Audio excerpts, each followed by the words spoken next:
a detailed biography of Prophet Muhammad S. This is the second volume of the three-volume series by Allamah Al-Majlisi, titled Hayat Al-Qulub, Life of the Hearts. This volume is a very detailed and comprehensive biography of Prophet Muhammad S., starting with an account of his esteemed ancestry and ending with the events that transpired shortly after his death. Get PDF 3, get EPUB 4, get Mobile 5. Important notice: the Audiobooks team wishes to inform the reader of some important points regarding this digitized text, which represents the English translation of a work originally written in Farsi Persian. Whereas no one can doubt the best intentions of the translator and the publishers in making this title accessible to an English-speaking audience, the editing and digitization process of this book carried out by the Dilb team has revealed issues in the quality of translation. Based upon this fact, the Dilb team has taken the liberty to make grammatical corrections to make the text more readable and less ambiguous.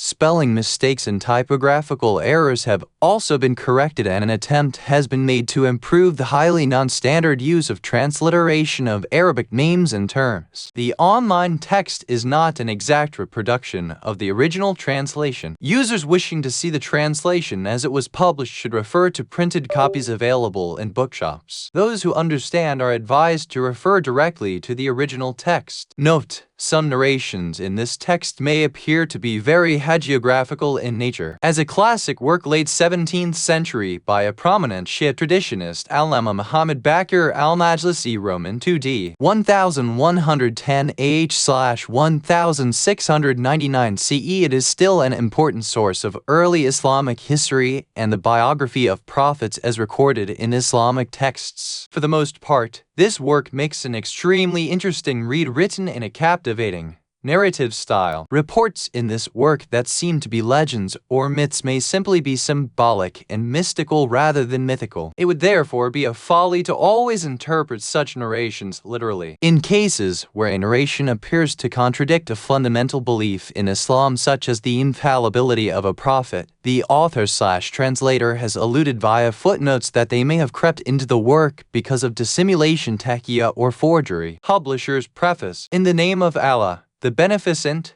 the Merciful. Praise be to Allah, and blessings on His chosen servants, Muhammad and his progeny, which is the best of creations. This is the translation of the second volume of Hayat Al-Qulub, a compilation of Allah's most humble servant, Muhammad Baqir bin Muhammad Taqi, may Allah pardon him, and contains information about all events of the holy life of Allah's last prophet and the greatest of all messengers, Muhammad bin Abdullah, and wars and struggles of Allah's closest friend, and so also about his pious and religious ancestors. By the grace of the Almighty and under the guidance of Imam Az-Zaman A.S., Jafari Propagation Center is pleased to announce the new translation of the second volume of Allamah Majlisi's Hayat Al-Qulub. Under the aim of Islamic propagation, this organization has translated, printed, and published more than 100 titles on current issues in Islamic studies in various languages, and taken up distribution of books from other organizations also by the blessings of Imam Az-Zaman A.S. And we hope that readers from India and all over the world will greatly benefit from our literature. Our publications include Sahifa Alawiya, Mickey al-Makarim, Fatima the Radiant, Sahifa al-Sadidiyya, Method of Salat, and there are many titles for children as well. We hope that more and more people will make use of our publications and help us in achieving the aim of Islamic propagation. We welcome suggestions for improvements from our learned readers. Please do not hesitate to contact us in this regard. Translators forward. In the name of Allah, the Beneficent, the Merciful. Praise to Allah, the Mighty and Sublime, and benedictions on His chosen messenger, Muhammad al-Mustafa S. and his progeny, the Ahlul-Bayt, who were created from the same Noor as that of the Messenger of Allah S. Praise be to Allah, and a million thanks to Him for the strength and endurance that He bestowed on this lowly servant to enable him to complete the task of translating the second volume of Hayat Al-Qulub by Allamah Majlisi R.A. Most people are unaware that the previous translation of this volume by Rev. James Merrick was in an abridged form. The actual book contains 6 to 5 chapters, but they were condensed into 22 chapters.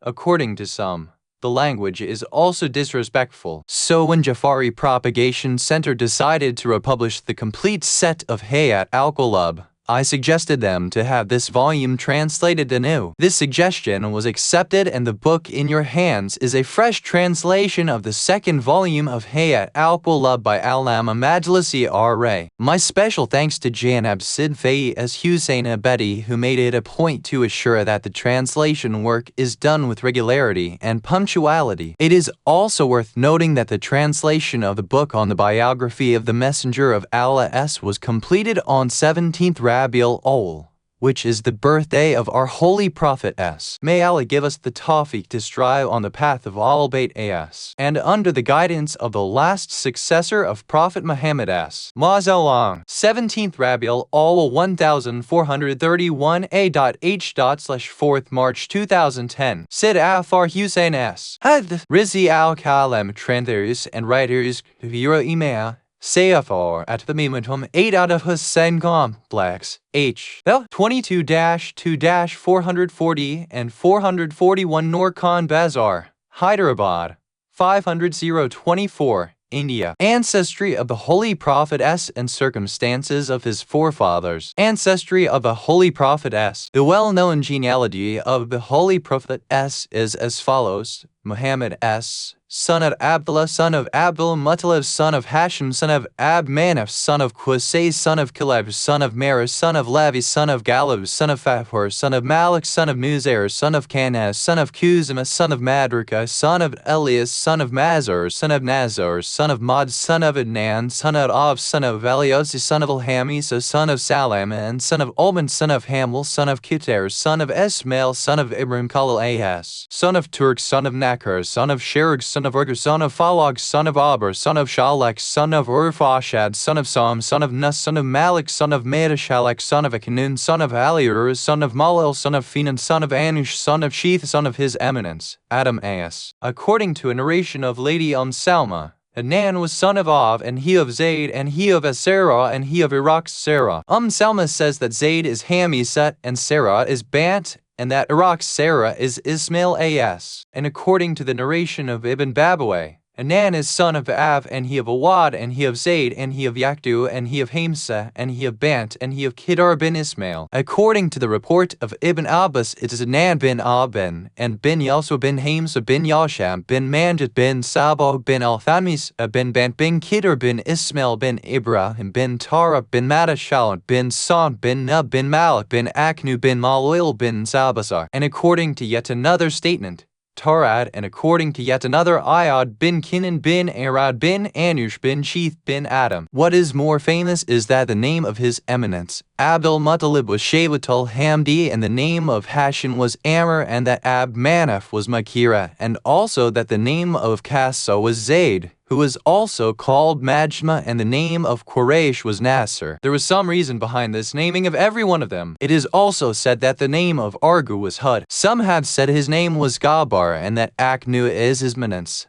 Igris, and that the mother of the Holy Prophet S was Aminam bint Wahab, who was a son of Ab Manaf, son of Zurah, son of Kilab. Creation of Effulgence Nor. Ibn Babawayh R.A. has, through his chains of narrators, narrated that Imam Jafar Sadiq A.S. said, His Eminence, Amr al-Mu'mineen A.S. said that the Almighty Allah created prophets Noor 424,000 years before the creation of the heavens and the earth, and Arsh throne, and Kursi, and Law, and Kalam, and Paradise, and Hell, and all prophets. Then from the same Noor he created 12 veils, that is, the veil of power Qudrat, the veil of greatness Azmat, the veil of grace Minat, the veil of mercy Ramat, the veil of bliss Sadat, the veil of wonder Karamat, the veil of status Manzilat, the veil of guidance Hidayat, the veil of prophethood Nubuwat, the veil of loftiness Rafat, the veil of Wahibat, and veil of intercession Shafat. He kept this holy light in the veils of might for 12,000 years. It was reciting, Glory to the Lord, the Almighty Allah, therein. Then he kept it in the veil of power for 11,000 years, during which it was reciting, Glory to be to the one who knows the mysteries. He kept it in the hijab of Minat for 10,000 years, during which it used to recite, Glory to be to the one who is permanent and not transient. Then he kept it in the veil of Ramat for 9,000 years, and it continued to recite, Glory to be to the high and exalted, and placed it in the veil of Sadat for 8,000 years, when it used to recite, Glory be to the one who is eternal and not temporary. Then he placed it in the veil of Karamat for 7,000 years when it recited, Glory be to the one who is self-sufficient and not needy. Then he kept in the veil of Manzilat for 6,000 years when it continued to recite Glory be to the one who is knowing and great. Then he kept it in the veil of Hidayat for 5,000 years during the course of which it used to recite Glory be to the owner of the great throne Arsh. Then he kept it in the veil of Nubuwwat for a period of 4,000 years when it recited the glory of the Lord in the words Glory be to the Lord of might from what they attribute him with. Then he kept it in the veil of Rafat for 3,000 years when it praised him in the words Glory be to the owner of the kingdom and celestial world. Then he kept it in the hijab of Haybat for 2,000 years when it said,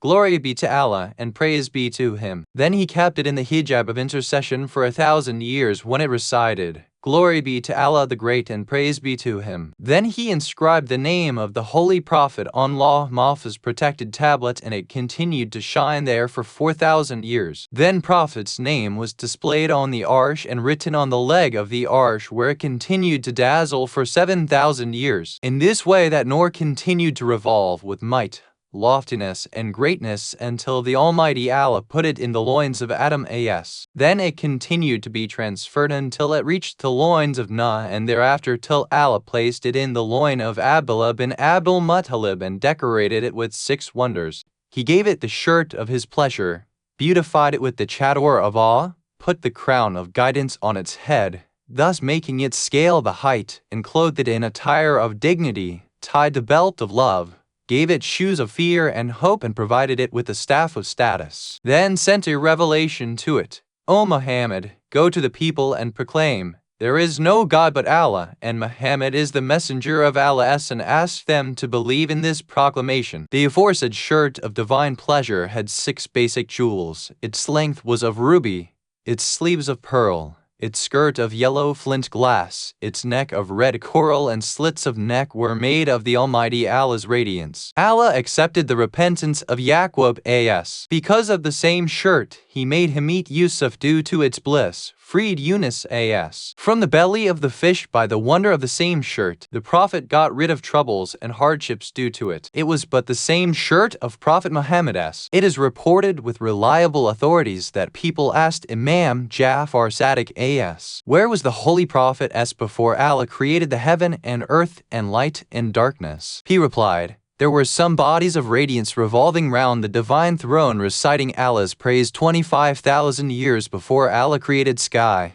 earth, light, and darkness. When Allah created Adam, he placed us in his loins. He continued to transfer us from holy loins to holy wombs until he appointed Muhammad as. It is narrated through many channels from Abdullah bin Abbas that the Holy Prophet said, Allah created me and Ali from a light under the throne Arsh 12,000 years before the creation of Adam. When he created Adam, he placed that Noor in his loins. Thereafter that Noor continued to be transferred from one loin to another until both of us were separated in the loins of Abdullah and Abu Talib. It is narrated from Maz bin Jabal that the Holy Prophet said, verily Allah created me, Ali, Fatima, Hassan, and Hussein as. 7,000 years before the creation of the world. Maz asked, O Messenger of Allah, where were you at that time? He replied, we were under the divine throne, praising, glorifying, and hallowing Allah. It was asked, what were you like? He replied, we were some bodies of light. When Allah desired to form us, he turned us into a column of light and put it in the loins of Adam as. Thereafter he continued to transfer it from loins of fathers to wombs of mothers,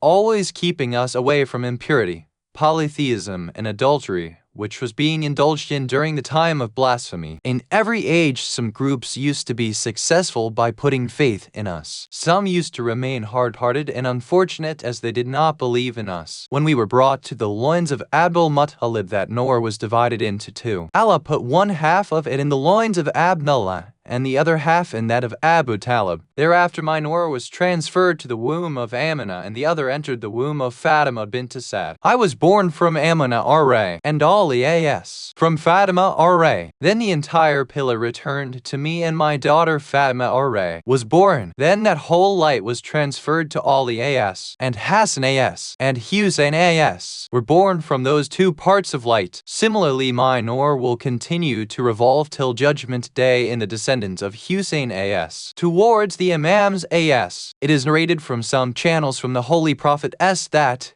the Almighty Allah created me, Ali, Fatima, Hassan, and Hussein A.S. before creating Adam, when there was neither paradise nor hell. His Eminence Abbas asked, O Messenger of Allah, how was your creation initiated? He replied, when Allah intended to create us, He created a word, then a light therefrom. Then He created another word and a spirit therefrom. Then He amalgamated that Noor with that spirit, and therefrom He created Ali, Fatima, Hassan, and Hussein A.S. All of us were reciting Allah's greatness and praise. We were describing His glory and praise when no one else was doing so. When Allah desired to create the whole of creation, He bifurcated my Noor and created the Arsh throne therefrom. Arsh is from my Noor, and my Noor is from Allah's Noor, and thus my Noor is greater than the Arsh. Then He split the Noor of my brother Ali A.S. and created the angels therefrom. The angels are from Ali's Noor, and Ali's Noor is from the Noor of Allah, and hence Ali A.S. is greater than the angels. Thereafter Allah bifurcated my daughter Fatima's Noor and created the heavens and the earth from it. The sky and earth are created from Fatima's Noor, and Fatima's Noor is from Allah's Noor, and thus Fatima is greater than the skies and the earth. He then divided my son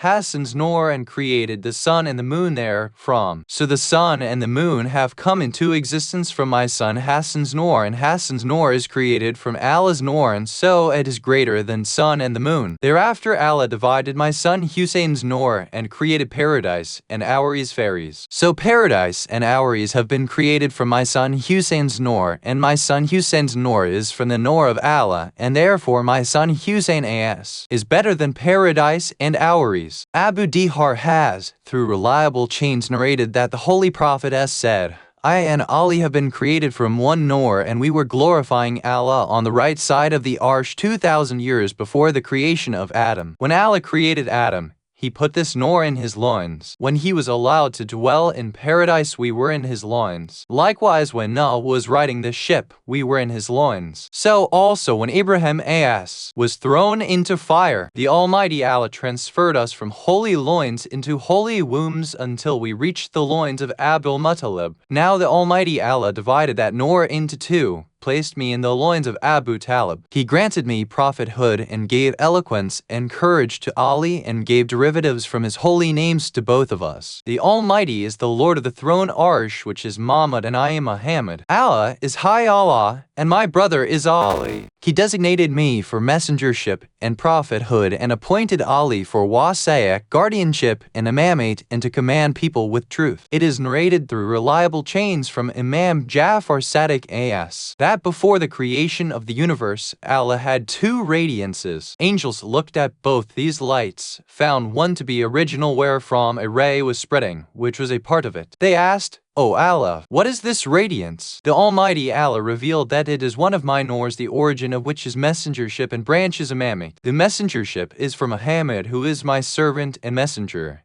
and imamate is for Ali, who is Hujjah proof before the creation and the Caliph. Had I not created them, I would not have created anything. In another reliable tradition, the same Imam has said that the Almighty Allah addressed the Holy Prophet as, O Muhammad, I created you and Ali from one Noor, that is, I had created a bodiless spirit before creating the sky and earth and arsh and sea. You were always hallowing and praising me, and were continuously remembering me with unique attentiveness. Then I amalgamated both the souls, and that amalgamated soul was remembering me with piety and greatness and grandeur. Then I made two parts of that soul, then made two parts of the said two, and thus were created Muhammad and Ali and Hassan and Hussein. Thereafter I created Fatima from a single Noor in the form of a bodiless spirit. That same Noor continued in Al-Bayt A.S. It is mentioned in a reliable tradition from His Eminence, Imam Muhammad Taqi A.S., that the Almighty Allah was always one and unique in His uniqueness. There was none except Him. Then He created Muhammad, Ali, Fatima, and after 1,000 time periods created all things and made the holy beings witness over their creation and made their obedience incumbent on all creation and entrusted the administration of creation to them. So they do not like or desire anything except what is desired by Allah and have no intention of their own. It is narrated through authentic chains that Imam Hassan A.S. said that the Holy Prophet S. said, "Bihisht is a stream in Firdaus, sweeter than honey, softer than butter, cooler than ice, and more fragrant than musk. Therein is a kind of clay wherefrom the Almighty Allah created us and our Shias. One who is not created from that clay is neither from us nor is our Shia." It is mentioned in another tradition that he said, "I have heard from my grandfather, the Holy Prophetess, that he used to say, I have been created from the Noor of Allah, and my Al-Bayt have been created from my Noor, and the lovers of Al-Bayt have been created from their Noor. All other people are from hellfire." It is narrated through authentic chains from Abu Sa'id Khudri that a man asked about the interpretation of the saying of the Almighty Allah to Satan when the latter refused to prostrate before Adam A.S. Are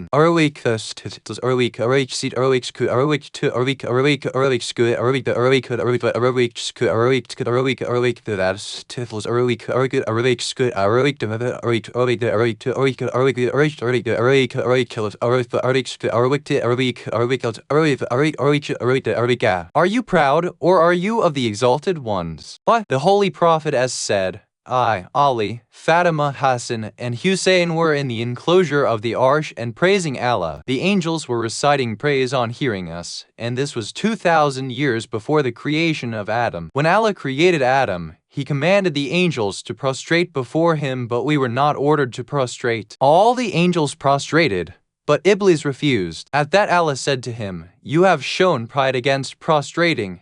Have you also become of those exalted ones, that is, of those whose names have been written in the enclosure of the Arsh?" According to a reliable tradition of Imam Jafar Sadiq A.S., the Almighty Allah created Muhammad Mustafa as from a handful of clay which was a pearl beneath the Arsh. From its leftover, He created us, Al-Bayt. Then from the leftover of our essence were created our Shias. Therefore their hearts are inclined to us, and they love us, and we are truly kind to them, just as a father is kind to his children. We are the best for them and they for us. The messenger of Allah is the best of all people for us, and we are the best of all in the view of the Holy Prophet S. According to a reliable narration, Imam Zain al-Abidin A.S. is reported to have said, "The Almighty Allah created 11 Imams from the progeny of the Holy Prophet S. and Ali A.S. and his progeny from his Noor of greatness. Those Noors were praising Allah in his radiation and worshipping 14,000 years before He created all of His creation." Imam Jafar Sadiq A.S. is reported to have said that the Messenger of Allah said, 14,000 years before Allah created all of His creation, He created 14 Noors, which were our souls. People asked,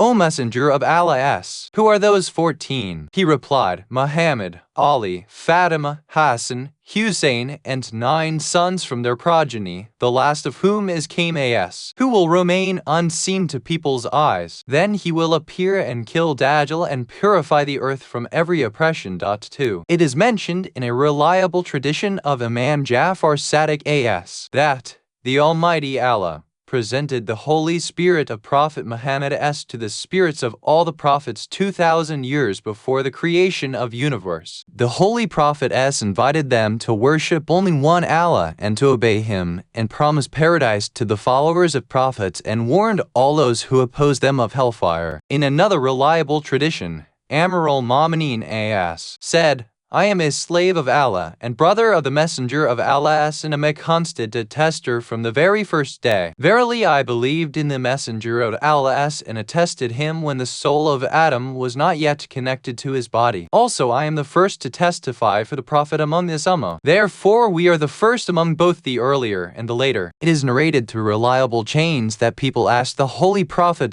why he was given first preference among all prophets, and how did he get greatness over all when he was sent last. The Holy Prophet replied, "I am the first to admit to the Lordship of Lord Creator when Allah took confessions and promises from all the prophets and made them witness to His self, saying, 'Am I not your Lord?' 3. And all replied, Why not? It is verily you. Because of this, I gained the first position among the believers of Allah's lordship and divinity. In another reliable tradition, the same Imam is reported to have said, when the Almighty Allah created the souls and spread them before Him, addressing with the question, Who is your Lord? Before all others, the Messenger of Allah asked, Amir al-Mu'mineen as, and the pious Imams from their progeny said, You are our Lord. Then Allah inserted His knowledge and religion into them and told the angels, They are bearers of my knowledge and religion and are my trustees in my creations. My knowledge should be obtained from them. Then, addressing the progeny of Adam, said, Admit to the lordship of Allah and the obedience of this group,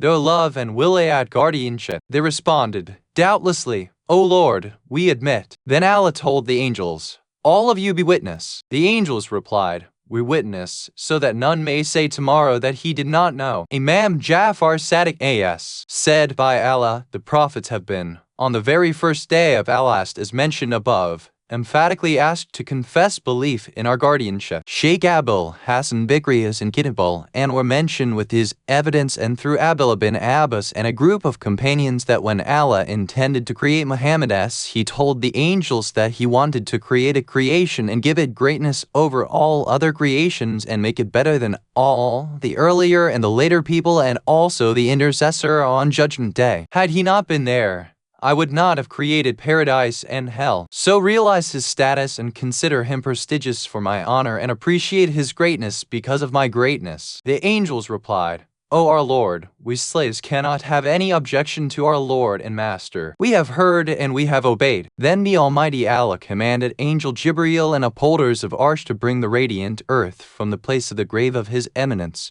Jibreel took that earth to the sky and dropped it in the spring of Salsabil until it turned into a white pearl. Then they were dropping it daily in one of the canals of Bahisht and presenting it to the angels. When angels saw that Noor, they welcomed it with full honor, respect, and salutations. Every group of angels before whom it was taken used to admit its greatness and grandeur and to say, O Lord, if you command us to prostrate before it, we would do so. It is narrated from Amir al-Mu'mineen as, when there was nothing except the Almighty Allah, the very thing which He created was the Noor of His beloved Muhammad Mustafa s. Allah created it 424,000 years ahead of the creation of water, Arsh, Kursi, sky, earth, law, Kalam, paradise, hell, angels, Adam and Hawa. When the Noor of our Prophet was created, it stood before the Almighty Allah praising Him. Allah used to look at it and say, It is only you that is the aim of my act of creation of the universe. It is you, the intender of good and well-being, and you are my selection in my creation. I swear by my greatness and might and say that had you not been in my will, I would not have created the celestial orbits. I will love who loves you, and I will be the enemy of the one who is inimical towards you. Upon this the Noor of the Prophet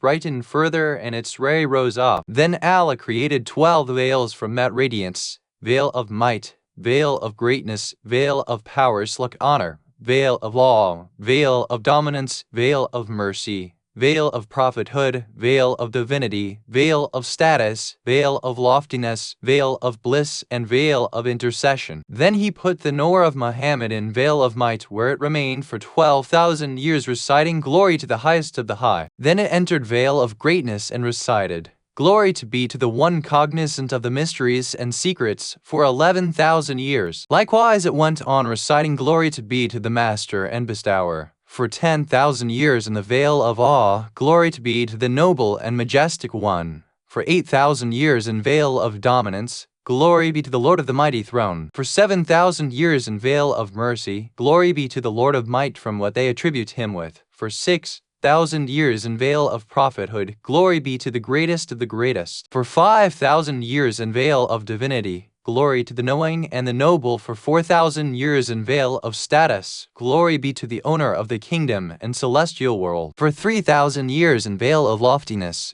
glory to be to the one who makes things extinct and Himself never wanes for 2,000 years in veil of bliss. Glory be to Allah, and praise be to Him. Glory be Allah the Great, for 1,000 years in veil of intercession. Then Allah made 20 rivers from that Noor. Every river had some sciences known to none but Allah. Then He dropped the Noor of Prophet Muhammad into those rivers, that is the rivers of esteem, patience, courtesy, humility, concurrence, loyalty, forbearance, virtue, piety, penitence, function, addition, guidance, wisdom, and modesty, that is in all the 20 rivers. Finally, when it came out of the last river, Allah said to it, My dear, the best of all messengers, my first creation and my last messenger, I have made you intercessor on Judgment Day. That brilliant Noor fell down in prostration. When it raised its head, 140,000 drops dripped from that Noor. Allah created a prophet from every one of those drops whose Noors were revolving round the Noor of the Holy Prophet, as saying, Glory to be to the one who is knowing without any ignorance. Glory to be to the one who is forbearing and not hasty. Glory to be to the one who is self-sufficient and not needful. Then Allah addressed all of them asking, Do you recognize me? The Noor of Muhammad responded first of all saying, You are the Lord. There is no God except you. You are only one and there is no partner unto you. You are the Lord of Lords and the King of the Kings. Then Allah said, You are my chosen, my friend, and the best of all Ummahs. Then from the Noor of the Holy Prophet Allah created an essence and divided it into two. He threw a look of awe at one, so it turned into sweet water. Then He looked at the other part with love and created divine throne from it and placed it on water. Then He created Kursi, Kalam pen from the Noor of Arsh, Law tablet from the Noor of Kursi, Kalam pen from the Noor of Law, and revealed to pen to write His oneness. So, hearing the revelation, it remained spellbound for 1,000 years. When it recovered, it said, O Lord, what should I write? Came the command, Write, There is no God except Allah, and Muhammad is the messenger of Allah. Hearing the name of Muhammad, the pen fell down in prostration and said, Glory be to the One and the Forceful. Then raising its head, it wrote the two phrases of witness and said, My Lord, who is Muhammad? You have connected his name with your name and joined his remembrance with your remembrance. Allah revealed, O pen, Kalam, had he not been, I would have created neither you nor the universe. He is the herald of salvation and warner of punishment. He is the luminous lamp. He is the intercessor, and He it is who is my friend. Upon this the pen zoomed with a feeling of sweetness of the name of Prophet Muhammad and said, Peace upon you, O Messenger of Allah.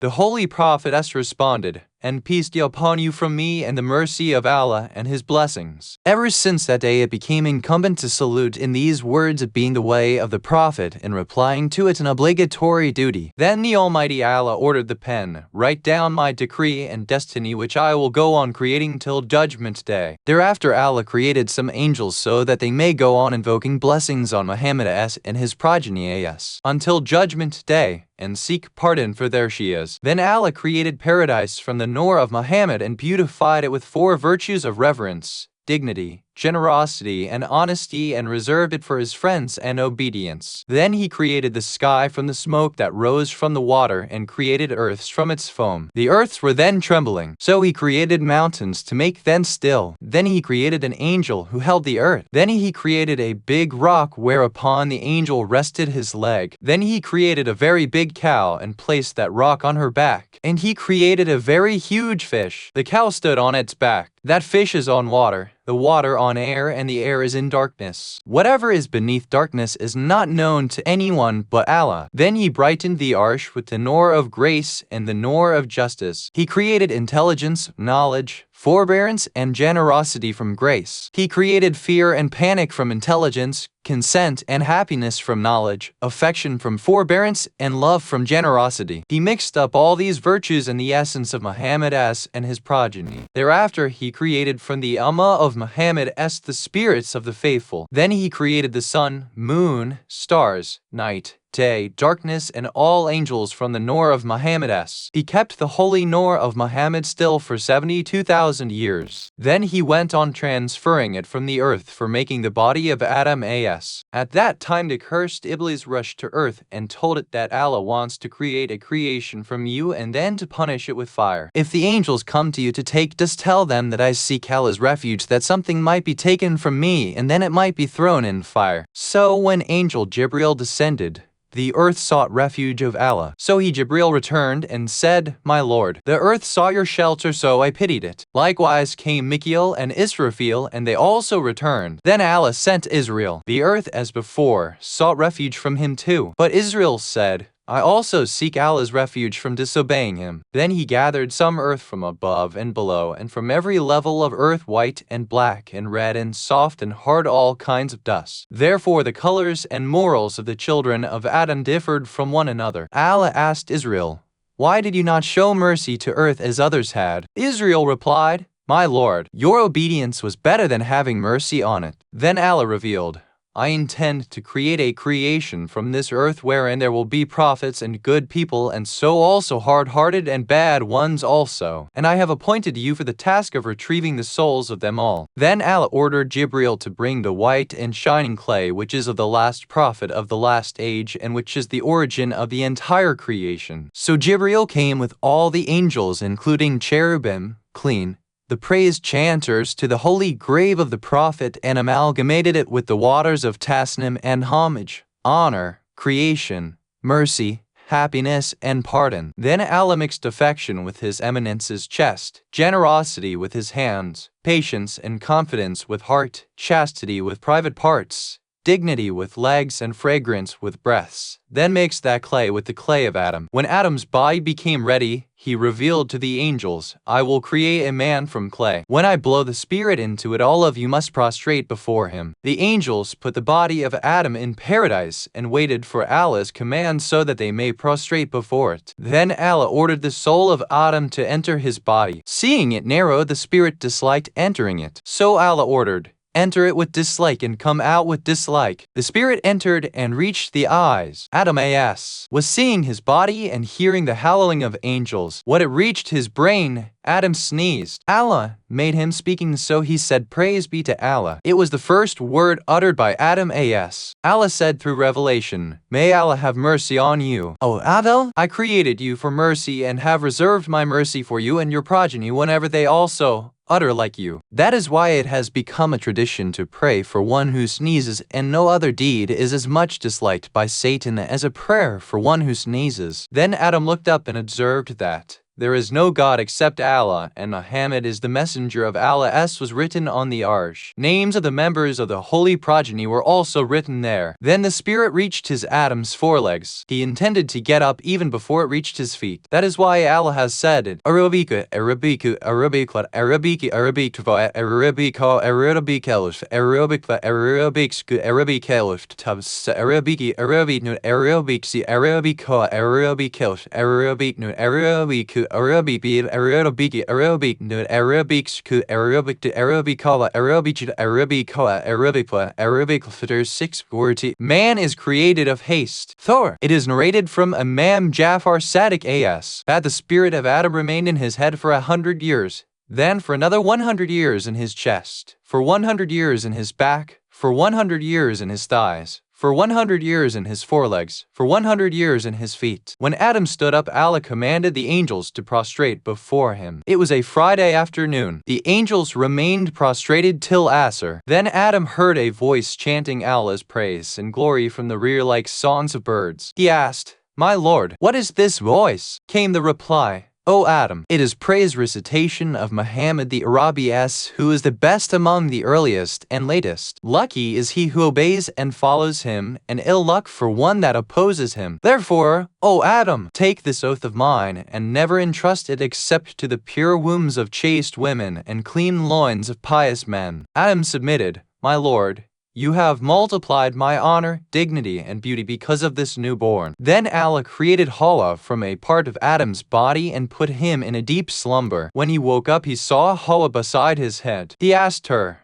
Who are you? She replied, I am Hawa. Allah created me for you. He exclaimed, How beautiful you are. Then Allah revealed to Adam, This is my slave girl, and you are my slave. I have created for a place called paradise. So consider me holy in every respect, and go on praising me. O Adam, ask for the hand of Hawa from me and pay her dower. Adam asked, My Lord, what is her dower? Came the response, Invoke blessings on Muhammad and his progeny 10 times. Adam replied, My Lord, I will be grateful to you till I am alive for this blessing. and will continue to recite your glory. Then Allah gave Hawa to Adam in marriage. The Qadi was the Creator himself. The one who solemnized the marriage was Jibril as. The witnesses were angels having nearness to Allah. Then the angels lined up behind Adam as. Adam as asked, "My Lord, why have these angels stood behind me?" Allah said, "So that they could see the radiance of Muhammad's which is in your loins." He requested, "My Lord, transfer this nur from my loins behind to my front so that the angels may stand in front of me." Then the angels stood in front of him. Then Adam as requested to Allah,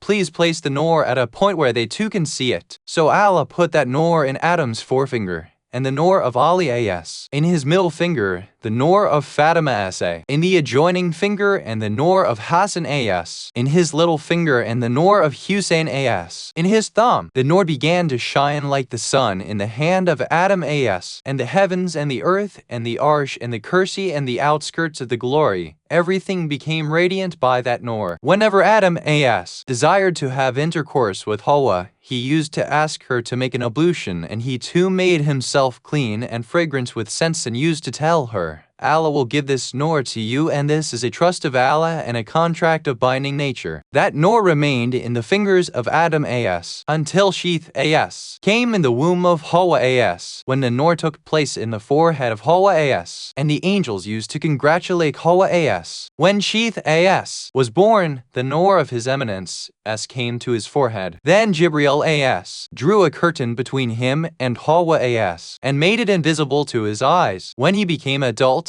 Adam as called him and said, "My son, I may shortly depart from you, so come near me so that I may take from you an oath and promises Allah had taken from me." Then Adam as raised his head to the sky. Allah knew his intention and ordered the angels to stop hallowing his glory and to close their wings. The residents of paradise became attentive from their high abodes. All the rivers of paradise became still. In short, all became attentive to hear the voice of Adam as. Allah revealed to him, "Say whatever you want, so say." Adam said, "My Lord, O One, bestower of life and light to all, O Creator of the sun and moon, you created me as you pleased and entrusted this holy nur to me, wherein I noticed blessings and wonders, and then that nur was transferred to my son, Sheeth as. Now I desire to take allegiance from him as you had taken from me, and I make you witness to it." Came the voice from Allah, "Yes, O Adam, take the oath of allegiance from your son, Sheeth, and make Jibril,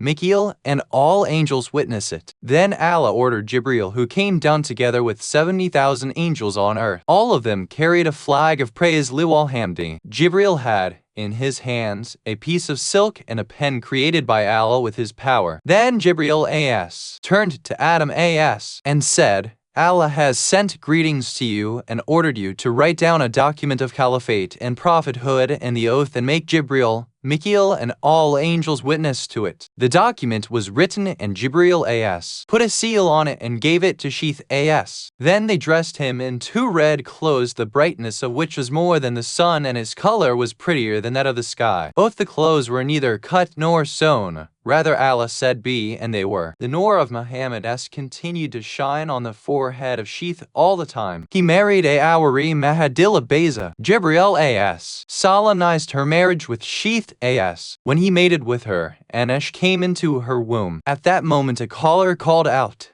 "O Beza, be pleased and happy. Allah has entrusted to you the nur of one who is the best among all the earliers and the latters, and who is the leader of all prophets." When Anesh was born and became adult, Sheeth as entrusted the oath to him, and the nur of Muhammad passed on to his son Kenan, then from him to Malil, then to Bazu, then to Akna, who is also called Idris as. Then from Idris as to Madashalak, and Idris as took oath from him. Then it passed on to Nias, from Nut to Psalm, from Psalm to his son Arphashad, from him to his son Abir, then to Kal, and from him to Arg, then from him to Sharg, then to Takar, and from him towards Tariq, and from him to Ibrahim as. Then to Ismail as. From him to Kedar, from him to Hamsi, then to Mat, then to Sahib, then to Awad, then to Anan, then to Mad, then to Nezar, then to Magir, then to Ilyas as. Then to Madraka, then to Kazma, then to Kanan, then to Kasa, then to Laval, then to Golad.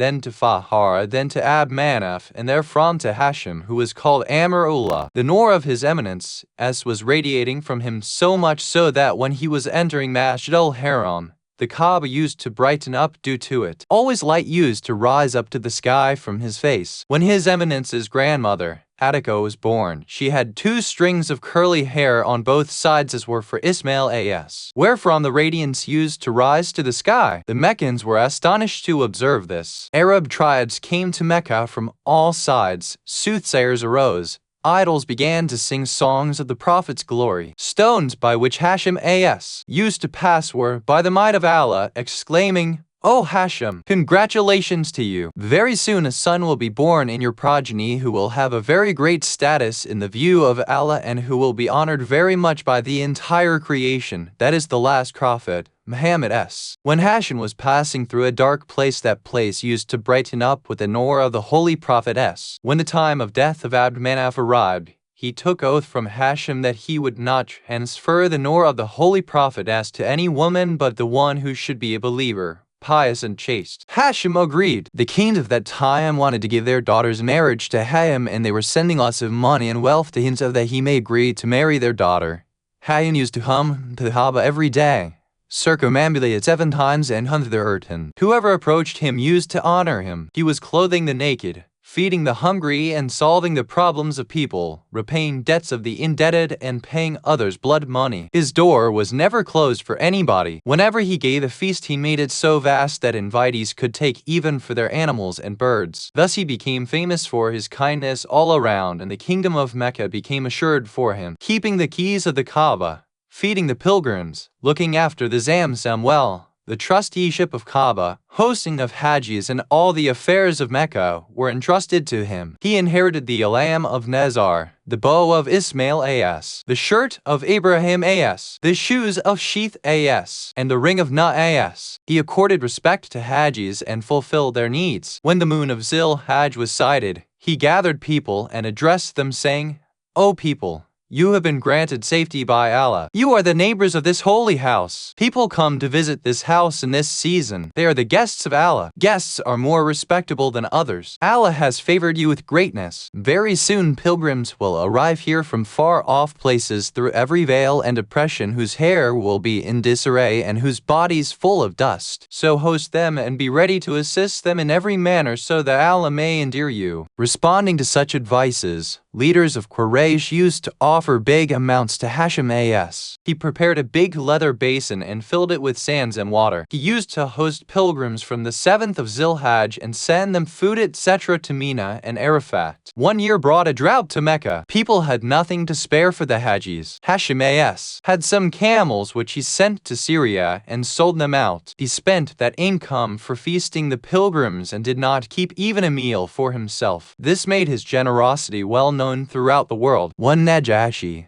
the king of Abyssinia, and the emperor Rova heard about this bravery and generosity, and they wrote a letter to him requesting him to marry their girls and sent him many gifts, hoping that perhaps the effulgence of Muhammad might be transferred to them, because the soothsayers and monks had informed them that an aura radiating on the forehead of him is the light of the one prophetess. But Hashim as did not accept, and he married a chaste woman of his community who bore sons and daughters. Names of the boys were Asad, Mazar, Amr, and Safi, and of the girls Sasa, Ruqayyah, Kalawa, and Shasha. But Prophet's nur continued to shine on his forehead as before. So he was gloomy. One night he was circumambulating the Kaaba, when he earnestly prayed to Allah to grant him a son soon who may possess the nur of the Holy Prophet s. He fell asleep praying and dreamt that an announcer was calling upon him to ask for the hand of Salma, daughter of Amr, as she was clean, pure and sinless, and to give her a rich dowry. No woman can be compared to her, a son whom she will bear, for you will possess the nur of the leader of the prophets. Hashim woke up, gathered his cousins and his brother Muttalib, and described his dream to them. Muttalib said, "My brother, the woman you named belongs to the tribe of Bani Najjar, and she is famous for her chastity, modesty, and beauty. Her tribesmen are also generous, pious, and hospitable, but you surpass them in grace and parentage. All kings desire to become related to you. Yet if you so desire,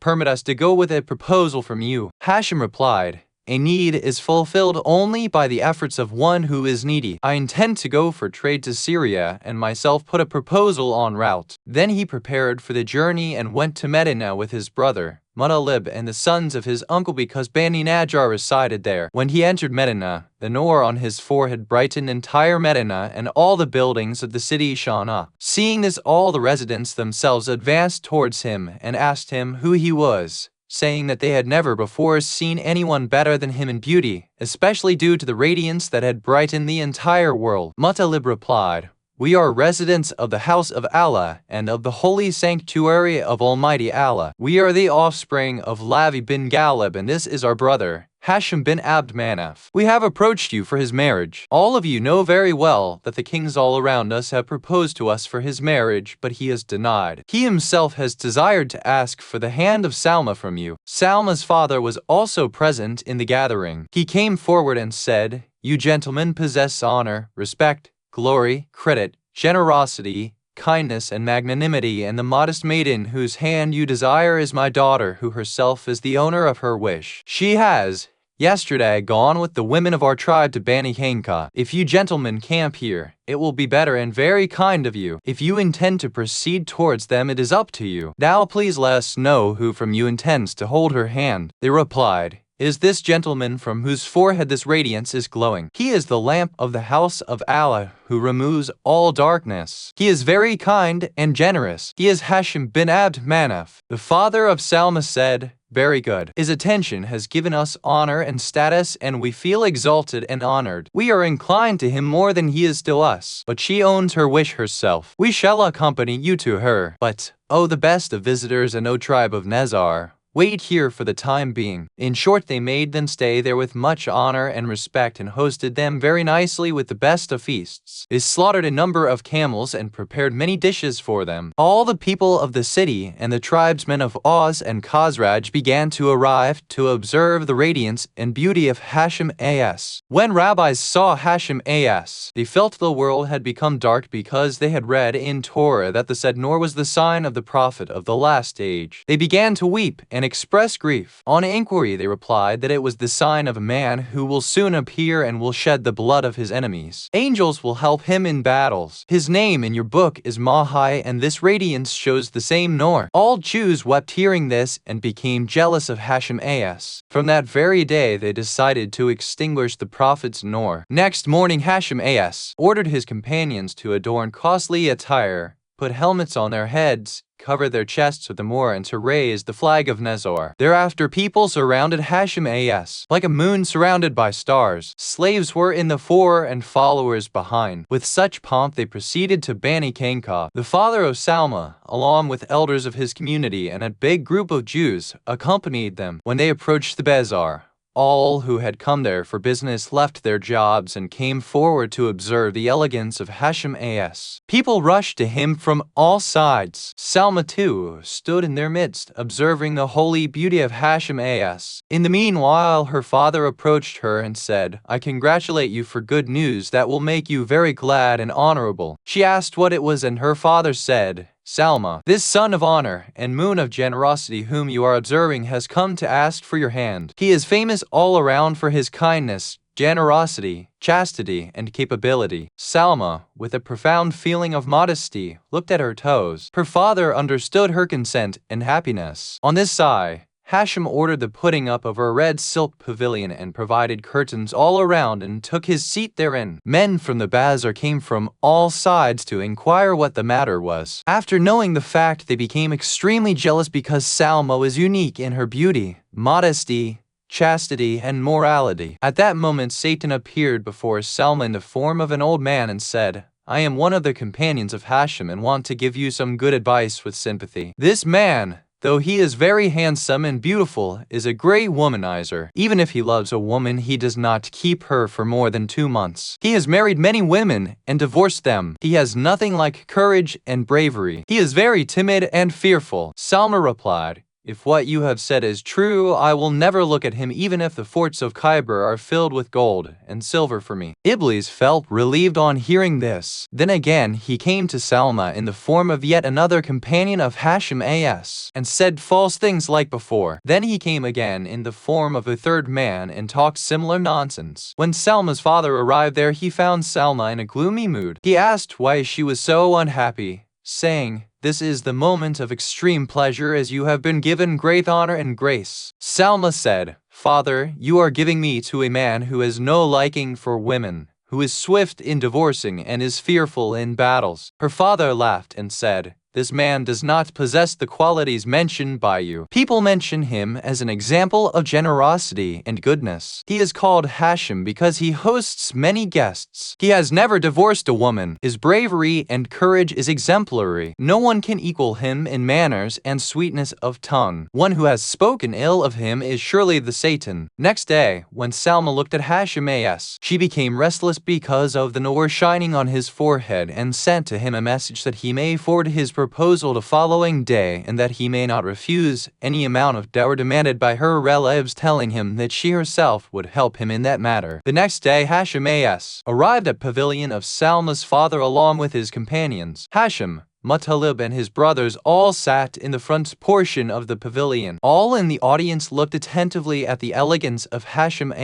When Muttalib started the dialogue, he said, "O respected gentlemen having honor and grace, we belong to the house of Allah and are resident of Mecca and possessors of great symbols. Waves and waves of pilgrims come to us. You too know our value and status, and you also recognize the nur of Muhammad which Allah has bestowed upon us. We are the sons of Lavi bin Ghalib, and the said nur has reached us from Adam to our father Abd Manaf, and therefrom it is transferred to my brother Hashim Now the Almighty Allah has sent this blessing towards you, and we have come to you with a proposal for our gracious son." In response, Salma's father, Amr, said, "We greet you with respect, and we have listened to you and have accepted your invitation. But we are bound by our ancient practice of demanding a big dower for the great thing proposed by you and desired by you." Muttalib said, "We offer 100 black hide and red hair camels as dower." Iblis the cursed was also present in that gathering. He approached Salma's father and said, weeping, that the dowry must be much more than that. So Salma's father said, "I add 1,000 mithqal 5 gold." Satan again signaled for more, and Salma's father said, "O young man, it is also less." Muttalib said, "All right. I add a donkey load of amber, 10 pairs of Egyptian white clothing, as well as 10 pairs of Iraqi suits." Satan signaled again. Salma's father said, "You have done good and come nearer to our wish. Just add something more by way of grace." Muttalib said, "I also give 5 slave girls for your service." Satan instigated still for more dowry, and Salma's father said, "Whatever you give will be returned to you." Muttalib said, "I add 10 aukias, 6 musk, and 5 measures of camphor. Are you happy now?" Satan again tried to create hesitation, so Salma's father scolded him, saying, "Old man, go away from here. You have made me ashamed in this grand gathering." Muttalib too scolded him and drove him out of the pavilion. The Jews also walked out with gloom and disappointment. Thereafter the leader of the Jews told Salma's father, "That old man, Satan, is one of the wisest men of Syria and Iraq. Why did you not act according to his advice? We are not pleased to give away our daughter to a man who is poorer than poorest in our land." Upon this the 400 Jews who were there drew out their swords. On the other hand, 40 men, leaders of the residents of the holy sanctuary who were with Hashim also took out their swords. Muttalib attacked the leader of the Jews, and Hashim turned to Iblis, who tried to run away but was caught. Hashim raised him up and then dashed him on the ground. When the nur of the Holy Prophet fell on him, he screamed and slipped from Hashim's hand like wind. Then he saw Muttalib. He had cut the commander of the Jews into 2. Then Hashim and his companions killed many Jews. When the news reached Medina, men and women ran toward the scene. When 70 Jews were slain, the remaining ran away, and their enmity to the Holy Prophet doubled. Hashim said, "My dream has come true." Salma's father said, "Now let it go, and do not turn a happy occasion into a gloomy one." Upon this Hashim returned to his pavilion and arranged for the Walima feast and fed all the guests and audience. Then Salma's father went to her and said, Did you now see the bravery of Hashim as? Had I not requested them to stop, none of the Jews would have remained alive. Salma said, Dear father, do whatever is in my interest, and never mind the talks of mean-minded. Then Salma's father came to the chiefs of Mecca and said, O chiefs of House of Allah, remove gloom and unhappiness from your hearts. My daughter is a gift for you. I have no desire for money or wealth or property. Muttalib said, We shall add even to whatever I have said about the dower, and asked Hashim, O brother, are you pleased with whatever I have averred? He replied, Yes. Then all shook hands with one another, and Salma's father showered a lot of wealth, amber, musk and camphor on Hashim and Muttalib and their companions. Then all returned to Medina with goods. There the diamond of the Abd Manaf mated with the pearl and the shell of nobility. After some days, when Salma knew all about the virtues of Hashim as, she returned everything with some addition to whatever she had received from him as dowry. That very night, Abdul Muttalib's chaste sperm like a precious pearl settled in the pure shell of Salma, and the effulgence of Muhammad began to shine on the forehead of Salma. All the residents of Medina congratulated Salma for this great gracefulness. Her beauty and radiance redoubled due to this bright noor. Women of Medina used to come to her to observe her beauty and be astonished. All the stones and pebbles she used to pass greeted her, saying, Salam and congratulations. Very often she heard words like, Peace be on you, O best of the humans. She used to tell these wonderful happenings to Hashim as, but concealed them from others. One night Salma heard the announcement of an announcer addressing her. Congratulations. Allah has given you such a nice son who is better than all the residents of cities and villages. Thereafter Salma did not allow Hashim to have intercourse with her. Thereafter Hashim stayed in Medina for some days and then departed from there, saying, O Salma, I have entrusted to you the trust which Allah had entrusted to Adam as, and which was entrusted by Adam as to Sheeth as.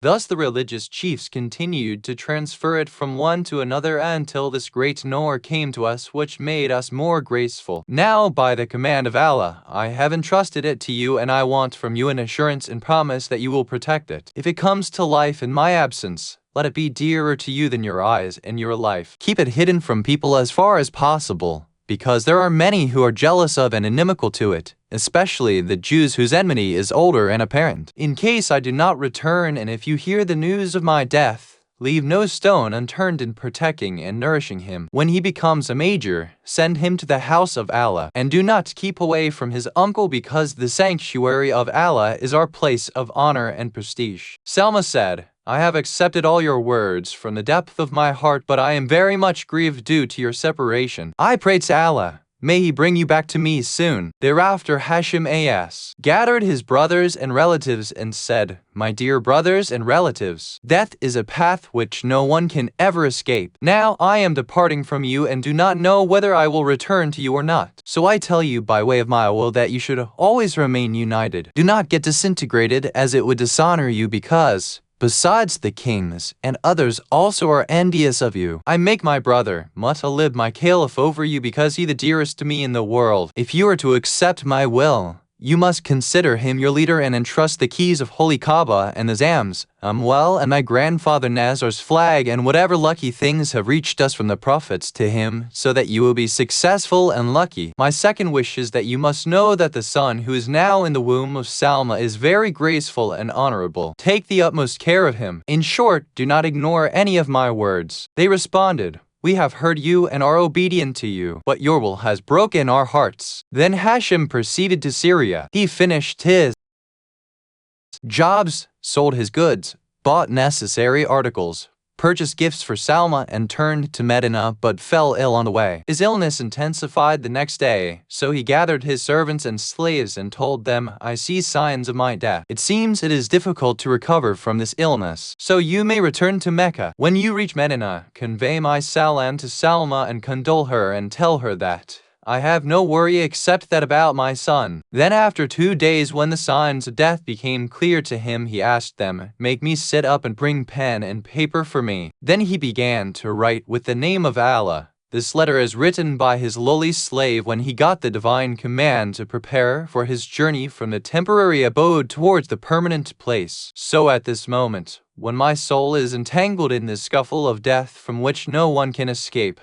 I am sending my wealth to you. You should distribute it equally between you and not forget that chaste and modest lady Salma who is far away from you and who possesses your honor and honor, and I call upon you to honor her son. Do honor his rights and convey my message and salam to my sons and to Salma, and also tell her, alas, I could not be gratified by her meeting and affection, and many times, alas, as I could not see my son. May Allah's mercy and blessings be on you forever till Judgment Day. Then he sealed the letter and entrusted it to them, saying, Now lay me down. When he was so laid, he looked to the sky and exclaimed, O my Lord's messenger and courier, for the sake of the Noor of Mustapha's which I was carrying, be kind to me. With these words his soul flew away to the everlasting world easily. They bathed and covered him and buried him in Syria, and returned to Medina weeping and wailing. Men and women of Medina came out of their homes. Salma, her father, and relatives tore their clothes. Salma cried out, O my crown, my honor and respect has ended with your death. Alas, what will be the fate of this boy son of mine whom you have not seen, nor have you enjoyed his fatherhood? In that state of restlessness and absent-mindedness, Salma drew the sword of Hashim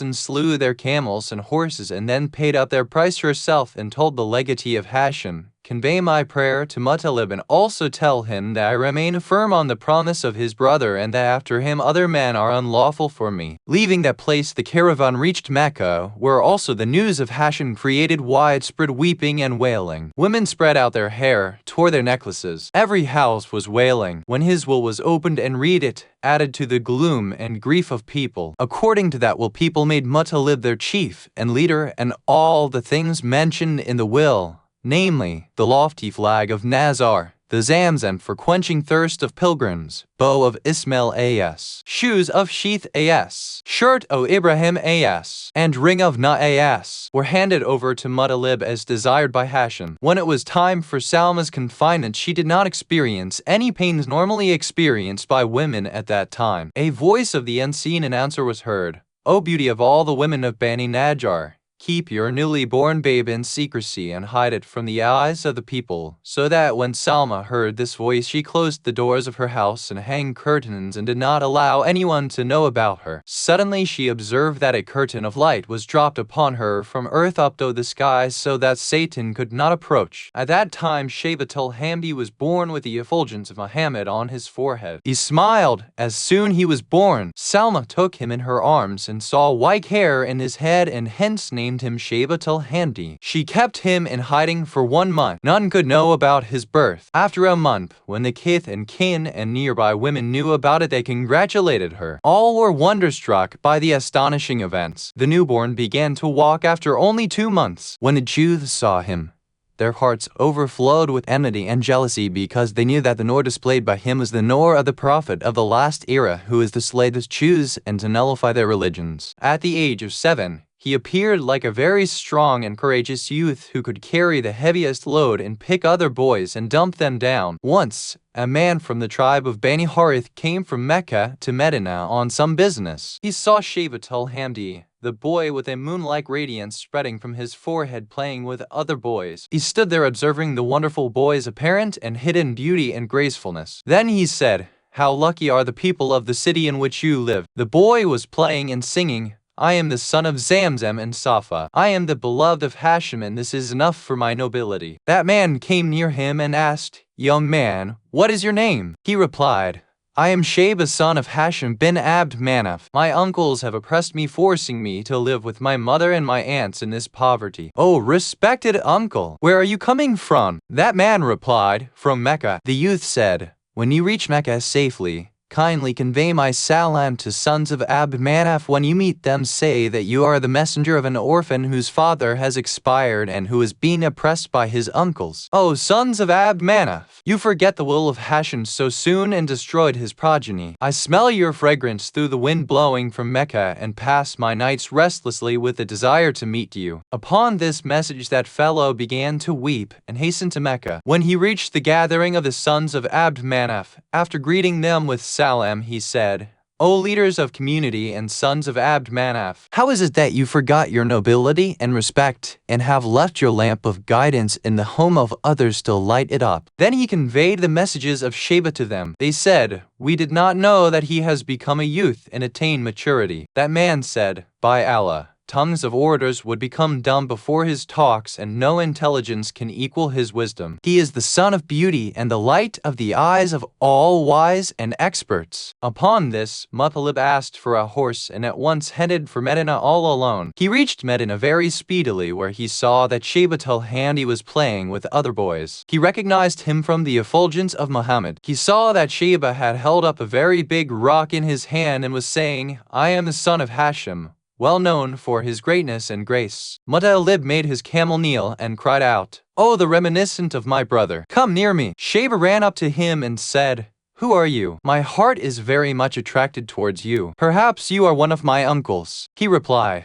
"I am your uncle, Muttalib." Then he took him in his arms and endeared him and wept. Then asked, "My dear son, what do you want? Would you like me to take you with me to the hometown of your forefathers, which is the place of your honor and grace?" Shayba said, "Surely, I very much like to go there." Muttalib rode the camel, seated Shayba with him, and headed for Mecca. Shayba said, "Dear uncle, leave this place fast, lest my mother's relatives come to know, and agreeing with them the brave men of Aus and Khazraj too try to stop me." Muttalib said, "My dear soul, don't worry. Allah will protect us from their evil." When the Jews came to know that Shayba was going away to Mecca with his uncle all alone, they decided to kill him. One day a boy named Latia, who was the son of a Jew chief, Wahia, came out to play with other boys when Shayba hit his head with a bone of camel so forcefully that it broke his head and said, "O son of a Jew, your death has approached. Very soon your homes will be destroyed." When his father heard this, he frowned, and this added to their old enmities. So when the Jews heard that Shayba was going to Mecca,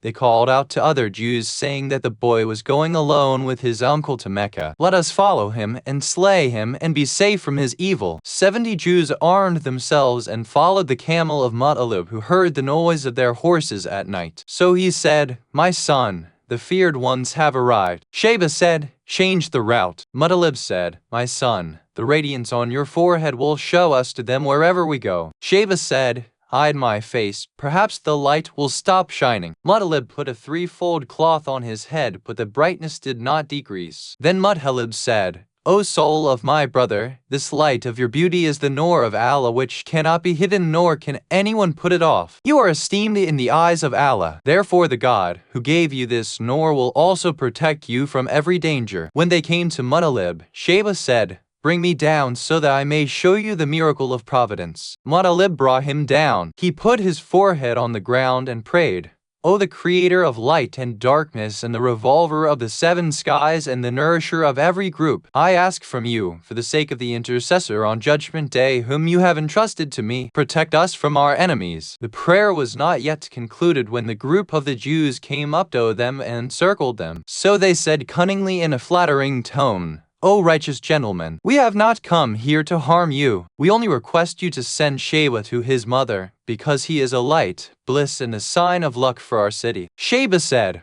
"We are well aware of your conspiracies and intrigues. Now as the might of Allah has overpowered you, you are talking in this way." Upon this the Jews returned disappointed and disgraced. After walking a little distance, Dahiya's son Latia said, "Perhaps you don't know that they are magicians who have made us spellbound. Let's go back on foot and kill them." Then they drew out their swords and rushed to Muttalib and Shayba as. Seeing it, Muttalib said, "Now your intention has become quite clear and a jihad against you has become obligatory." Saying this, he took up his bow and shot some youths with arrows. Then all of them attacked jointly. Muttalib too, uttering the name of Allah, started fighting with them fiercely. Shayba was praying tearfully to Allah. Suddenly a dust storm arose from far off, and along with it the noise of running horses and dangling arms. When they came close, Muttalib saw that Salma has arrived along with her father and 4,000 warriors of Aus and Khazraj to take back Shayba. When Salma saw the Jews fighting with Muttalib, she cried out, "Woe upon you! What is this meanness?" Latia began to run on hearing this. Salma said, "O enemy of Allah, where are you going?" She then cut him into two with one blow of the sword. The warriors of Aus and Khazraj then attacked the Jews and finished them all. Feeling afraid about the safety of her son Shayba, Salma stopped her tribe from fighting and asked Muttalib who he was that intended to separate a lion's cub from its mother. Muttalib said, I am he who intends to multiply the honor and dignity of this boy and am more merciful to him than you. I hope Allah will make this boy the leader of the house of Allah and of all communities. I am his uncle Muttalib." Upon this, Salma exclaimed, "Bravo! Welcome! But why did you not talk to me about taking away this son of mine? I have vowed not to separate him from me." Then she turned to Sheba and said, "It is up to you. If you please, you may go with your uncle." Sheba bowed down his head and tears fell from his eyes. He replied, "My kind mother, I fear opposing you, but I do want the proximity of the house of Allah. If you allow, I will go there. Otherwise, I will come with you." Salma began to weep, then averred, "My son, I accept your desire. I will, out of compulsion, bear your separation, but do not forget me and continue to let me know about your well-being." Then she took him up in her arms and showered her affection. Then she allowed him to go, telling Muttalib, "O son of Abd Manaf, the trust your brother gave me is now entrusted to you. Now it is for you to protect him. When he becomes mature, marry him to a woman who can equal him in piety and nobility." Muttalib replied, "Respected and kind lady, I am grateful to you. I will not forget your favor till I am alive." Then he turned to Mecca with Sheba. When Sheba's radiance fell on the walls of Mecca, and so also on the mountains all around, the entire city shone up, which made the residents of Mecca astonished. They rushed from their homes. They saw Muttalib come in with a boy and asked, "Who is he?" As a strategy, Muttalib said, "He is my slave." That is why Sheba became Abdul Muttalib. Abdul Muttalib bought him home and kept his value hidden for quite a long time. People did not know that he will be the grandfather of the messenger of Allah.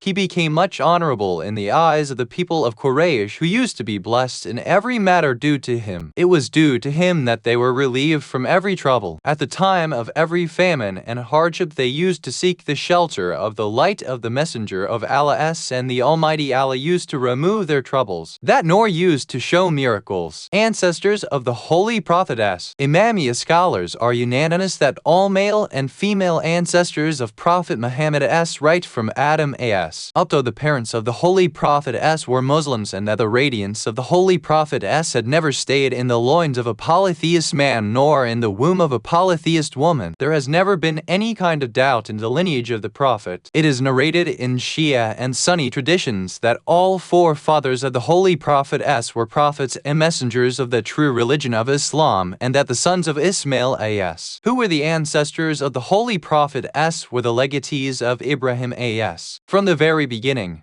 the trusteeship of the Holy Kaaba, its covering and construction, and the rulership of the city of Mecca had been in their hands. They were the leaders of the common people. The community of Ibrahim A.S. was from them. The Sharia of Musa A.S. and Isa A.S. and of Ibrahim A.S. was not annulled for the sons of Ismail A.S. They were the guardians of the same Sharia and were making wills for one another and entrusting the relics of the prophets to their progeny. This continued up to Abdul Muttalib. Abdul Muttalib made Abu Talib his legatee, and after the prophethood of his eminence, Muhammad S., Abu Talib entrusted a number of books and relics of prophets to him, Muhammad S. There are many traditions stating the honor and grace of Abdul Muttalib. Imam Jafar Sadiq A.S. is recorded to have said that he, Abdul Muttalib, will stand alone on Judgment Day like one community because he was the lone monotheist in his community. He will manifest the signs of prophets and the awe of kings. In another reliable tradition, it is mentioned that Abdul Muttalib was the first to believe in Baqir. He will have, on Judgment Day, the beauty of kings and signs of prophets. Then he said, one day Abdul Muttalib sent the Holy Prophet S. after his camels. His late return made him restless, and he, Abdul Muttalib, sent some persons to find him. He held the chains of Holy Kaaba and wept before Almighty Allah and began to pray, O Lord, will you destroy those of your believers about whom you have promised that you will make them victorious over all other religionists? If you will do so, then something strange has happened in your will. When the Holy Prophet S. came back, he, Abdul Muttalib, rushed to pick him up in his arms and love him affectionately and said, My son, henceforth I will never send you on any errand lest the enemies destroy you. Another tradition of Imam Jafar Sadiq A.S. mentions that the Holy Prophet S. told Ali A.S. that Abdul Muttalib had introduced 5 traditions during the pre-Islamic days of ignorance which Almighty Allah continued even in Islam. First, he made it unlawful for a man to marry his stepmother, about which the Holy Quran says, and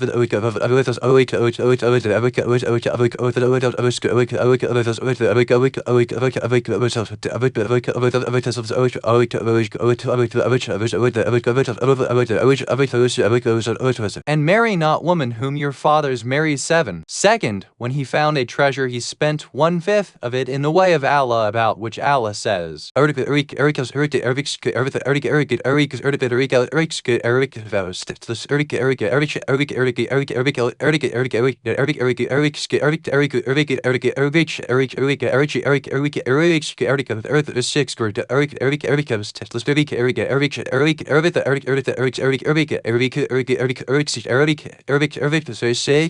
and know that whatever thing you gain, 1/5 of it is for Allah. 8. Third, when he dug the Zamzam well, he made it public for all, and Allah said,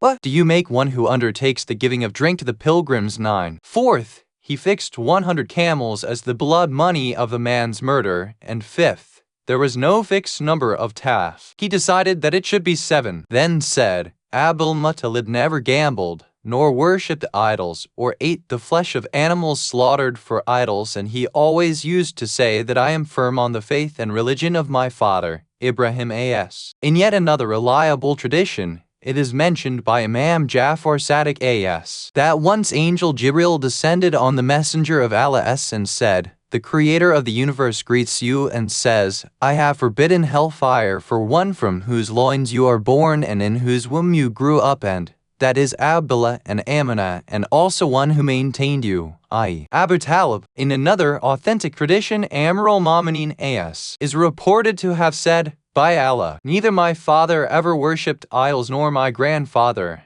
Abdul-Muttalib, or my great-grandfather, Hashim as. or Abd Manaf. Rather, all of them prayed facing the Holy Kaaba, and they were firmly on the religion of Ibrahim as. and remained connected with the faith of His Eminence as. In another tradition, Ibn Abbas has narrated that a carpet in front of the Kaaba was never put except for Abdul-Muttalib. In view of his honor and respect, no one else ever sat on it. But when the Holy Prophet arrived and wanted to sit on it, and whenever his uncle etc. were trying to stop him from doing so, Abdul-Muttalib used to say, leave my son, his status is high and great. He will shortly become your commander and leader. I observe the radiance of greatness and gracefulness on his forehead. He will be the leader of the entire creation. Then he used to take him up in his lap and shower his love on him, caressing his back repeatedly, saying, I have never felt a cheek softer and purer than this cheek, and a body better than his body. As Abdullah and Abu Talib were real brothers, he used to tell Abu Talib, the dignity of this son is great, so protect him because he is alone without father and mother. Be kind like a mother to him so that he may not experience any shock or trouble. Then he used to seat him on his shoulder and to go round the Holy Kaaba for 7 times. When His Eminence was 6, his dear mother, Amina expired at a place called Abwas, situated between Mecca and Medina. Then they took him of an individuals who belonged to the tribe of Bahari, when 0 when the Holy Prophet became both the eternal and eternal side, Ever became all and forward him. When the time of his death came near, he seated the Holy Prophet on his chest and was kissing him and weeping. Then he turned to Abu Talib and said, do take utmost care of this unique child and protect him. He smelled neither his father's odor nor enjoyed mother's affection. Consider him as a piece of your own liver. I have selected you from among my sons for his care and protection because his father and you belong to one and the same father and mother. Oh, Abu Talib, if you witness the appearance of his greatness and glory, which I am fully aware of, follow him to the best of your ability and help him with your hand and tongue and wealth. By Allah, he will soon become your chief and leader and gain a dignity and honor which none of our forefathers ever attained. Oh my son, have you accepted my will? Abu Talib replied, yes, I have accepted and agreed and have made Allah a witness to this promise of mine. Upon this, Abdul-Muttalib took the hand of Abu Talib and made the covenant more firm, saying, I have never smelled such holy fragrance in the body of any of my sons. Alas, I wish I would have lived till the time of your Muhammad's time to become the prophet." With these words his soul departed from his body and flew up to the high heavens. At that time Prophet Muhammad was 8 years old. Then Abu Talib made him dearer than his own life and never left him alone during the day or night. He never trusted anyone in this matter, always making him sleep on his bed. According to reliable evidence, Imam Jafar Sadiq said, "A seat of dignity used to be spread near the holy Kaaba for Abdul Muttalib, not for anyone else. His sons used to stand near his head and never allowed anybody to approach him. When the Holy Prophet began to walk, he once came up and sat in the lap of His Eminence, Abdul Muttalib His sons intended to remove him from there, but Abdul Muttalib said, 'Leave my child, because very soon he will acquire kingship and an angel will descend on him.'" It is mentioned in a reliable tradition that a man came to Imam Jafar Sadiq and said, "A man has some of my wealth and I am afraid he will not return it." Imam Jafar Sadiq said, "When you reach Mecca, perform 2 rakats prayer on behalf of Abdul Muttalib and make 2 rounds for Abu Talib and likewise also for His Eminence, Amina Fatima bint Asad, mother of Amir al-Mu'minin That man says, "I did that and I got back my property the same day." Account of the army of the elephant. One of the miracles of the Noor of the Holy Prophet is the miracle of a shab field which had occurred during the time of Abdul Muttalib Imam Jafar Sadiq is reported to have said that when the king of Abyssinia, Abraha bin Sabah, planned to demolish the holy Kaaba and reached Mecca, he first plundered the wealth of Meccans, which included the camels of Abdul Muttalib also. Abdul Muttalib went to that king's assembly and saw him after obtaining permission. Abraha was then sitting in a silken pavilion. His Eminence saluted him. He replied to his salam and was wonderstruck with his radiance, beauty, grandeur, and majesty. He asked, "Did your forefathers also have this Noor?" He said, "Yes." Abraha said, "Then you people are higher than all others due to this greatness and nobility. You ought to be chief of your community." Then he seated him on his throne. The king had white elephant, both of whose teeth were decorated with various jewels. The king considered himself higher than other kings because of that elephant. He ordered that elephant to be brought forward. So the animal was brought in the court fully decorated. When that animal approached Abdul Muttalib, it prostrated before him, though it had never before done so for his master, the king. Then that animal, by the might of Allah and as a miracle of the Noor of the Holy Prophet, spoke up in fine Arabic language, saluting Abdul Muttalib, and said,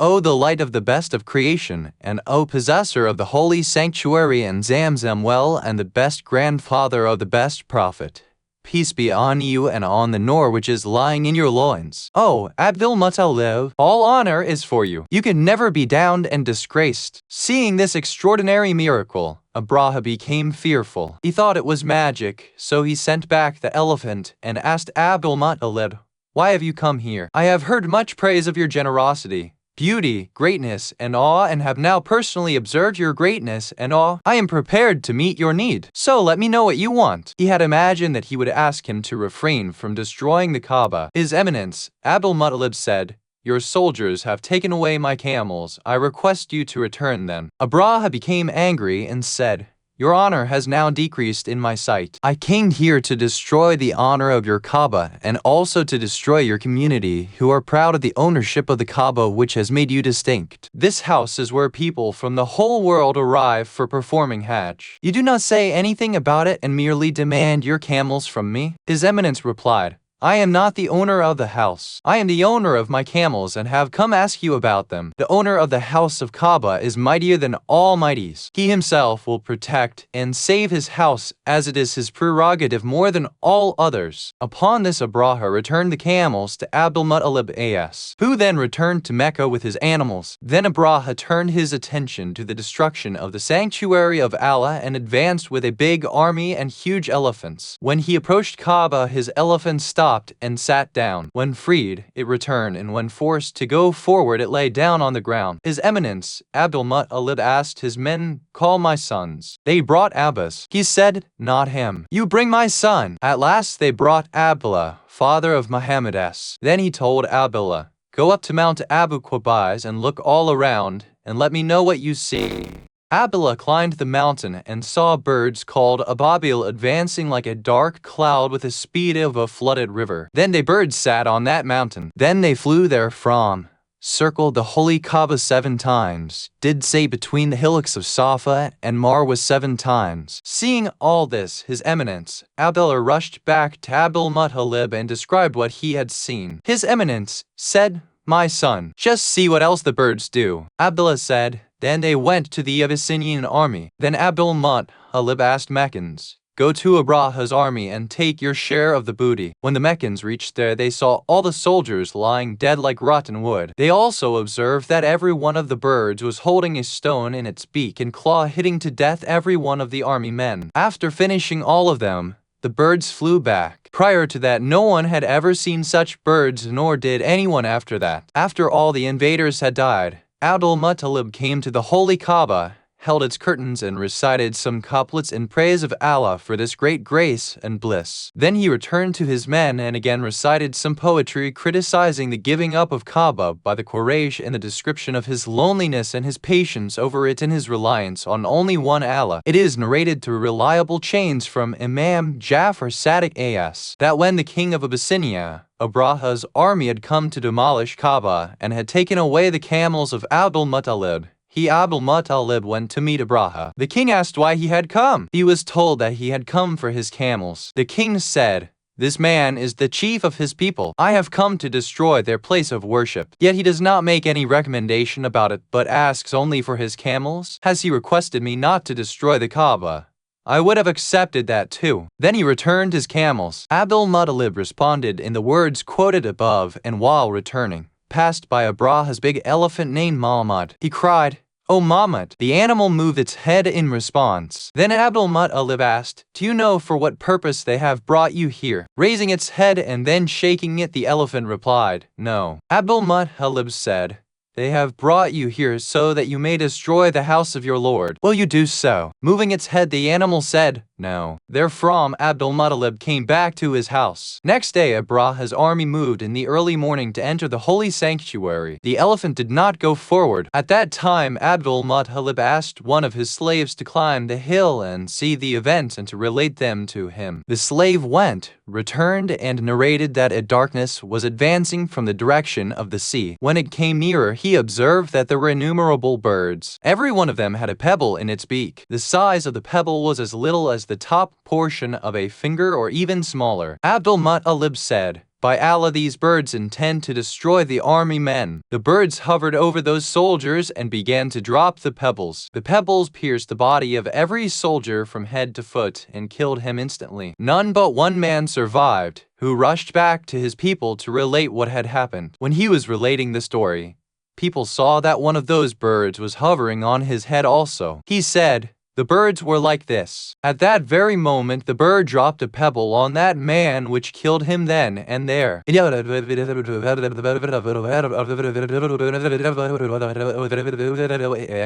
Another narration describes that their heads were like those of wild animals and their beaks were like those of sparrows. There is difference of opinion about the number of elephants too. Some say it was only one elephant, called Muhammad, and others say they were 8 and according to some 12. Opinions also differ regarding the intention of Abraha about the destruction of Kaaba. Some say he had built a house of worship in Yemen to equal the holy Kaaba, and he was asking people to make pilgrimage to that new house and also to go around it making tawaf. Once a man from Quraysh entered that place at night and dirtied it with excreta and ran away, and that is why the accursed man became so angry that he vowed to destroy the Kaaba. The author of Kitab al-Anwar has narrated that some Meccans had gone to Abyssinia for trading purpose and had stayed in a church. There they made a fire to cook their food and then did not blow it out. Wind blew and burnt down everything therein. When the Christians came there and inquired who burnt the structure, they were told that a group of Meccan traders were responsible for it. When the news reached the king of Habasha, he became furious and sent his vizier, Abraha bin Saba, along with 4,000 elephants and 100,000 warriors to destroy the Kaaba and to throw away its stones in the Sea of Jeddah, to kill their men and to plunder their sons and their property and not to spare anyone. Abraha advanced toward Mecca with that intention and first sent Aswad bin Maksud with a vanguard of 20,000 men and ordered them not to kill any of the men or women on the way until he arrived, as he wanted to punish them in an unprecedented manner. When they reached Mecca and Meccans knew about it, all of them collected their wealth and relatives and intended to run away. Abdul-Muttalib told them that it was shameful on their part to cut off themselves from the holy Kaaba. The people replied, "We are not able to confront the enemy, and if they overpower us, they will kill every one of us." Abdul-Muttalib said, "The Lord of the Kaaba will never let them win over Kaaba, and if you take shelter in this holy house, they will not be able to defeat you also." But the people did not listen to him and went away from Kaaba. Some went up hills and some hid themselves in valleys and some took shelter in ships on the sea. Abdul-Muttalib said, "I feel ashamed to keep myself away from his house. I will not move from my place until Allah decides between me and them." In short, Aswad camped after reaching Mecca, and Abraha followed him with huge elephants and a big army, rushed to Mecca and seized the animals of Meccans. His men took away 80 red-eyed camels of Abdul-Muttalib too. When Abdul-Muttalib came to know about it, he exclaimed, "Praise be to Allah! They belong to Allah, which I had gathered for feasting guests of this holy house. If Allah returns them, I will thank him, and even if he does not return it, I will be thankful to him." Then Abdul-Muttalib dressed, put the chador sheet of Lavi bin Ghalib on his shoulder, tied the waistband of Ibrahim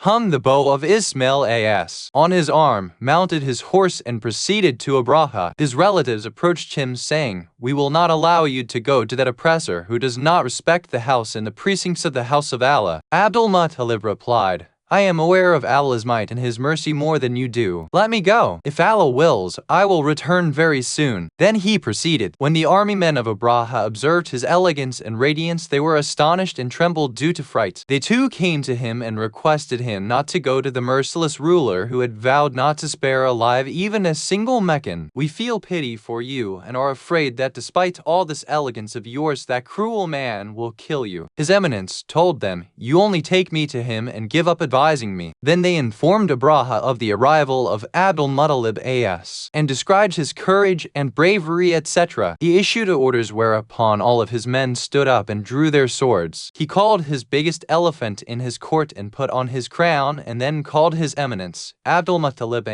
His elephant was called Mazmum. 2 iron branches were fixed on the head of that elephant so that even if it were to attack a mountain, it would have broken it up. 2 swords were tied to its trunk, and it was trained to fight. He had issued orders to the effect that when Abdul-Muttalib arrived in the assembly, his elephant should be made to attack him. In short, when Abdul-Muttalib entered, the entire audience was awed to see him. When the elephant was called upon to attack him, that animal approached Abdul-Muttalib and began to rub its head on the ground and turned obedient for him. Abraha was wonderstruck by this scene, and he began to tremble in fear. He respectfully made him sit beside him and asked his name, saying, "I have never seen anyone more handsome than you. I will fulfill every one of your need and would even return from here if you say so." Abdul-Muttalib said, "I am not concerned with all that. Your men have taken away my camels which I had collected for visitors of the house of Allah. Order them to return my camels." Abraha issued orders for the return of his camels and then asked if he had any other wish, to which Abdul-Muttalib replied in the negative. He asked, "Why did you not recommend the protection of your citizens? I have vowed to destroy your Kaaba and to kill your men, but I saw that your status is very high and would have accepted your request had you asked me for their safety." Abdul-Muttalib replied, "I have no concern with it because this house is owned by one who does not require my recommendation. If he desires, he can surely defend his house." Abraha retorted, "I am following you with my army and my elephants to destroy the Kaaba and all around it and to kill all its residents." Abdul-Muttalib replied, "Do so if you can." Then he returned to Mecca. When he approached the biggest elephant, that animal prostrated before him. The viziers and courtiers of Abraha asked him why he spared Abdul-Muttalib's life. He said, "Don't criticize me because when I saw him, my heart was filled with fear and awe. Did you not see that even the elephant bowed before him? Now say something about my intention. What is advisable in your opinion?" They replied, "Whatever is ordered by the ruler must be carried out." So the army advanced to destroy Kaaba. After reaching Mecca, Abdul Muttalib asked his men to climb Abu Qubay's mountain and see what happens. He himself clung to Kaaba and prayed to the Almighty Allah tearfully for the sake of the Noor of the Holy Prophet S. O Allah, it is your house and all of us are your family members and the residents of your house. Everybody defends his house and its residents. By repeating such words, Abdul Muttalib was requesting Allah when suddenly he heard the voice of an invisible announcer saying, "Your prayer is accepted due to the Noor in your forehead." Then Abdul Muttalib told his community, "Congratulations, I have observed the radiance in my forehead rising up due to the bliss of which you are saved." At that time people observed the dust raised by enemy's army. Thereafter they saw elephants covered with iron from top to bottom standing like mountains in front of their army. Though the men riding them were trying their utmost, the animals did not move towards Kaaba. When their faces were turned round they ran speedily. At that time Aswad said, "The Meccans have bewitched these elephants," and sent a word about this to Abraha. Abraha's fear multiplied and he sent a word to Aswad telling him,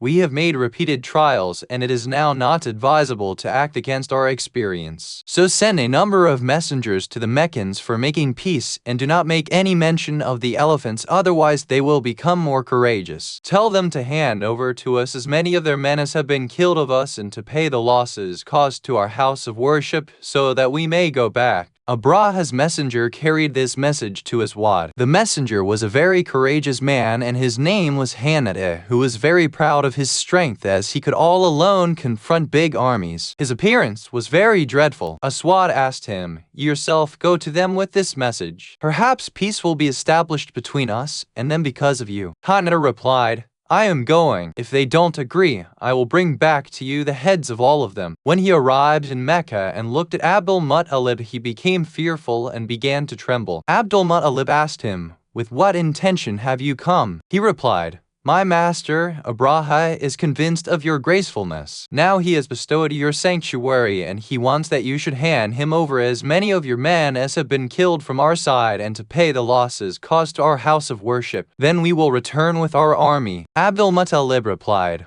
"We never punish one for the mistake committed by another. Justice and honesty is our trait. We always refrain from oppression and never act against Allah's command. As regard the house of Kaaba, I have already said clearly that the house has its own Lord who is definitely able to defend it. By Allah, I am neither afraid of Abraha nor I give any importance to his army and weapons." Hanada became furious at this and intended to kill Abdul Muttalib. His Eminence caught him by neck, raised him up and flung him on the ground saying, "Had you not been a messenger, I would have finished you just now." Hanada returned to Aswad and informed him that it was no use talking with them, that Mecca was empty, that it must be attacked. So they approached the holy sanctuary. Then they saw birds hovering like clouds, and that the birds were like bats. Each of them held 3 pebbles, 2 in their claws and 1 in the beak, that the said pebbles were somewhat larger than the mass or 11 seed and smaller than a gram. Seeing the birds, the army men became fearful and said,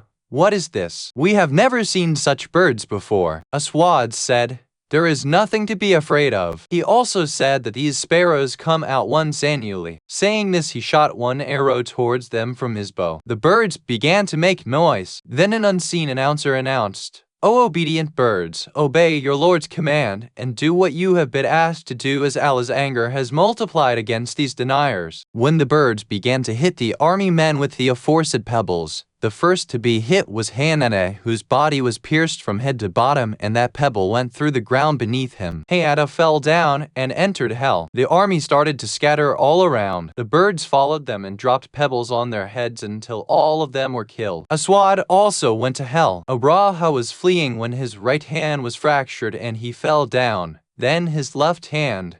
Then both of his legs also broke down. When he talked about all this after reaching his destination, his head also disintegrated from his body. There was a man from Hadramaut in Abraha's army who had asked his brother to join him, but he had refused to do so, saying, "I can never march to destroy the house of Allah." That man, after seeing the condition of the army, ran back to his brother in Hadramaut and told him what had happened. At that moment, when he raised his head to the sky, he saw one of those birds still hovering above. That bird threw a pebble on his head, which killed him instantly. During all this time, His Eminence, Abdul Muttalib, was busy begging Allah and requesting through the mediation of the divine Noor, my lord, protect me from this trouble through the blessing of this Noor which you have bestowed on me, and give me victory over your enemy." When he saw the running away of the elephant and the dead bodies of the enemies, he thanked Allah, took possession of the booty and utilized it. The digging of Zamzam well, sacrifice of Abdullah, events of his sons, etc. Sheikh Kilani R.A. and others have narrated that there were 2 gold deer and 5 golden swords. When the tribe of Qaza won over the tribe of Juram, and they intended to take over the sanctuary of Al-Kaaba, the people of Juram threw the said deer and the swords in Zamzam well and filled it up with earth and stones in such a way that no sign of the aforesaid things was at all visible, so that they could not be brought out. When Qusay, the grandfather of His Eminence Abdullah, overpowered Qaza and regained the control of Mecca, he remained uninformed about the Zamzam well till the time of Abdul Muttalib as, and he became the owner of Holy Mecca. For him,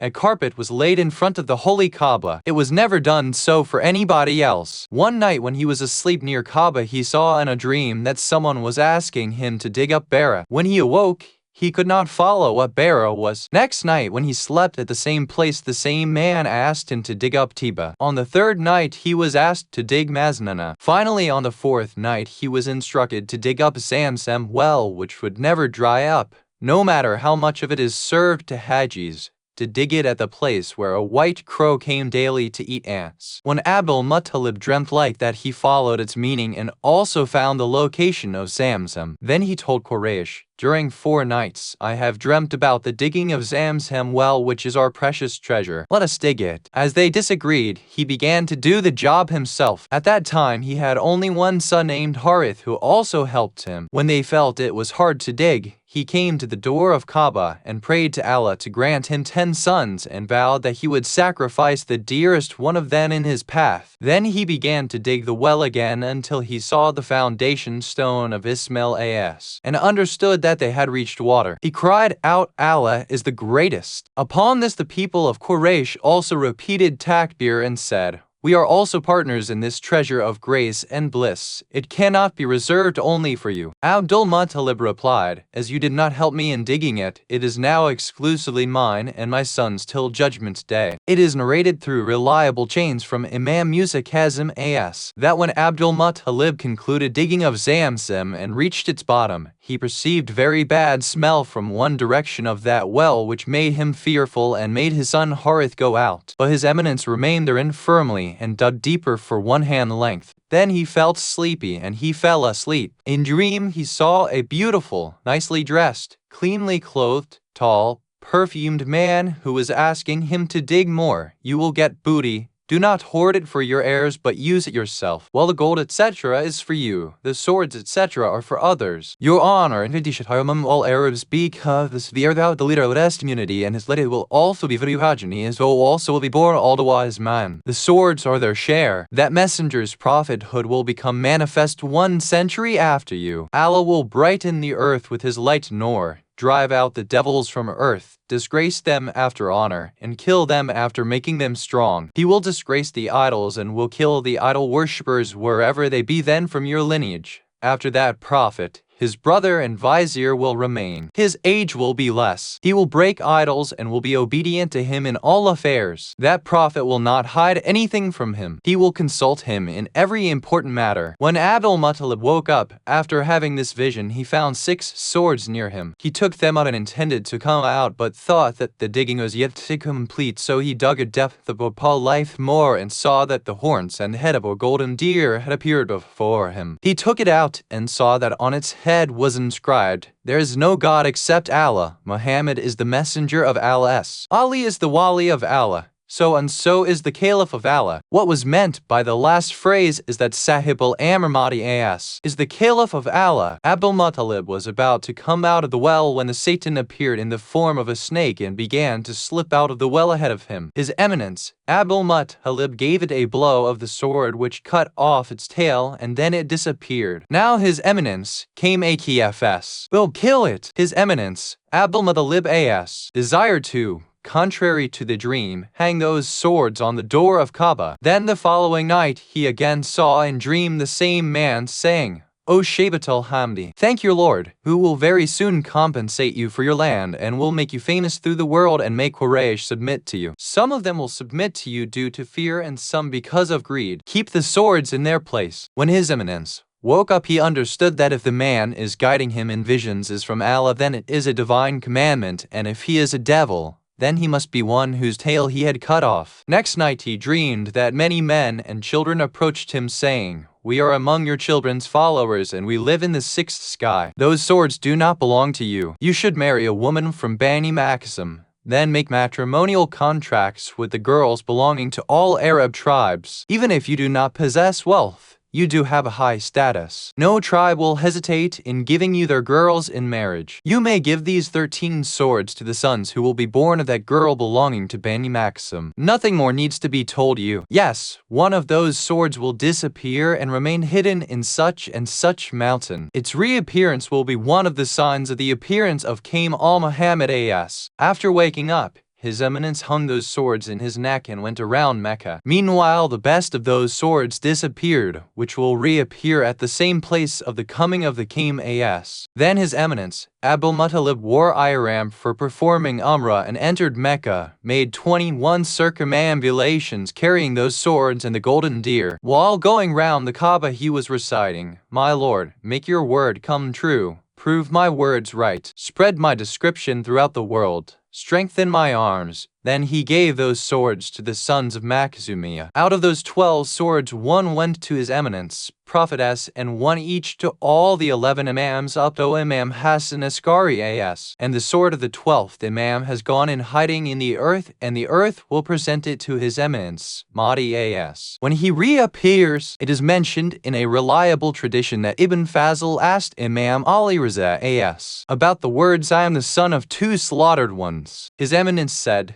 "Those 2 slaughtered ones are His Eminence, Ismail as, and Abdullah bin Abdul Muttalib. Ismail as was that great son whose glad tiding was given by Allah to Ibrahim as. When he was busy performing Hajj with his son, Ibrahim told his son, "I have dreamt that I am slaughtering you. Therefore think upon it and let me know what your opinion is." He replied, "Dear father, do as you have been commanded to do. Inshallah, you will find me patient." He did not say, "Do what you saw in the dream." When Ibrahim as was about to slaughter him, Allah made a black and white sheep his ransom, which could walk, graze, drink, and so also see, pass water, and drop dung in the darkness. Prior to that it was grazing in paradise for 40 years. It was not born from a mother. Allah commanded be, and it came into being. It was to become a ransom for Ismail as. Every sheep which is slaughtered in Mina becomes a ransom for Ismail as till Judgment Day. The story of another slaughtered one is that once Abdul Muttalib, clinging to the door of Kaaba, prayed that if Allah gives him 10 sons, he will,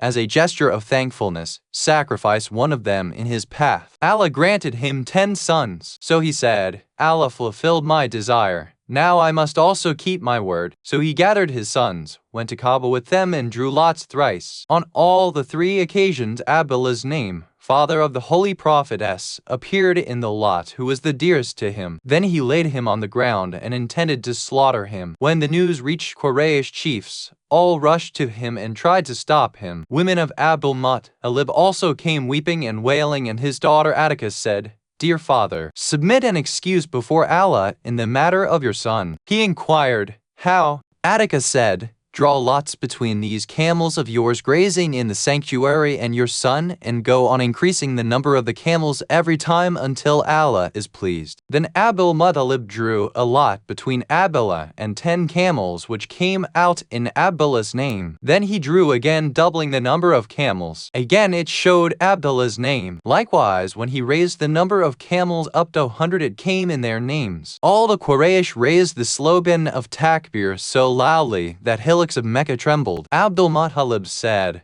"I will not give up unless the lots show the names of the camels 3 times. Then he drew lots twice, and it showed the names of the camels. Then Zubair and Abu Talib and his sister drew out Abdullah as. From under the hands of Abdul Muttalib, the radiant skin of Abdullah got scratched due to this dragging on the ground. All of them snatched Abdullah and hugged him and kissed him. All tried to clean dust from the face of Abdullah. Then Abdul Muttalib sacrificed camels between Safa and Marwa and distributed divided the meat among all and did not prevent anyone from taking it. This was also one of the traditions established by Abdul-Muttalib, which Allah continued. That is, the blood money of every Muslim would be 100 camels in Islam. According to another reliable and authentic tradition from Imam Muhammad Baqir A.S., the Messenger of Allah said, Abdul-Muttalib had 10 sons besides Abbas A.S. Ibn Babawai is given their names as follows: Abdullah, Abu Talib, Zubair, Hamza,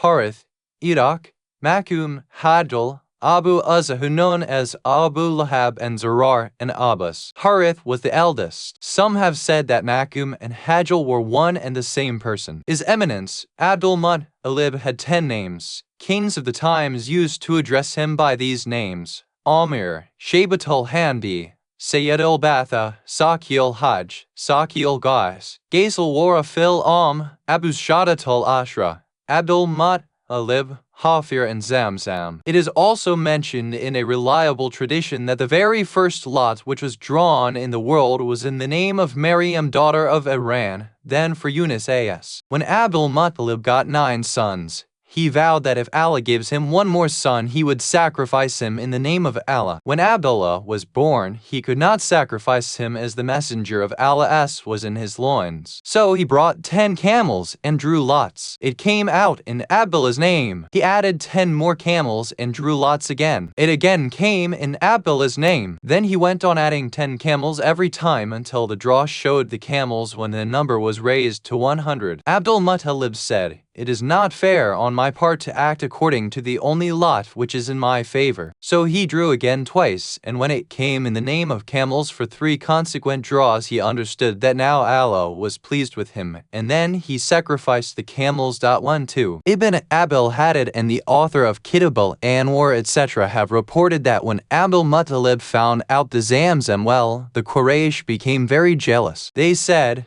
"O Abdul-Muttalib, this well belongs to our forefather, Ismail A.S., and therefore we also have a right over it, so make us also partners in it." Abdul-Muttalib replied, "Almighty Allah has granted this honor exclusively to me. You have no share in it." After a prolonged dispute, he agreed to get the matter decided through a lady soothsayer who belonged to Bani Sa'd tribe and lived in Syria. Abdul-Muttalib, accompanied by a group of Bani Abd Manaf, proceeded to Syria along with the Quraysh. On the way, where there was no water, the water which was with the companions of Abdul-Muttalib exhausted, and Quraysh refused to oblige them. When thirst took a serious turn, Abdul-Muttalib said, "Let all of us dig our graves so that those who die could be buried, and thus only one, the last one to die, would remain unburied in this wilderness. It would be better than a situation in which all of us might remain unburied." They waited their deaths after digging the graves. Then Abdul-Muttalib said, "To sit waiting for death and not to try to find water would be like being despairing of the mercy of Allah. So let us get up and search. Allah may give us water." So they got up, loaded their goods, and Quraysh also accompanied them. When Abdul-Muttalib rode his camel, a freshwater stream began to flow from beneath the hooves of his camel. He exclaimed, "Allahu Akbar." His companions also raised the slogan pronouncing the greatness of only one Allah and filled up their leather bags. Abdul-Muttalib called the Qurayshi tribes and said, "Look, Allah has given water to us. You may also drink as much as you want." When the Quraysh saw this generosity of Abdul-Muttalib, they said, "Allah has decided between you and us. Now we need not go to the soothsayer for settlement. Henceforth we will never raise any dispute with you in the matter of Zamzam well. The Lord who gave you water in this desert has also given Zamzam to you." Then they returned from there and reserved Zamzam for Abdul-Muttalib. The author of Anwar Hidayat has mentioned that when Abdul-Muttalib reached the bottom of Zamzam well, he found 2 golden deer, many swords and armors. Then also Quraysh asked for their share in it. Abdul-Muttalib decided to settle the dispute through lots. He took 2 yellow arrows in the name of Kaaba, 2 black arrows in his name, and 2 white arrows in the name of Quraysh, gave the 6 arrows to a man and made him enter Kaaba, and drew lots. The result was 2 in the name of Kaaba for the deer, 2 black which were in the name of Abdul-Muttalib for the swords and the armors, and the 2 which were in the name of Quraysh for none. So Abdul-Muttalib utilized the swords and armors himself, and hung the 2 big deer on the door of Kaaba for decoration. Then the governance of Mecca and the service of supplying water to Hajj pilgrims was reserved for Abdul Muttalib. Thereafter none except Hudi bin Nawfal raised any dispute in this matter with him. He was the chief of Mecca before Abdul Muttalib, so he became envious of him. One day he came to confront and said, "You were merely a boy among the boys of your community. You have neither a son nor any helper. You came from Medina all alone. Then how are you superior to us?" His Eminence became angry and retorted, "Do you taunt me for having few sons?" Then he gave a word to Allah that if he gives him 10 sons, he would sacrifice one of them to uphold his might and grace. "O Allah, grant me many sons, and do not allow the enemies to laugh at me. Doubtlessly you are unique and needless." Then he began to marry women. He married 6 women and got 10 sons from them. Every one of those women was very beautiful and prestigious in her community. One of them was Ma'a, daughter of Hayat Al-Qulub. Second, Samrati bin Anidak Vatalikia. Third, Hajar Kozoya. Fourth, Saad, daughter of Habib Kalbiya. Fifth, Hala bin Wathab, and sixth, Fatima bin Amr Maksumiyya. Fatima had given birth to Abu Talib and Prophet's father Abdullah. Some say Zubair was also born of Fatima, and the other children were from different women. His Eminence, Abdul Muttalib, was making untiring efforts to serve the Holy Kaaba. Once when he was sleeping near the Kaaba, he saw a dream and became restless next morning. He got up, drew his sheet, and approached a group of soothsayers shivering. They asked, "O Abul Harith, what's wrong with you?" He replied, "I dreamt that a bright chain sprang out from my back that dazzled the eyes. That chain had 4 angels, one in the east, another in the west. One end was on the ground, and the other was reaching the sky. Then I saw 2 persons who were very handsome and graceful. They were standing under that chain. I asked one of them, 'Who are you?' He replied, 'I am Prophet Nas.' Another said, 'I am Allah's friend Ibrahim As, and we have come here to live under the shade of this holy tree. Lucky is one who resides beneath this tree, and woe unto one who stays away from it.' The soothsayers said,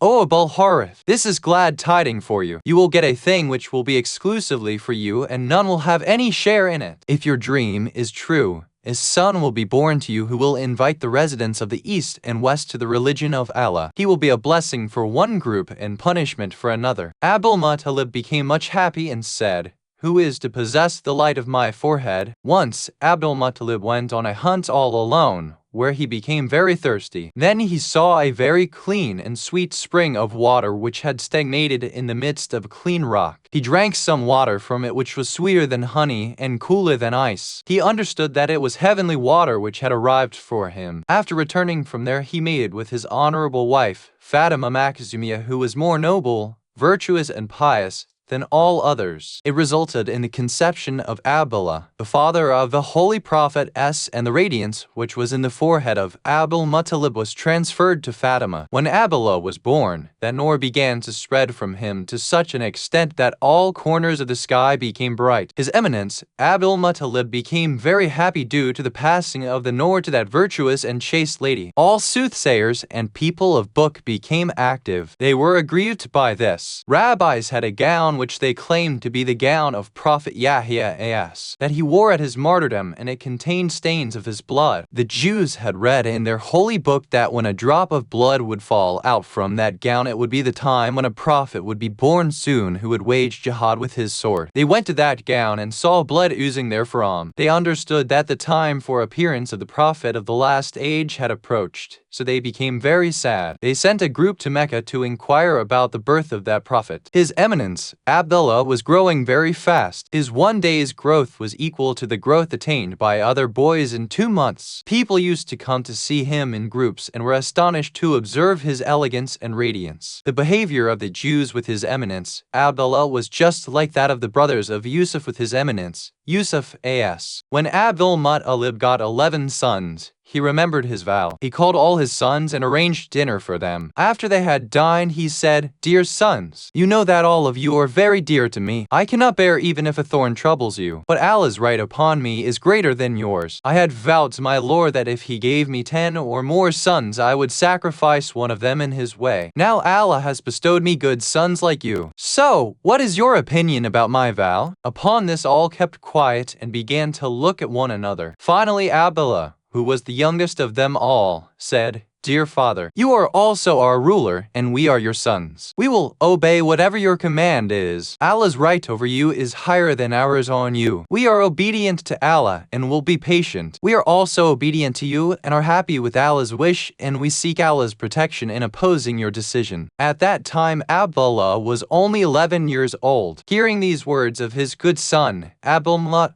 Al-Qulub wept very much, and thanking him turned to others, asking them what did they thought. They also said, "We have heard and we have obeyed. We are prepared even if you intend to sacrifice all of us." Allamah Al-Qulub blessed all of them and said, "Go to your mothers and let them know what I have said to you. Also tell them to wash your hands and faces and apply antimony to your eyes and to bid you goodbye after dressing you in clean clothes, as if you were not to return to them." When the boys conveyed this painful news to their mothers, they began to cry in grief and continued it till the next morning. In the morning, Allamah Al-Qulub put the chador of Adam as on his shoulder, put on the shoes of Sheath as in his feet, and wore the finger ring of Nut as, and came out of his house with a sharp dagger in his hand. Then he called every one of his sons from the houses of their mothers. All of them arrived dressed in the best dresses except Abdullah, whose mother was sure that only her son was worthy of going to Allah's court and that the draw would come only in his name, and so she was not separating him from her. Allamah Al-Qulub went to the house of Fatima. Abdullah's mother held Abdullah's hand and brought him out. Fatima clung to him and Abdullah clung to his father. Allamah Al-Qulub was drawing Abdullah towards him, and the child's mother was preventing him, crying and complaining. Abdullah was advising his mother, "Dear mother, please leave me and allow me to go with my dear father so that he may do to me whatever he thinks fit." At last, Fatima became extremely gloomy and she tore her collars, saying, "O Balhara, this act of yours is such that no one has ever done in the world. How will you be able to slaughter your own dear child with your own hand? And if you at all want, do so. Leave Abdullah, as he is the youngest of all. Have mercy on his childhood and respect the radiance emanating from his forehead." When she saw that her wailing had no effect on Allamah Al-Qulub, she embraced her child closely to her bosom and said, "Allah forbid. May the radiance on your head never be put off. I do not know what should I do. If only I had become blind before this and been buried in earth. I am, my dear son, separating you from me by force and have no hope of your coming back." Upon this, Allamah Al-Qulub became restless. Tears flowed from his eyes and his complexion changed. His legs stopped walking. Then Abdullah spoke, "O my merciful mother, allow me to go with my father. If Allah has selected me for being sacrificed in his path, I am most fortunate. I will submit my life again and again. And if he selects someone else from us, I will return sorrowfully to you." Then Allamah Al-Qulub arrived in Kaaba with all of them. All men and women of Quraysh gathered and began to weep and wail. Jews and soothsayers became happy, thinking that perhaps the light of prophethood will be extinguished. They did not realize that no one can ever blow out the light of Allah. Holding a very sharp dagger in hand, Allamah Al-Qulub began to draw lots in the names of his sons. He was praying, "O Lord of Kaaba and sanctuary and sustainer of angels and creator of universe, for the sake of your Noor, remove every darkness from us with truth and decide this matter, as none can ever reject what you have decided. The weak have no shelter except in you. You are almighty and omnipotent. Needs of the needy can never be fulfilled, but only by you the needless. My Lord, you know what promise I gave you and what my vow is. Now I have brought all of my sons in your service so that you may select whom you want, please. If you please grant patience and peace to the elders, as their patience is more amidst troubles and the younger are mostly pitiable. O Lord of Kaaba and the Rukin and the Makam, and O sustainer of the earth, skies, sea and mountains, and O sender of clouds and rain, remove difficulty and trouble from the boys." Thereafter he wrote the name of every one of his sons on every arrow and put them in the Kaaba, and also sent his sons in the Kaaba. The mothers of the boys began to weep and wail aloud, and the entire audience also wept. Allamah Al-Qulub was falling down due to old age, and again getting up with the power of spirituality, saying, "O Lord, declare your judgment soon." People were raising their heads and crying restlessly, waiting to see in whose name the lot was to appear. Then suddenly all saw that the man who was drawing lots came carrying with him Abdullah, who was covered in a chador hanging by his neck. His color was getting yellow like the sun and was trembling like the lamp of the morning hours. He was the worthiest of all for being sacrificed in the court of the Lord. That man told Abdul-Muttalib, "The draw has come out in the name of this bright sun. Now you may slaughter him if you please, or leave him." Upon this Abdul-Muttalib fell down unconscious, and all of his brothers came out of the Kaaba weeping. Abu Talib was weeping more than all others, and he was kissing the bright face of his brother, wailing, "I wish I could live till the time I could see your worthy son grow up, who is the heir of this Noor, and whom Allah has made superior to the entire creation, and through whom he will clear the earth of every dirt and impurity of blasphemy and idol worship, who will destroy the soothsaying of soothsayers." When Abdul-Muttalib regained consciousness, he heard the noise of weeping men and women all around him. He observed that Fatima, Abdullah's mother, was throwing dust on her head and beating her breasts. All this also could not weaken his decision. He thought of holding the hand of Abdullah to lay him on the ground for slaughtering. The elders of Quraysh and the sons of Abd Manaf clung to him. Abdul-Muttalib told them, "Woe unto you! You cannot be more merciful to my son than me, but I cannot leave him unless I carry out my Lord's command regarding him." Clinging to Abdullah, Abu Talib was saying, "Dear father, sacrifice me instead of him, but leave him." Abdul-Muttalib said, "I cannot contravene my Lord's commandment. I will slaughter one in whose name the arrow was drawn." Then elders of Quraysh requested Abdul-Muttalib to draw lots once again, saying that perhaps it might show something else. When they all urged much, the lot was drawn again. Once again it drew in Abdullah's name. Abdul-Muttalib said, "Now obeying the divine order has become absolutely obligatory, and now there is no question of any recommendation." So he brought Abdullah at the altar, and Arab elders stood in rows behind him. Abdul-Muttalib tied up Abdullah's hands and legs and laid him down on earth. When Abdullah's mother saw this, she rushed crying to her relatives. They rushed to Abdul-Muttalib when the dagger had almost reached the neck of Abdullah. At that moment, angels in the sky made noise, spreading their wings. Jibril and Israfil prayed to Almighty Allah when they got a revelation, "My angels, I am aware of all this and I know everything. I have tested the faith of my servant so as to make his patience known to the entire world." At that moment 10 men belonging to Fatima's tribe advanced barefoot and barehead with naked swords in their hands, clung to Abdul-Muttalib and said, "We will never allow our sister's son to be slaughtered. It will be possible only after you kill all of us." At that time Abdul-Muttalib raised his head to the sky and said, "My Lord, you see that these people are not allowing me to obey your order and are preventing me from fulfilling my vow. So decide between me and them, as you alone are the best judge." Then a wise community elder, Akram bin Amir, came forward and suggested a plan that lots be drawn between Abdullah and camels. The next day Abdul-Muttalib ordered that all of his camel be brought. Abdullah was adorned with the best fragrant dress and brought to the holy Kaaba. Abdul-Muttalib prayed, "O Allah, your command is effective and your will prevails." Then he drew a lot, and it came out in Abdullah's name. Then 10 camels were added in the lot of camels, praying, "My Lord, if my prayer is not being answered because of my sins, you are the most forgiving and the remover of all difficulties. Please have mercy on us and give us grace." Then he drew the lot again. Again it showed Abdullah's name. He added 10 more camels and prayed, "My sustainer and my pardoner. My Lord, every allowance and denial is only from you, and only your will prevails over all. I have done something unwise due to my ignorance. I am hopeful of your pardon. Please forgive me and do not disappoint me." Again the lot drew in Abdullah's name. When the number of camels to be slaughtered reached 90, and every time the lot drew in Abdullah's name,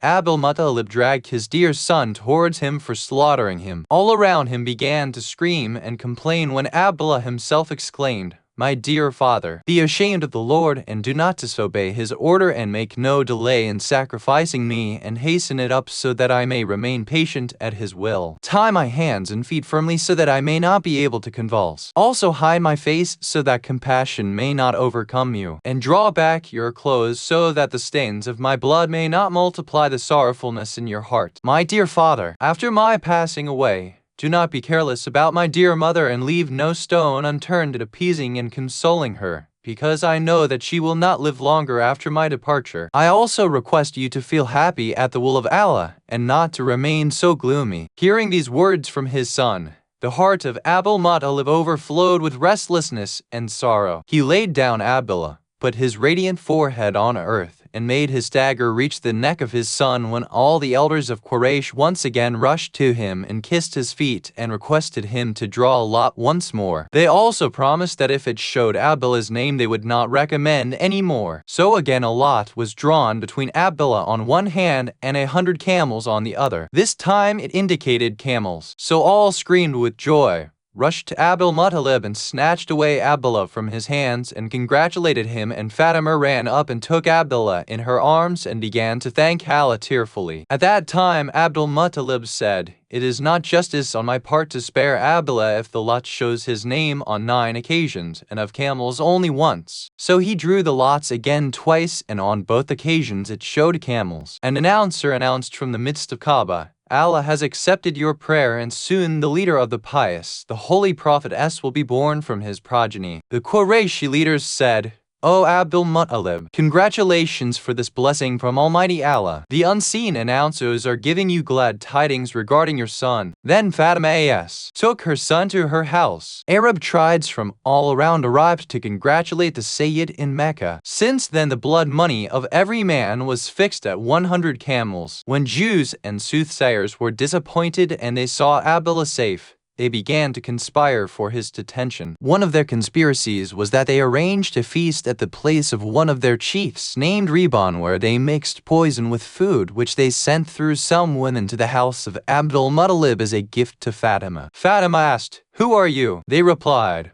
"We are among your relatives in the progeny of Abd Manaf. We are very pleased due to the safety of Abdullah. We have prepared this food on this happy occasion. This is your share therefrom." When that food was brought before Abdul-Muttalib, he asked, "Where from has it come?" Fatima A.S. said, "Your relatives have cooked it to celebrate the well-being of our beloved son. They have sent this as our share." When Abdul-Muttalib intended to eat from it, the food, as a miracle of the Noor of the Holy Prophet S, spoke up, "Do not eat me as I am poisoned." Then they realized that it was a conspiracy, so they buried that food. When His Eminence, Abdullah, became adult, the Noor of the Holy Prophet S appeared on his forehead, and nobles from all around came and offered their daughters in marriage to him and to benefit from his beauty and light, as he was unique in his elegance and grace. During the day the path he traversed became fragrant due to the good smell emanating from his body. At night, buildings all around were brightened by the radiance of his holy face. Meccans used to call him Lamp of the House of Allah. In short, the prophetic radiance was destined for the virtuous Lady Amina bint Wahab, with whom His Eminence Abdullah got married. The cause of this blissful marriage was that when the scholars of people of book observed the signs of the appearance of this most intelligent person, all of them gathered in Syria and discussed about the birth of the prophet of the last age. Then all proceeded to their most aged and experienced scholar in Jordan. He asked, "Why have all of you come, and why you look so much worried?" They replied, "We have read in our holy books about the virtues of the Prophet, who will be helped by angels and who will destroy our religion. We have come here to consult you in this matter. Perhaps you may suggest some idea to prevent the appearance of that man." He said, "One who intends to prevent what Allah has decided is ignorant. Whatever you have seen and read will surely happen, and it cannot be prevented. One of his relatives will be his vizier, who will assist him in every matter." They were shocked at the discourse of that learned man, one of them named Huba, who was very bold and haughty disbeliever. He got up and said, "This man has become very old, and hence his intellect has weakened. Do not listen to his words. I say that a tree which is uprooted and thrown away cannot become green. It is advisable to kill the man from whose loins the said prophet is to be born, and then stop worrying about him. The plan is that you should purchase some goods and go to Mecca under pretext of trade, where your aim will be fulfilled. I will also accompany you. Dip your swords in poisoned water and prepare for the journey." Those cursed fellows accepted the suggestion of that unlucky denier. They bought goods for Mecca and proceeded for that city. When they approached the holy city, they heard the voice of an unseen announcer saying, "O the most unlucky persons! You are going to the best city and are intending to harm the best man among Allah's creation. A man who tries to overturn the divine designs returns to hellfire and ends up as a loser in the world as well as the hereafter." They were bewildered and were about to return, but Huba made them go ahead through his satanic talks. The cursed fellows were inquiring about His Eminence, Abdullah as. From everyone who met them on the way. People were all praised for Abdullah's beauty and virtues, which doubled their enmity and jealousy. Then all of them entered Mecca and showed their goods to traders, demanding a high price so that they might not purchase and they could stay there for a long time. They were waiting for an opportunity to fulfill their evil designs. One night Abdullah saw a dream and described it to his father, Abdul-Muttalib. He narrated that some monkeys waving naked swords were attacking him until he was lifted up in the air. Then a fire came down from the sky and it burnt down those mischievous monkeys. Abdul-Muttalib said, "My dear son, Allah will always protect you from every calamity. Many are anxious of you because of the radiance shining on your forehead. But even if all on the surface of this earth join hands, they will not be able to harm you in the least, because this radiance is the nur of the Prophet of the last age, and Allah is his protector." Abdul-Muttalib and Abdullah used to go hunting on many occasions, but those deniers were not able to confront Abdullah for fear of Abdul-Muttalib. Once Abdullah went alone. Huba went to his companions and said, "Here is a good chance. Abdullah has gone for hunting all alone, and this is an appropriate time." When Abdullah was slaughtering his hunted animal in one of the caves, the Jews surrounded him from all sides and closed all passages of escape. When Abdullah saw that they intended to kill him, he raised his head to the sky and prayed, weeping to Allah, the knower of the open and the hidden. Then he turned to the Jews and asked, "Why do you want to kill me? By Allah, I have never harmed any one of you, nor have I grabbed any of your wealth. Neither have I killed any one of you." The cursed fellows did not reply to any of his questions. They attacked him suddenly and jointly. Abdullah took the holy name of only one Allah and shot 4 arrows towards them. When 4 of them were killed, the unbelievers began to make excuses and said, "Why are you killing us? We are not confronting you. One of our slaves has run away. We are searching him. We mistook you for him." Abdullah laughed at this mischievous lie and, taking up his bow, intended to ride off when they attacked him again. Some began to throw stones and some attacked with their swords. Abdullah also confronted them very courageously and felled many of them, but when he became very tired he jumped off his horse and took support of the mountain rock. The oppressors began to stone him, but they dared not approach him. At that moment, when they had surrounded Abdullah, Wahab bin Abd Manaf came up to that valley. Seeing the big number of the Jews, he feared and rushed back to Mecca and cried out to the Quraysh, asking them to rush to the help of Abdullah, who was surrounded in a valley by the enemies. All men of Bani Hashim took up swords, rode their horses without saddles, and rushed to that mountain, saw that Abdul-Muttalib, Abu Talib,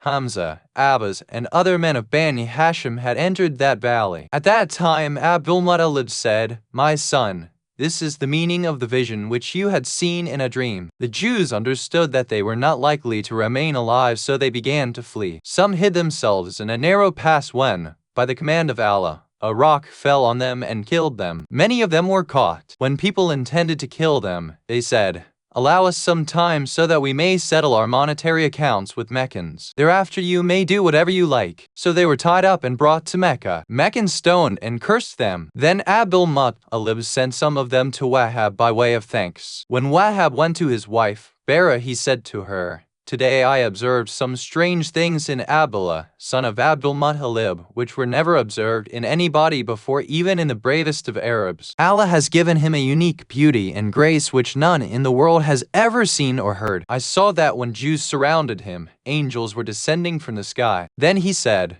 "Please go to Abdul-Muttalib and talk to him. Perhaps they will accept our daughter, Aminah, for marriage with Abdullah and allow us also to share their grace." Bara said, "O Wahab, almost all chiefs of Mecca and surroundings have offered their daughters, but they did not accept. How will they accept our daughter?" Wahab replied, "I have today established one of our rights on them by informing them about Abdullah. They may, due to it, consider our request about our daughter." Bara came to Abdul-Muttalib's house. He said, "Welcome. Today your husband has done a favor to us. Let us know if you have any needs so that we may fulfill it." Bara said, O Abdul-Muttalib, he has sent me to you. He wants that the radiance of Abdullah to be transferred to his daughter, Amina. We have no other need. I offer Amina to you as a gift. Abdul-Muttalib looked at Abdullah and said, My son, even though you have not accepted daughters of some kings, this girl belongs to your family. No other girl can equal her in wisdom, piety, chastity, honesty, beauty, grace, and perfection. Abdullah remained calm and did not express dislike. Then Abdul-Muttalib said to Bara,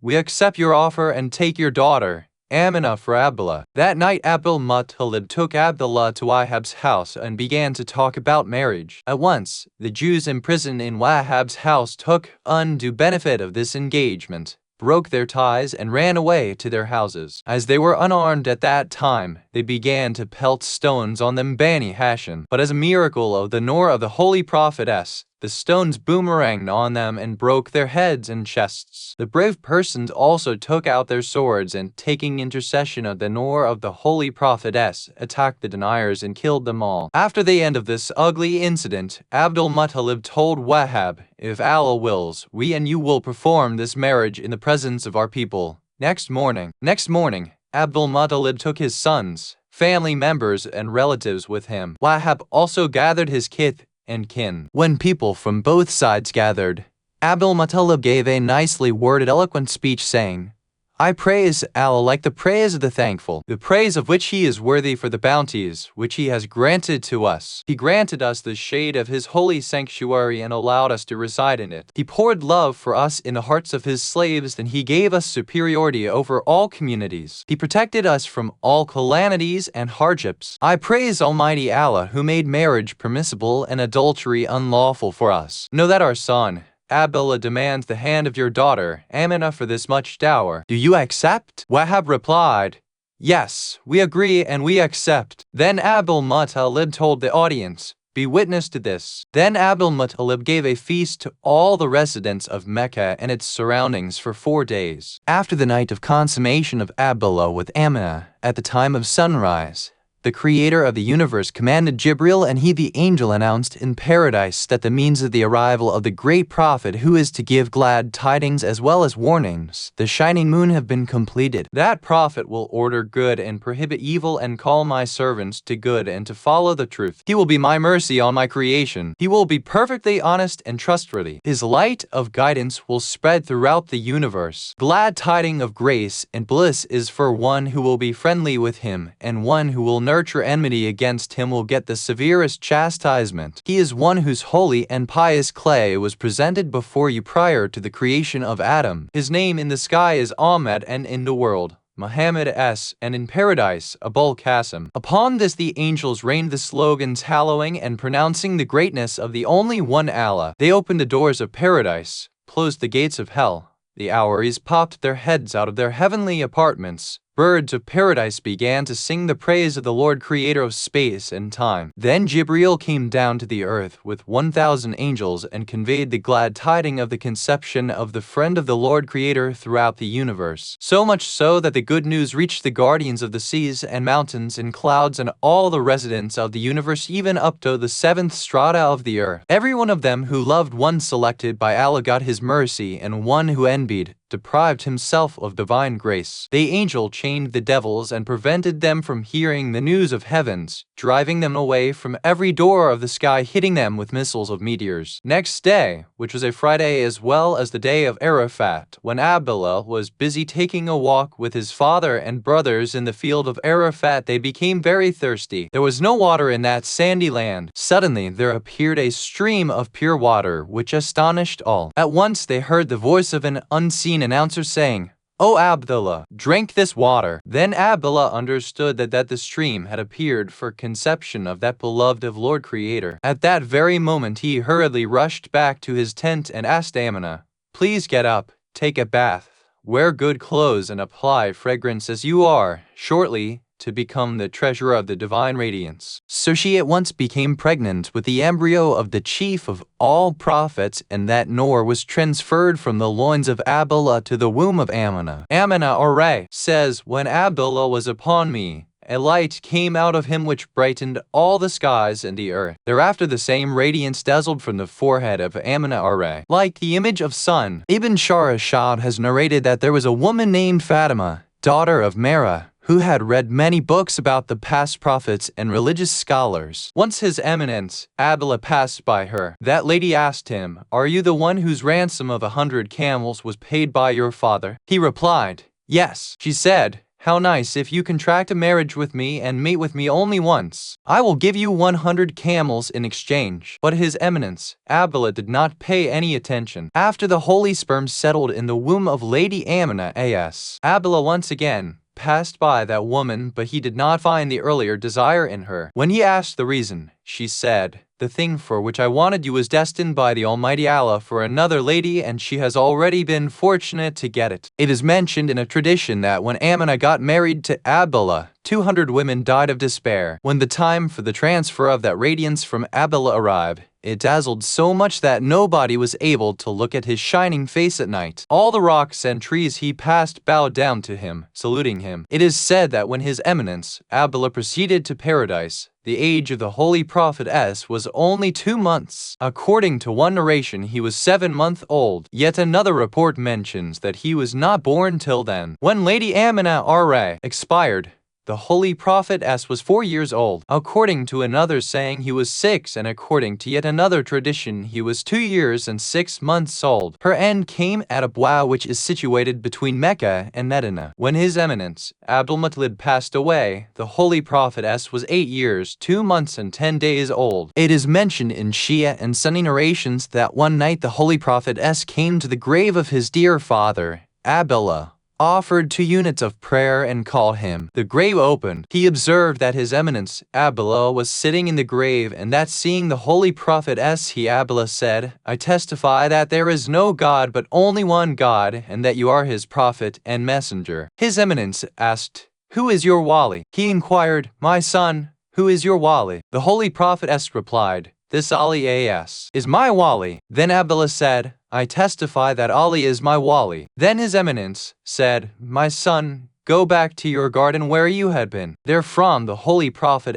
went to the grave of his dear mother and repeated the same things. That grave too opened, and the Holy Prophet observed that Amanah was sitting therein, saying, "I testify that there is no God but only one God, and that you are His Prophet and Messenger." He asked, "Who is your wali?" She inquired, "Who is your wali?" He said, "This Ali bin Abi Talib is my wali." Amanah said, "I testify that Ali is my wali." His Eminence said, "Please return to your garden." 13. Shazan bin Jibril Qumi, Ibn Babawayh, and Sheikh Tabarsi have also narrated with little difference and much agreement. Shazan has said that during the days of Abdul-Muttalib there was a king in Yemen known as Saif bin Zayazan. He had captured Mecca and had appointed his son as the governor. Abdul-Muttalib took some chiefs of Bani Hashim with him and proceeded to Yemen so as to meet him and to ask him to be kind to the residents of Mecca. When they reached Yemen, they came to know that the king was in his palace named Wardi, and that according to his habit he lived in Amadin Palace during spring, where he remained busy in luxury for more than 40 days. At that time no one was allowed to approach him. The garden attached to the Amadin Palace had a gate also in the direction of the forest. Guards were posted at every gate. When Abdul-Muttalib arrived at the said gate and asked permission to enter, the guards said, "In these days the king remains in privacy with his mates and women, and no one is allowed to go there. If he sees you, he will kill us also along with you." Abdul-Muttalib gave him a purse full of golden coins, saying, "Please don't prevent me from going in.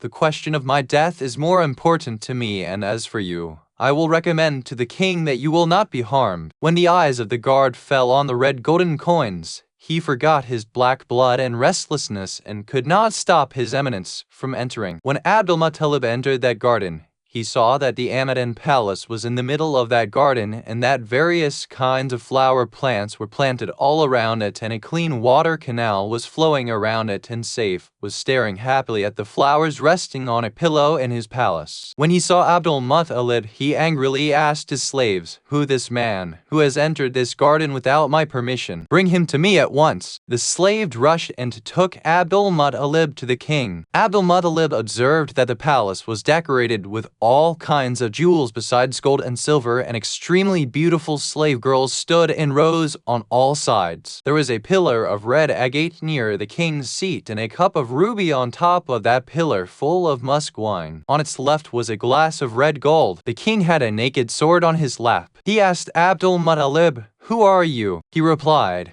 "I am Abdul-Muttalib, son of Hashim, son of Abd Manaf," and he described his ancestry right up to Adam as. The king asked, "O Abdul-Muttalib, are you the son of my sister?" He replied, "Yes, because Saif belonged to Al-Qatan, and Al-Qatan was the brother's progeny, and Al-Ismail was sister's progeny." Then Saif gave much respect and honor to Abdul-Muttalib and shook hands with him and seated him beside him and asked the reason of his arrival. His Eminence replied, "We reside in the neighborhood of the house of Allah, and we are serving that house. We have come to congratulate you for your victory over your enemies." He wished well for the king, who became very happy and made Abdul-Muttalib and all of his companions stay as his guests in the hall of entertainment and gave them much respect. He fixed some amount for feast every night. One night he called Abdul-Muttalib in privacy, sent away his companions so that no one would know about their talks, and said, "O Abdul-Muttalib, I want to tell you a secret which I have never told anybody, as, in my opinion, you alone are worthy of knowing it. I want you to keep it secret till the time of its manifestation arrives." Then Saif said, "In your city there is a very beautiful child with a well-built physique and extremely beautiful and unique stature. There is a mark between his shoulders. He will arrive in the land of Tahama. Allah will put the crown of prophethood on his head. Clouds will provide shade to him. He alone will be the intercessor of humanity on Judgment Day. There are 2 seals of messengership between his shoulders, wherein it is inscribed, 'There is no God except Allah. Muhammad is the messenger of Allah. Allah has called both of his parents to his fold of mercy. His grandfather and his uncle are nourishing him. His signs are shining like full moon in the holy books of Bani Israel. Almighty Allah will make a group of we Yemenis his helpers and assistants. Allah will make his friends win and disgrace his enemies. He will break idols and silence the fire temples. His words will be full of wisdom. His deeds will show justice and equity. He will order good and will do good himself. He will forbid evil and remove them. If I remain alive till his arrival, I will go to Medina, his capital, with my armies to assist him. Had I not feared that enemies would destroy him, I would have publicized everything about him and would have at once invited all the Arab tribes to side with him. I imagine that you are his grandfather." Abdul-Muttalib said, "Your guess is correct." He said, "You are most welcome. You have honored us with your arrival here. I make you a witness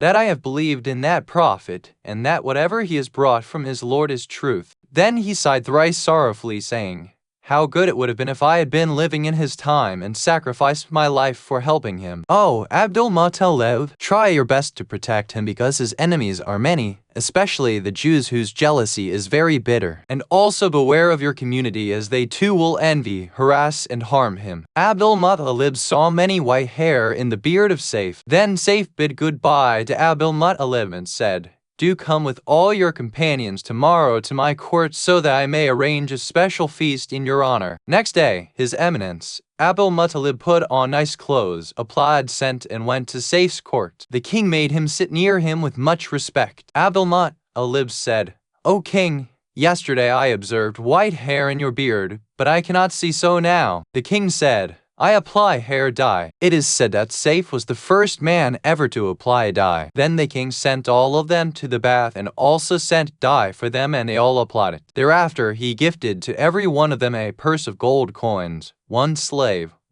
girl, and one pair of clothing, and also the total of all that to Abdul-Muttalib. According to another report, each one was given 10 slaves, 10 slave girls, 2 Yemeni robes, 100 camels, and 10 pounds of silver tinged with musk and ambergris, and 10-fold of all that to Abdul-Muttalib. Then he called for his horse, Uqab, and his mule, Ashab, and camel, Gazba, and handing them over to Abdul-Muttalib said, When your grandson matures, give these gifts to him. Till then these things are a trust with you. Whenever I rode Yukov for hunting or war, I was successful. If I ever returned from an enemy riding this horse, no one could harm me. I have traveled in numerous hills, vales, plains, and forests riding on this mule so happily that I never wished to get down from it. Please present these gifts to your forthcoming grandson and convey my regards to him. Abdul-Muttalib responded, I accept with hearty pleasure. Then Abdul-Muttalib departed from Saif and returned to Mecca. He used to say,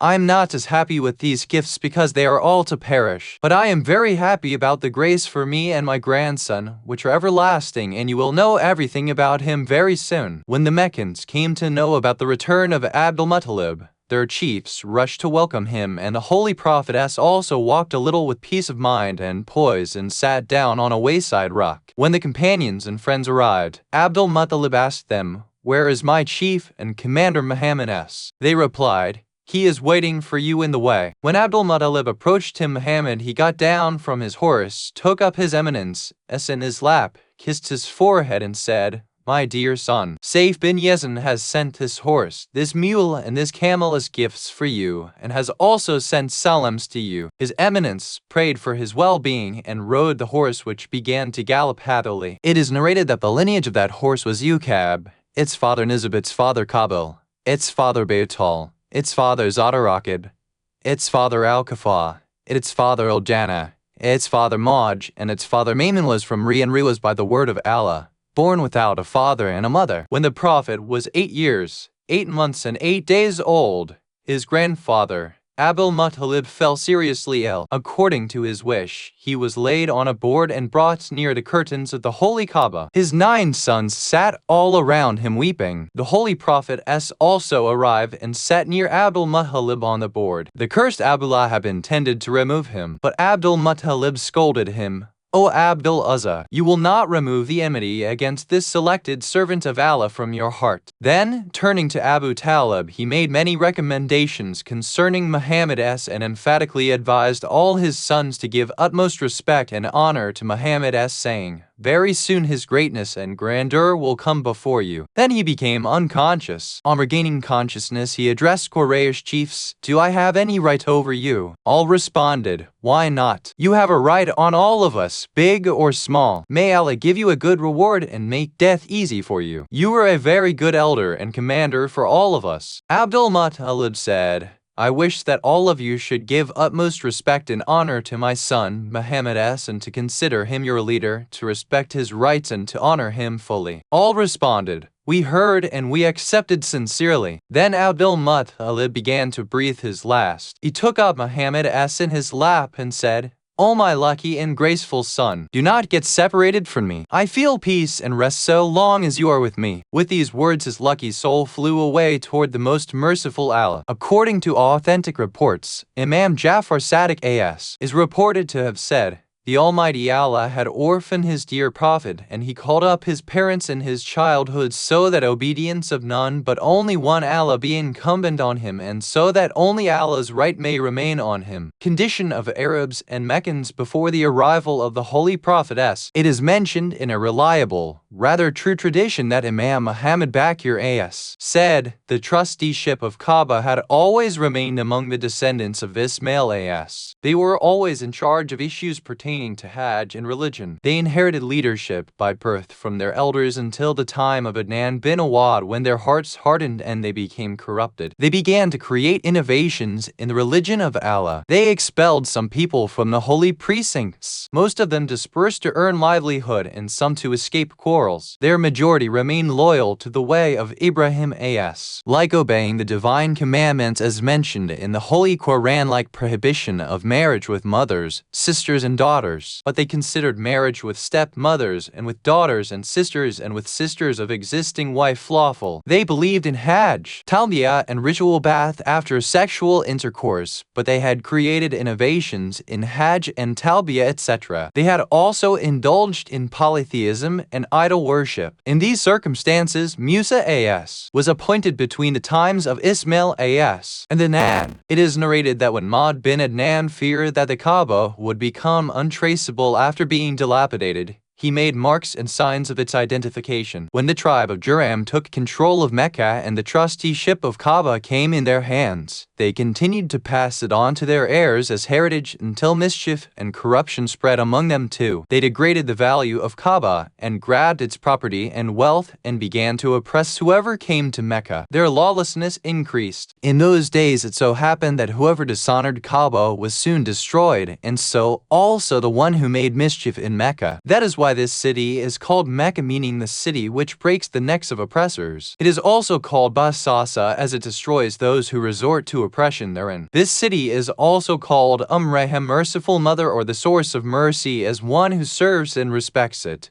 becomes the rightful gainer of divine mercy. So when the people of Jurham community became lawbreakers and mischievous, Allah punished them through plague, which killed many of them. Then the people of Kaza came together with an intention to drive the remaining people of Jurham out of the sanctuary. The chief of Kaza was Amr bin Rabi'ah bin Harith, and the leader of Jurham was Amr bin Harith bin Jahami. They fought with one another. Kaza overpowered the Jurhams. Some of the Jarhamis who had survived went away to a place called Jahannah and settled there. The flood there killed them all. Thereafter Kaza became the trustees of Mecca until the time of Qusay bin Kalab, who was the great-grandfather of the Messenger of Allah. He drove the Kaza out of Mecca and became the trustee of Kaaba. The trusteeship of Kaaba remained in their progeny till the time of the Holy Prophet. It is narrated that Imam Jafar Sadiq A.S. said, "The Arabs to some extent continued to serve and follow the religion of Abraham A.S. and also to be kind to the kith and kin. They were serving their guests and performing the pilgrimage of Hajj of Kaaba. They used to say that one must always refrain from grabbing the property of an orphan because it is like a rope which ties up man. They were also desisting from any prohibited things due to the fear of divine punishment, because no sooner than they did anything unlawful, they were caught in one or another calamity. They were hanging the skin of the trees growing in the limits of sanctuary in the necks of their camels and then let them free untied, but then no one could ever dare to steal those camels or to put another skin belt in their necks. If anybody did so, he used to be punished soon. But today they have been given a respite, and the Almighty Allah does not grab them forthwith and does not chastise instantly. He keeps the matter pending till judgment day. Once the people of Syria invaded Kaaba, they installed a catapult on Mount Abu Qubayis to attack the Kaaba. Allah sent a cloud like the wings of sparrows, wherefrom a lightning fell and killed 70 persons standing around that catapult. Another reliable tradition says that once a man came to the Holy Prophet and said, "A girl was born in my home. I nourished her. When she matured, I dressed her in nice clothes and jewelry, took her to a well and pushed her in it. The last words which I heard from her were, 'My dear father, now please let me know how I can compensate for this misdeed.'" The Holy Prophet asked, "Is your mother alive?" He said, "No." Then the Holy Prophet asked, "Have you a maternal aunt?" He said, "Yes." The Holy Prophet said, "Behave nicely with your aunt, as she is like your mother. Perhaps it would compensate." The narrator asked Imam A.S., "When was this misdeed committed?" He replied, "Before the advent of the Holy Prophet. In the days of ignorance, people used to kill their daughters so that the enemy may never be able to apprehend them and get sons from them, putting them to shame." 1. Surah Sad 38:75-2. The author says, there are many traditions about the creation of those holy beings which cannot be accommodated in this book. If Allah wills, some of them will be mentioned in the forthcoming book of Amamit. As for the difference of opinion about the creation of Noor before the creation of the universe, it's because of variations in meaning of creation. Possibly they are applicable to any of the grades as mentioned in Bahar al-Anwar. Farid, Surah Araf 7:172-4, Surah Anbiya 21:37-5. 1 mythical equals 1.234 grams approx. Approx equal to 7 mythical. 1 mythical is 1.234 grams. Tava. Surah Nisa 4:22-8. Surah Anfal 8:41-9. Surah Tawbah 9:19-10. The Arabs used the word Qalu to mean maternal uncle, as Allah has also said in verse 61 of Surah Noor, There is no blame on yourself that you eat from your maternal uncle's houses. 11. A lentil. 12. The author says it appears from the act of Al-Muttalib that maybe the sacrifice of sons was permissible in the Shariat of Ibrahim as. It is also probable that it might have been exclusively for Al-Muttalib, who might have got a revelation. 13. The author says that these narrations show that the parents of the Holy Prophetess had faith in the oneness of God and also in the messengership of the Holy Prophetess, and that their calling in the grave was to make their faith perfect by the attestation of the wilayat of Ali bin Abi Talib as. Prophecies about the Holy Prophetess' birth, appointment, conditions of some faithful persons who lived during Fatara. Prophecies about the Holy Prophetess' birth, appointment, conditions of some faithful persons who lived during Fatara. 1. There are some reliable traditions regarding Quranic verses stating that the Almighty Allah had taken oaths from past prophets about Prophet of the last age and of his legatees and would ask them to testify to their prophethood and imamate. It is said that Abdullah bin Salam used to say, "By Allah, we know the Prophet Muhammad more than we know our own sons, because we have read his description in our holy books and have no doubt about it at all. While there can be some doubt about our sons." Sayyid ibn Tawas has related from Hassan bin Thabit that he used to say, "I remember that when I was 7 years old, a rabbi on a hillock was calling other Jews to gather. When all of them assembled, he said, 'Tonight a star has arisen which testifies to the appearance of the Prophet of last era, Ahmad Mujtaba S. Imam Hassan A.S. is reported to have narrated in a lengthy tradition that a group of Jews came to the Messenger of Allah S. and one who was learned among them asked some questions. When the Holy Prophet S. replied to his queries, he became a Muslim. Then he brought out a white paper showing all the replies given by the Holy Prophet S. Then he said, 'O Messenger of Allah, by the one who appointed you as his messenger, I have copied these questions and answers from the divine tablets revealed to His Eminence, Musa as. I had seen so many of your signs in the Torah that I had begun to doubt its being the divine book. 40 years ago, I had removed your name from Torah, but when I looked again in the book, it was there. I have read in Torah that no one except you would be able to answer these questions. Jibril would be standing on your right, Mikhail on your left, your legatee in front of you. His Eminence S. said, "You are right. These two angels on my right and left are Jibril and Mikhail, and this is my legatee Ali bin Abi Talib standing in front of me." It was mentioned earlier that prior to this, the group which testified to his messengership was the group of Tubba. It is mentioned in a good tradition that Imam Jafar Sadiq A.S. said, Tubba had brought 2 tribes named Aus and Khazraj from Yemen to Medina and made them settle there. He had also told them, "Wait for the Prophet who will be born soon. I have heard his virtues. He will be appointed as messenger of Allah S in Mecca and he will migrate to Medina. If I remain alive till his time, I will put faith in him and fight on his side against his enemies." It is also mentioned in another reliable tradition from the same Imam A.S. that the Jews had read in their religious books that the migration of Muhammad S would be between the mountain of Uhud and Ir. So they went out in its search and climbed a mountain called Hadad, and it is the same called Uhud. They dispersed on all sides of that mountain. Some settled in Fadak and some in Kaidur and some in Tima. Those who were living in Tima after some time desired to meet their friends. So they rented some camels from a Bedouin belonging to the tribe of Qays. The Bedouin said, "I am taking you through the valley between Ir and Uhud." They said, "Inform us when you reach that spot." When he arrived in the middle of Jub Medina, he informed them, "This is Mount Uhud and that is Mount Ir." They dismounted their camels and said, "We have reached our destination. Now we do not need your camels. You may go wherever you please." Then they wrote to their friends living in Fak and Khyber, "We have reached the place we were searching for, and now all of you may also come here." They wrote back, "At present we are well established here and reside in our own houses with properties. It is difficult for us to move from here. We are not very far from you." So they settled in Medina, built houses, obtained property, and cattle, etc. When Tubba came to know that they had become very rich, he attacked them to seize their wealth, but they took shelter in a castle. Tubba arrived there with a big army and surrounded that fort. The Jews used to pity the poor. At night, the army men of Tubba were throwing some dates and barley over the wall of the fort for those who were inside. When Tubba came, he also felt pity for them and gave them amnesty. When they came out of the fort, Tubba told them, "I like your cities very much and I want to live with you." They said, This is not an appropriate place for you because this is the place of migration of the last prophet, and until he arrives, no king can take control of this place. He said, I will leave some of my relatives here and wish that when that prophet appears they should help him. Thus he left the tribes of Aus and Khazraj with those people to settle in Medina. Slowly their population increased much. Finally they overwhelmed the Jews and snatched away their property and wealth, etc. The Jews told them, when Prophet Muhammad will arrive, we will also drive you out from our houses snatched by you. But when the Holy Prophet arrived, the Ansar became Muslim, but the Jews turned infidels. Almighty Allah has hinted this in the Holy Quran.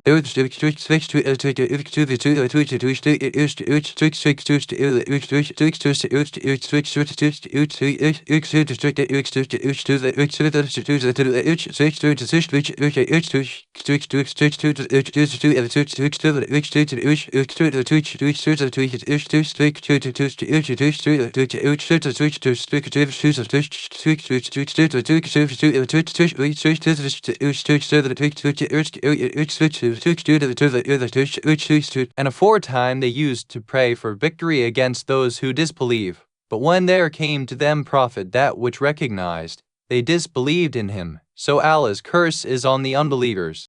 It is mentioned in another authentic tradition explaining this verse that the same Imam was asked by the people about this, and he said that it was a group who lived in a time between Muhammad and Isa which used to threaten idol worshippers that very soon a prophet will arrive who will break your idols and deal with you thus and thus. But when the Holy Prophet arrived, they themselves turned disbelievers. Qutb Rawandi R.A. has narrated that when Tuba came to Medina, they killed 350 Jews and intended to destroy Medina when an old Jew aged 250 years told him, O king, it does not befit a man like you to kill people in a fit of anger, and it is not in your power to destroy the city. What? Asked Tuba. That old man replied, because a prophet will be born in Mecca in the progeny of Ismail who will migrate to Medina. Upon this Tuba stopped killing them and went to Mecca, put a covering on Kaaba, and gave food to people over there, and also composed a poem which meant, I testify that Ahmed is the messenger of Allah, who is the creator of the entire universe. If I live long enough till his arrival, doubtlessly I will be his vizier and his cousin. They say Tuba was a short stature man, and some say he was of medium height. Ibn Sharashad has narrated that when Tuba first thought of destroying Kaaba, he fell severely ill and doctors could not help him. One of his viziers told him that the cause of his illness was his bad intention regarding Kaaba. So he gave up that intention and recovered. Then he covered Kaaba with a covering and began to respect and honor the holy house. Then he came to Medina and put faith in his eminence, Muhammad He settled 400 of his companions in Medina so that they might await Prophet's arrival for helping him. He also wrote a letter in the name of the Holy Prophet and gave it to his vizier. He wrote therein that he was a believer in him and that he was in the community of the Holy Prophet and requested the Holy Prophet to intercede in his favor on Judgment Day. The letter began as follows. This is a letter from Tuba to the Prophet of the last era, Muhammad son of Abdullah. The Holy Prophet was born 100 years after Tuba's death. When Prophet Muhammad was appointed and when many people of Medina put faith in him, the above-mentioned letter was sent to the Holy Prophet through one Abu Layla. When the Holy Prophet had gone to the tribe of Bani Salim, Abu Layla approached him with that letter. Immediately on seeing him, the Holy Prophet exclaimed, Are you Abu Layla? Have you brought Tuba's letter? Abu Layla was wonderstruck. The Holy Prophet told him, Give it to me, and asked Amr al-Mu'minin to read it out to him. He read it out. The Holy Prophet said thrice, Bravo, worthy brother. Then he brought Abu Layla to Medina. 3. Qais bin Seda was one of those who believed in the prophethood of Prophet Muhammad It is narrated through authentic reports that Imam Jafar Sadiq said that after the Holy Prophet conquered Mecca, he was sitting one day near Kaaba when a group of people came to him. His Eminence asked, To which community do you belong? They replied, Baqir bin Wale. The Prophet asked, Do you know about Qais bin Seda Where is he now? They said, He has expired. The Holy Prophet said, Praise is only due to the Lord of life and death, who is to make everyone taste death. I feel like seeing Qais bin Seda addressing people from the top of his red camel in the bazaar of saying, O people, please assemble. Keep quiet and listen attentively. Then remember and then act accordingly, and while acting, also teach others. Verily everyone who is born will die, and who is dead will not return to this world. Doubtlessly there are bounties in the sky, and lessons on the earth. Allah has made the high ceiling of sky over your heads for you, and He made the carpet of earth for you. He made the moving stars move, and made the day and night follow one another. He created seas around the earth, the depth whereof is not known. I tell you truly that all this is not a plaything. Behind all this are wonderful events of the hereafter. Why do not those who go from this world come back? Are they happy living there, or are they asleep, or have been kept asleep? I say on oath of Allah, there is a religion of Allah which is better than your religion. The Holy Prophet has said, May Allah shed His mercy on Kays, as he will rise up alone on Judgment Day because he was the only faithful man in his community. Then the Holy Prophet has asked the people, does any one of you recall his poetry? One of them recited some couplets which were about faith in the last day and the final gathering. They were so full of wisdom that whenever anyone of that tribe came to the Holy Prophet, as he used to ask him to recite those couplets and listen to them attentively. It is mentioned that he lived for 60 years. That he was the first man in his community to believe in Judgment Day, and who knew the Holy Prophetess with his entire lineage and used to give all the glad tidings of his arrival. His addresses contained glad tidings about Prophet's arrival. It is mentioned in books of Shias and Sunnis that Zayn bin Nafal was fully aware of the religion of the Jews and the Christians. As he did not like either of the religions, he came out of Mecca in search of Milad Hanif, the upright faith, and passing through the Arab Isles like Mosul, reached Syria. Whenever he learned about any knowledgeable religious scholar or a monk, he went to him until he came to know about a monk in Balkha who was known to have complete information about Christianity. He went to him and inquired about the real religion. He replied, at present, it seems no one has full information about it, because that original faith is very ancient. But very soon, in the city from where you have come, a prophet will appear who will be following that original religion. So hasten back to your place, because the time of the arrival of that prophet is very near. Maybe he has already appeared. Upon this he returned hastily, but got killed on the way. Waraka bin Nawfal, who also believed like him, wept very much when he heard about his death and recited an elegy. It is mentioned in another report that people asked the Holy Prophet whether he prayed for his salvation. The Prophet replied in the affirmative, and also asked others to pray for his salvation, as he would stand up alone on Judgment Day, because he had already believed in his prophethood and was martyred in search of the true faith. In another narration, it is said that according to Ibn Abbas, when the Holy Prophet Baqir bin Asad of Baqir is arrested and wanted him to be executed, he said, O Ka'b, did the advice of Ibn Hawash the rabbi not benefit you, who had come from Damascus and used to say, I have given up wine and luxury, I have adopted abstemiousness and started eating dates in anticipation of the Prophet, the time of whose advent has arrived. He will migrate from Mecca and come to Medina. His food will be dry bread and dates, and he will ride a bareback mule. There will be redness in his eyes, and the mark of prophethood will be embossed between his two shoulders. He will carry his sword on his shoulders and not care for any enemy. His dominion will extend to every place where the hooves of the horses can reach. Qad said, O Muhammad, it is so. If the Jews had not said that I brought faith under the threat of death, I would have indeed accepted your faith. But I have lived on the Jewish faith so far, and I shall die on it. The messenger of Allah said, Come and execute him. The executioner stepped forward and cut off his head. It is mentioned in yet another reliable tradition that Almighty Allah revealed to Isa inform Bani Israel so that they may put faith in me and in my unlettered messenger, whose lineage will live in paradise with your mother Maryam Blessed is one who puts faith in him. Tuba is for one who puts faith in him. Isa asked, My Lord, what is Tuba? Came the reply, Tuba is a tree in paradise beneath which flows a canal. One who drinks even a mouthful from it once never again becomes thirsty. Sis requested, My Lord, let me drink a mouthful from it. The Almighty Allah revealed, O Issa, its water is prohibited for all prophets until the last prophet drinks from it, and similarly it is inaccessible to all Ummas until the people Ummah of the last prophet drinks from it. Qutabrani has narrated that a resident of Mecca went to Syria with a trade caravan prior to the advent of the Holy Prophet S. He says that when we entered Bara market, a monk called us from his worship room to inquire if there was anybody who belongs to Mecca. He was informed that there was. Then he asked, was Muhammad bin Abdullah bin Abdul Muttalib born? Because this was the month for his arrival. He is the last prophet, and he will appear from the sanctuary of Allah and will migrate to a place where there are many date trees, hillocks, and salt lands. The narrator says, when we returned to Mecca and inquired about any new event or a wonderful thing, people said,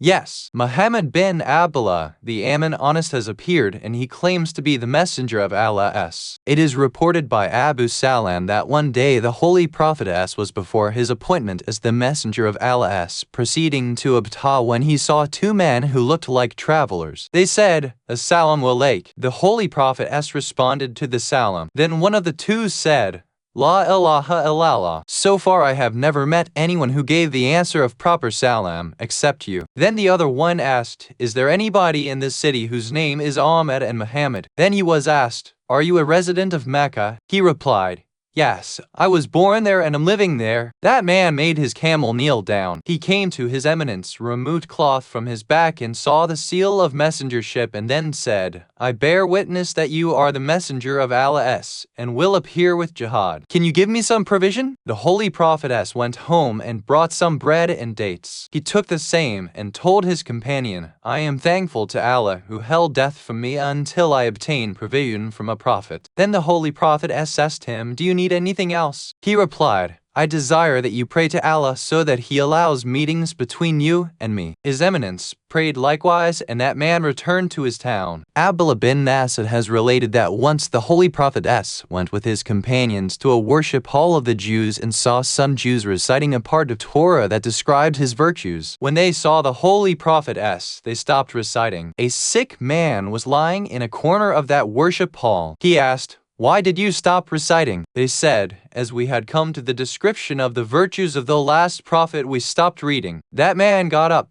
took up Torah in his hands, and loudly read out the signs and virtue, and said, I give witness to the oneness of Allah, and also testify that you are the messenger of Allah. With these words he died. His Eminence said, this man must be bathed in the manner of Muslims. The companions bathed and shrouded him, performed funeral prayer, and then buried him. It is related that when Abdul Muttalib went to Yemen, he met a rabbi who knew Zabur Psalms of David. He said, can you permit me to observe some parts of your physique? Abdul Muttalib replied, you may observe any part except the private organs. Then that man first looked into one hole of Abdul Muttalib's nose. Then he looked at the other one. Then he said, I testify that you have kingdom in one hand and prophethood in the other. So far as we know, the promised light will appear in the people of Bani Zura. Have you asked for the hand of any of their women? Abdul Muttalib said, no. Thereafter Abdul Muttalib married Mala, daughter of Wahab bin Abd Manaf bin Zura. According to another narration, Jubair bin Mut'im says, I used to harass the Prophet most. When I felt that people would kill him, I went out of Mecca and camped in a monastery where they entertained me for 3 days. When they felt that I did not intend to go back, they asked,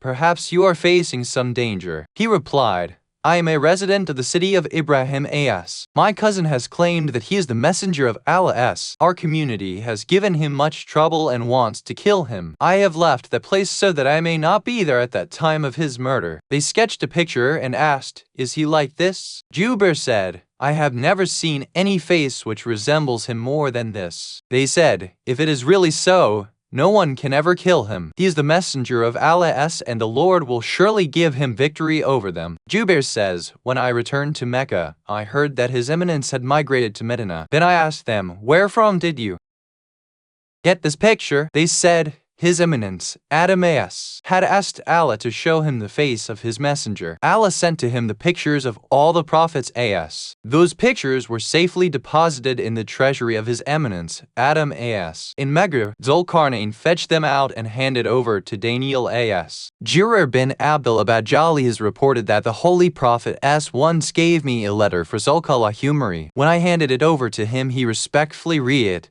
then arranged a big provision for journey and set out with an army to meet the Holy Prophet S. On the way, we reached a monastery and entered it. The monk asked Zulkala where he was going. He replied, to the Prophet who has appeared in Quraysh, that this man is a messenger of the Prophet who came to me. The monk said, this is the time when he might have expired. I asked him, how could you know about his demise? He answered, before you came here, I was reading the book of Daniel and had reached up to the narration about Muhammad's virtues, age and demise, etc. According to it, this is the time of his death. On hearing this, Zulkala returned from there and I came to Medina. I learned that the Holy Prophet S. had breathed his last exactly on that day. Ibn Shah and others have written that Ka'b bin Lavi bin Ghalib used to assemble his people every Friday. Quraysh used to call Friday Aruba. Ka'b gave it the name of Jummah, day of gathering. Well, Ka'b used to gather his community on Friday and address them, my friends. Hear and remember, know and understand that the days and nights are passing over you. The earth is a resting cradle for you, and the sky is a firm ceiling above your heads. On the surface are pegs of mountains, and the stars are signs for you. Those who will become like those who have passed away. So do good to your near ones. Honor you sons-in-law, and give good training to your sons. Have you ever seen a dead man coming back to the world, or has any corpse come out alive from the grave? Rather you keep houses for others. It is not as you think that they will not become alive in the hereafter. May you rejoice in the caretaking and beautification of the holy sanctuary. Very soon, from your blissful sanctuary, a prophet will arise whose name will be Muhammad S. He will show you good things and teach you better habits. By Allah, if I remain alive till his time, I will bear all troubles to reach him and will help him in his affairs. It is said that Ka'b had read about the Holy Prophet S. in the scriptures of Ibrahim A.S. Sayyid Ibn Tawas has, referring to the book of Durat al-Aqlil, mentioned that Ibn Nastor was a great Christian scholar that lived in Syria and Aliyah. It is said that King Harkal of Rum, who was well versed in astrology, once went to Aliyah. One day he felt very gloomy there. One of his special scholars asked, why do we observe this change in your temperament? He replied, last night I pondered over the stations of the stars and learned that a king is born who is already circumcised. The scholars said, it is the Jews who perform circumcision. So write to the king of Madain so that he may kill all of them. In the meanwhile, a messenger arrived from the king of Gideon who had conveyed the news of the appointment of the Holy Prophet S. Also a messenger had come from the Holy Prophet S. Harkal ordered, ask him whether the prophet who has come from Allah is circumcised or not. They said, yes, he is circumcised. Then he asked, do all in the community of that prophet perform circumcision? They replied in the affirmative. Then Harkal said, he is the same king about whom I have seen in astrology. Thereafter he wrote a letter to the governor of Rum, who also was, like him, knowing astrology well. He himself proceeded to the city of Humus. There he received the reply of the governor of Rum, wherein he had written that whatever he had derived from astrology was correct. One who has appeared is both a king and a prophet. Knowing this, Harkal entered the fort of Humus and closed its gates. Then he called great men and scholars of Rum outside the fort and from the parapet addressed them, O people of Rum, if you want success, prosperity, and salvation, put faith in the prophet who has appeared in Arab land. When they heard these words, they became angry and rushed out to kill him. But all the gates of the fort were closed. So they returned. When Harkal became disappointed about their becoming faithful, he called them again and told them, I only wanted to test you about your religion. I am now convinced that you are firm in your belief and cannot turn. Upon this they bowed before him and expressed their happiness. Quitabra, Wendy, etc. have mentioned that it is mentioned in the first book of Torah that an angel came to Ibrahim A.S. and said, you will get a son in this old age, whose name is Ishaq A.S. Ibrahim A.S. said, I wish Ismail A.S. lived to till that time, so that, O Lord, he would serve your holy house. Allah said, I will grant him grace and will make him great. 12 great men will be born from him. I will create many communities from them. It is also mentioned at another place in Torah that the Almighty Allah manifested his word and argument from the side of Mount Sinai and radiated from Seir and appeared from Mount Faran. Seir is a mountain whereon Allah had talked with his eminence, Musa as. Seir is a mountain in Syria where Musa as was born. It is mentioned in the book of Hayat that a great man would arrive hallowing from Yemen to Mount Faran, and thereby the sky would get beautified. He would fill the earth with radiance and death would be moving before him. And it is mentioned in the book of Hizqil that Allah addressed Bani Israel, I have helped the sons of Kedar through angels and will destroy your religion through them. He will take you up in his faith and, due to your anger and prejudice, kill you, and he will fulfill my wish regarding your fate, because I will make Muhammad appear near him so that the sons of Kedar may obey him. He will kill their enemy, and the Almighty Allah will help him through angels in the battlefields of Kondak and Hunain. And it is mentioned in the 5th chapter that, O Musa, I will, for Bani Israel, raise a prophet like you from among their brothers, and I will put my words in his mouth. His brothers are from the progeny of Ismail as. It is mentioned in the books of Hayat and Daniel that Almighty Allah will manifest his book from Yemen and his holiness from Mount Faran when it will get filled with the hallowing of Allah and the praise of the Almighty, and he will own the earth with awe and authority. His radiance will brighten the earth, and his army will spread throughout lands and seas. And it is mentioned in the book Shea in praise of the Holy Prophet as that, he is my servant and my selected one. I will shed my spirit on him. My justice will be exhibited to people through him. He will make the blind seeing and the deaf hearing. He will not be inclined to futile things, and he is the radiance of Allah, and that it will never diminish till he establishes my argument in my land. The pretexts of the pretenders will be nullified through him. It is also mentioned yet another place that the sign of his kingship will be found on his shoulder, and at another place in the book of Shea it is mentioned that I was asked to get up and see what I could see. I said, I see 2 riders arriving. One is riding a donkey and another a camel. One is telling the other that Babel has fallen down along with its idols. And it is mentioned in the Psalms of David that, O Lord, send the reviver of traditions who may show the people that Isa is a man, not God. And the signs of Muhammad are found at many places therein. And it is mentioned in Injil that Masih told his companions, I am going, and very soon Farkalit is to arrive with the true spirit, who will not speak or say anything of his own, but whatever he will say will be divine revelation. He will witness about me and you. All of us will go to him. He will inform you about everything. And it's mentioned in the story of Yohanan that Masih said that Farkalit will not come until I go. When he comes, he will reprimand people for their sins. He will not say anything on his own. He will say only that which he will hear from Allah, and he will very soon bring the true religion for you and will inform you about events and unseen things. In another report it is mentioned that Farkalit is the spirit that will be sent by Allah with my name. He will teach you everything, and I pray to Allah that he may send another Farkalit who may remain with you for everything. It is mentioned in another report that a man is to depart from you, and that Farkalit will arrive after him who will reveal secrets to you. He will explain them to you. It is mentioned at yet another place that when the oppressors apprehended Yahya as to kill him, he sent his pupils to his eminence, Isa as, conveying that,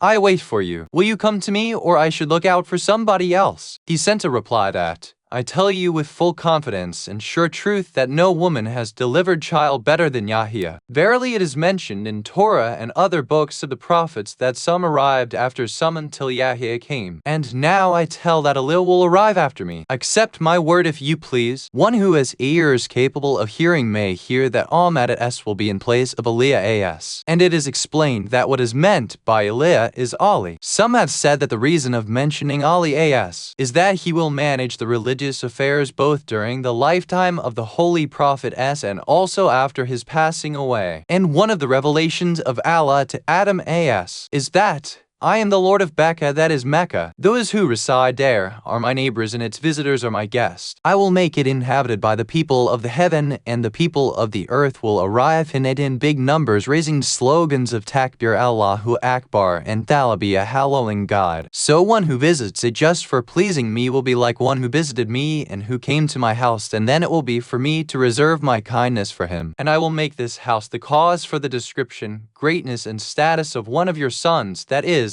Ibrahim as. And make it hand build this house, then we'll make rooms for him in this house, then we'll make waters Zamzam flow over him, and will issue ordinance about the lawful and the unlawful for him, and I will convey the intelligence about the holy sanctuary to people through him, and make its Mecca's valleys full of people until, from your sons, comes that prophet whose name is Muhammad and who is the last messenger. I will make him the resident and the trustee of House Pamba. It is one of the miracles of the prophet that Allah has guarded his name Muhammad. That is, none before him had this name, even though people had, for ages, heard glad tidings about his arrival. It is reported from Suraka bin Jasham that I went to Syria with 3 fellows. We camped there near a spring. All around that stream were some trees and also a Christian monastery. The Christian saw us from his place and asked us who we were. We replied that we belonged to the tribe of Mudhir. He asked again, which Mudhir? We said, Mudhir of Hazaf. He said, very soon a prophet will be born among you whose name will be Muhammad as. When we returned to our homes, each of us got a son and we named the children Muhammad. It is mentioned in another report that the disbelievers of Quraysh sent Nasr bin Harth and Al-Qama bin Abi Mu'at to Medina to inquire about the prophethood of Muhammad as. They asked about it from rabbis who described the virtues of the holy prophet as, and then asked who from your community have followed him. They said, the poor and the weak have believed in him. Then one of those scholars cried out in a loud voice, he is the prophet whose praise we have read in Torah. The people of his community will be his greatest enemies. Ibn Sharashab has written that once Talha went to a monk in the Bazaar of Basra. The monk asked him,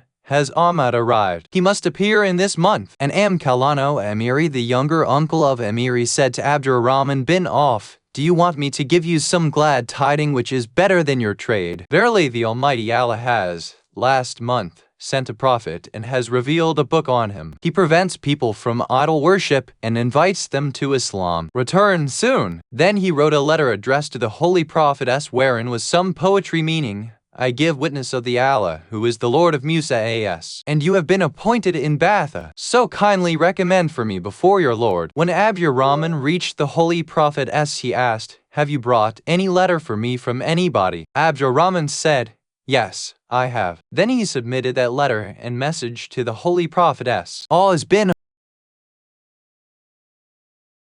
Harith ibn Thalaba gave information about the appointment of the Holy Prophet 300 years before his arrival, and asked his family members to follow the Holy Prophet The Holy Prophet said about him, may Allah have mercy on him. He died on the true religion of Islam, and he called upon people to help me in the age of ignorance. Sulaim ibn Qais Halali has in his book mentioned that when we were returning from Siffin with Amir al-Mu'minin as, His Eminence camped near the monastery of a Christian monk. A handsome and good-natured old gentleman came out of that monastery with a letter. He came to His Eminence and saluted him. His Eminence responded to the salam and said, welcome, my brother Shaman bin Hanam. How are you? May Allah have mercy on you. He said, O Amir al-Mu'minin as! Exclamation! Chief of the faithful and the leader of the Muslims and a legatee of the Prophet. I am in health. Doubtlessly, I belong to the progeny of His Eminence Isas as. Best companion. Shaman bin Yohanna, who was the dearest to him among the 12 companions. Isas had entrusted to him his books, knowledge, and wisdom, and that knowledge has always existed in his progeny, and all of them followed the religion of Isas. They neither became deniers nor did they make any changes in the religion. I have those books with me, which were recited by Isas and noted down by my grandfather, Shaman. Those books contained the events of the kings after the time of Isas. It is also written in them that from among the sons of Ismail, son of Ibrahim will be born a man in the Arab land called Tahama. It will be a part of the city of Mecca, and the name of that great man will be Ahmad, whose eyes will be wide, eyebrows joined. He will have a camel, a mule, a stick and a crown. He will have 12 imams. Then he described his birth and appointment as prophet and migration, and also mentioned the people who would help the Holy Prophetess and those who would fight with him. He also said about his lifespan and about all that was to happen after his demise and his people until the coming down from heaven of His Eminence, Isa as. Those books also contain the names of those 13 persons from the progeny of Ismail as, who would be, after him, the best and the dearest of all creation in the sight of Allah, and that the Creator of the universe would endear his friends and consider his enemies as his enemies. One who will obey him would be guided rightly, and one who would oppose him would tread the path of misguidance. His obedience would be Allah's obedience, and his opposition would be like opposing Allah. The names, lineage and virtues of those pious souls are also written therein, and also that who of them would live how long and who would remain present and who would go into occultation until His Eminence, Isa as, would descend and pray behind him. He will ask Isa as to lead the prayer, but Isa as would reply, "You are the Imam and nobody should overtake you." Then he would come forward and lead the congregation. The first of them will be the best and the highest. His reward will be equal to the reward of all others. The reward of those who will be guided by him will also be great. His name will be Ahmad. He will be the messenger of Allah. His other names will be Muhammad, Yasin, Fatah, Qadam, Hashir, Aqib, Mahai and Cade. He will be the messenger, friend, and trustee of Allah. Allah will talk with him kindly and mercifully. Whenever and wherever will be a mention of Allah, his mention will also be there. He will have the highest status in the creation, and he will be the dearest to Allah. Allah has not created any proximate angel, messenger, or prophet better than him and dearer to him. Allah will make him sit on his arsh divine throne on Judgment Day and will accept his recommendation for whosoever he would recommend. The pen Kalam will write on the slate law with his name. After him his legatee is the greatest, who will be his flag bearer on Judgment Day, and will his wasi, vizier and caliph in his ummah. After him, he Ali will be dearest to Allah in his creation. His name is Ali bin Abi Talib. After the Prophet, he is the ruler and guardian of every faithful. After him there will be 12 imams in the progeny of Ali, and his 2 sons will be synonymous with the 2 sons of Harun as. That's Shabar and Shabir. There will be 9 imams from the progeny of his younger son. His last son will be one behind whom Isa as will offer prayers. These books also contain the names of those who will be the king and who would remain hidden. The one from them who will appear first will fill up all cities with justice and equity. He will be the ruler of East and West until he wins over all religions. When your prophet appeared, my father was alive. He testified him and believed in him. He had become very old then and could not even move. When the time of his death arrived, he informed me that prophets, legatee, and caliph whose name is mentioned in these books will come after 3 usurper caliphs. The names and tributes and titles of usurper caliphs are also mentioned in these books. When they come to this place, O my dear son, you should go to him, believe in him and be loyal to him and fight with his enemies, because his jihad is the jihad of the Prophetess. His friend is the friend of the Prophet, and his enemy is the enemy of Prophet. These books also contain the names of those misguided caliphs belonging to Quraysh who will be inimical to the family of the Holy Prophetess, who will make false claims and deprive them of their rights and will discard them and threaten them. The books mention the names of all of them, their attributes, period of their rule, and their behavior with the progeny of the Holy Prophetess. O Amir al-Mu'mineen as, stretch out your hand so that I may pay allegiance to you. I give witness to the oneness of Allah and to the prophethood of Muhammad and testify that you're his legatee and caliph, and you're the witness and argument of Allah on the creation and on the earth. And I testify that Islam is the religion of Allah, and I discard every religion except Islam, because Islam is the religion selected by Allah for his friends. It is the religion of Isa, son of Mary as, and of all the prophets. My forefathers were all following this religion. I have adopted your guardianship, wilayat, and the love of your friends, and I am disgusted with your enemies, and I accept the imamate of your sons. Show disgust to their enemies and opponents, and also those who claim their rights and who oppress them, be they of the earlier people or the later. Then he took the hand of his eminence and accepted his loyalty. Amir al-Mu'mineen as said, give me this letter which you like much.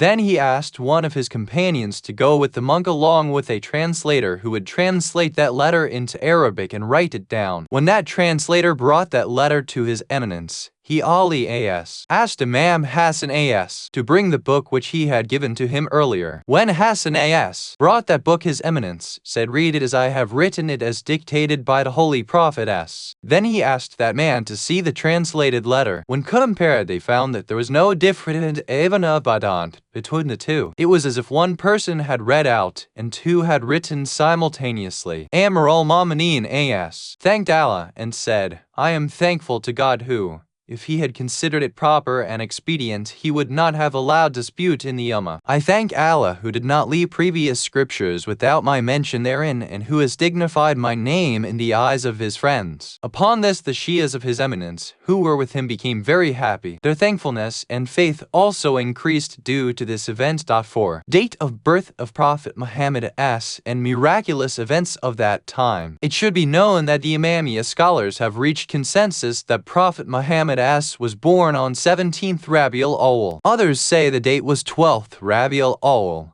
some of whom also think it was 8th or 10th Rabiul Awwal. A few of them also think it was in the month of Ramadan. Muhammad bin Yaqub Kilani R.A. has said that when the Holy Prophet S. was born, 12 nights of the month of Rabiul Awwal had passed, that the day was Friday and the time when sun was declining. It was the year in which the army of elephants came to destroy the Kaaba and the invaders were killed by pebbles. According to another narration, the time was daybreak. 40 years before his appointment as Allah's messenger, his mother had become pregnant in the day of Tashriq 5 in the house of Abdullah bin Abdul Muttalib at the Middle Jam era, and His Eminence was born in Mecca in the file of Abu Talib in the house of Muhammad bin Yusuf in the right side room, and Khizran, mother of Harun Rashid, separated that room from that house and turned it into a mosque wherein people offer prayers. It seems that Khulani has resorted to taqiyya dissimulation and made it appear like the belief prevalent among others. The author of Adaid Kawiya has said that the birth of the Holy Prophet S. had taken place 55 or 45 days or 30 days after the destruction of the elephant army on Friday, 17th Rabiul Awwal at daybreak. Some say on the same day. Most of them say it was the same year. Sunnis say the Holy Prophet S. was born on Sunday when 9 years of the rule of Nashirwan were yet left. Some say the Holy Prophet S. was born during the time of Hermas bin Nashirwan. Tabari has said that 42 years of Nashirwan's rule were over. This statement is supported by a narration wherein the Holy Prophet S. is reported to have said,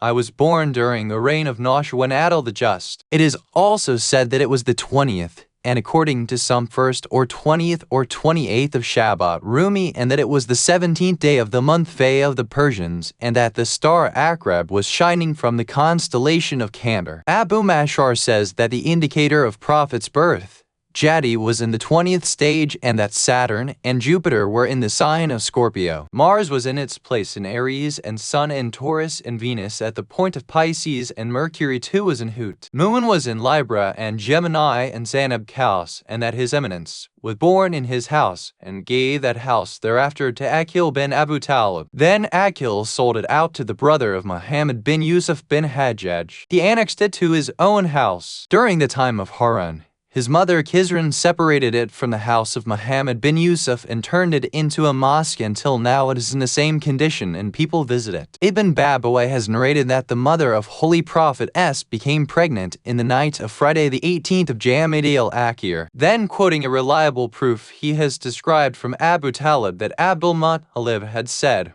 "One night I was asleep in Hajar Ismail when suddenly I saw a very strange dream. Next morning a soothsayer saw on the road that I was shivering so much that my hair was moving on my shoulders. Observing me in this changed condition, he asked, 'O Arab chief, what has happened to you that your complexion has changed? Have you met with an accident?' I said, 'Today, when I was asleep in Hajar Ismail, I saw in my dream that a tree grew from my back and extended up to the sky, and its branches spread from east to west, and from that tree a radiance burst out which was 70 times brighter than the sun. The Arab and non-Arab bowed before that tree. Its light and height was ever increasing.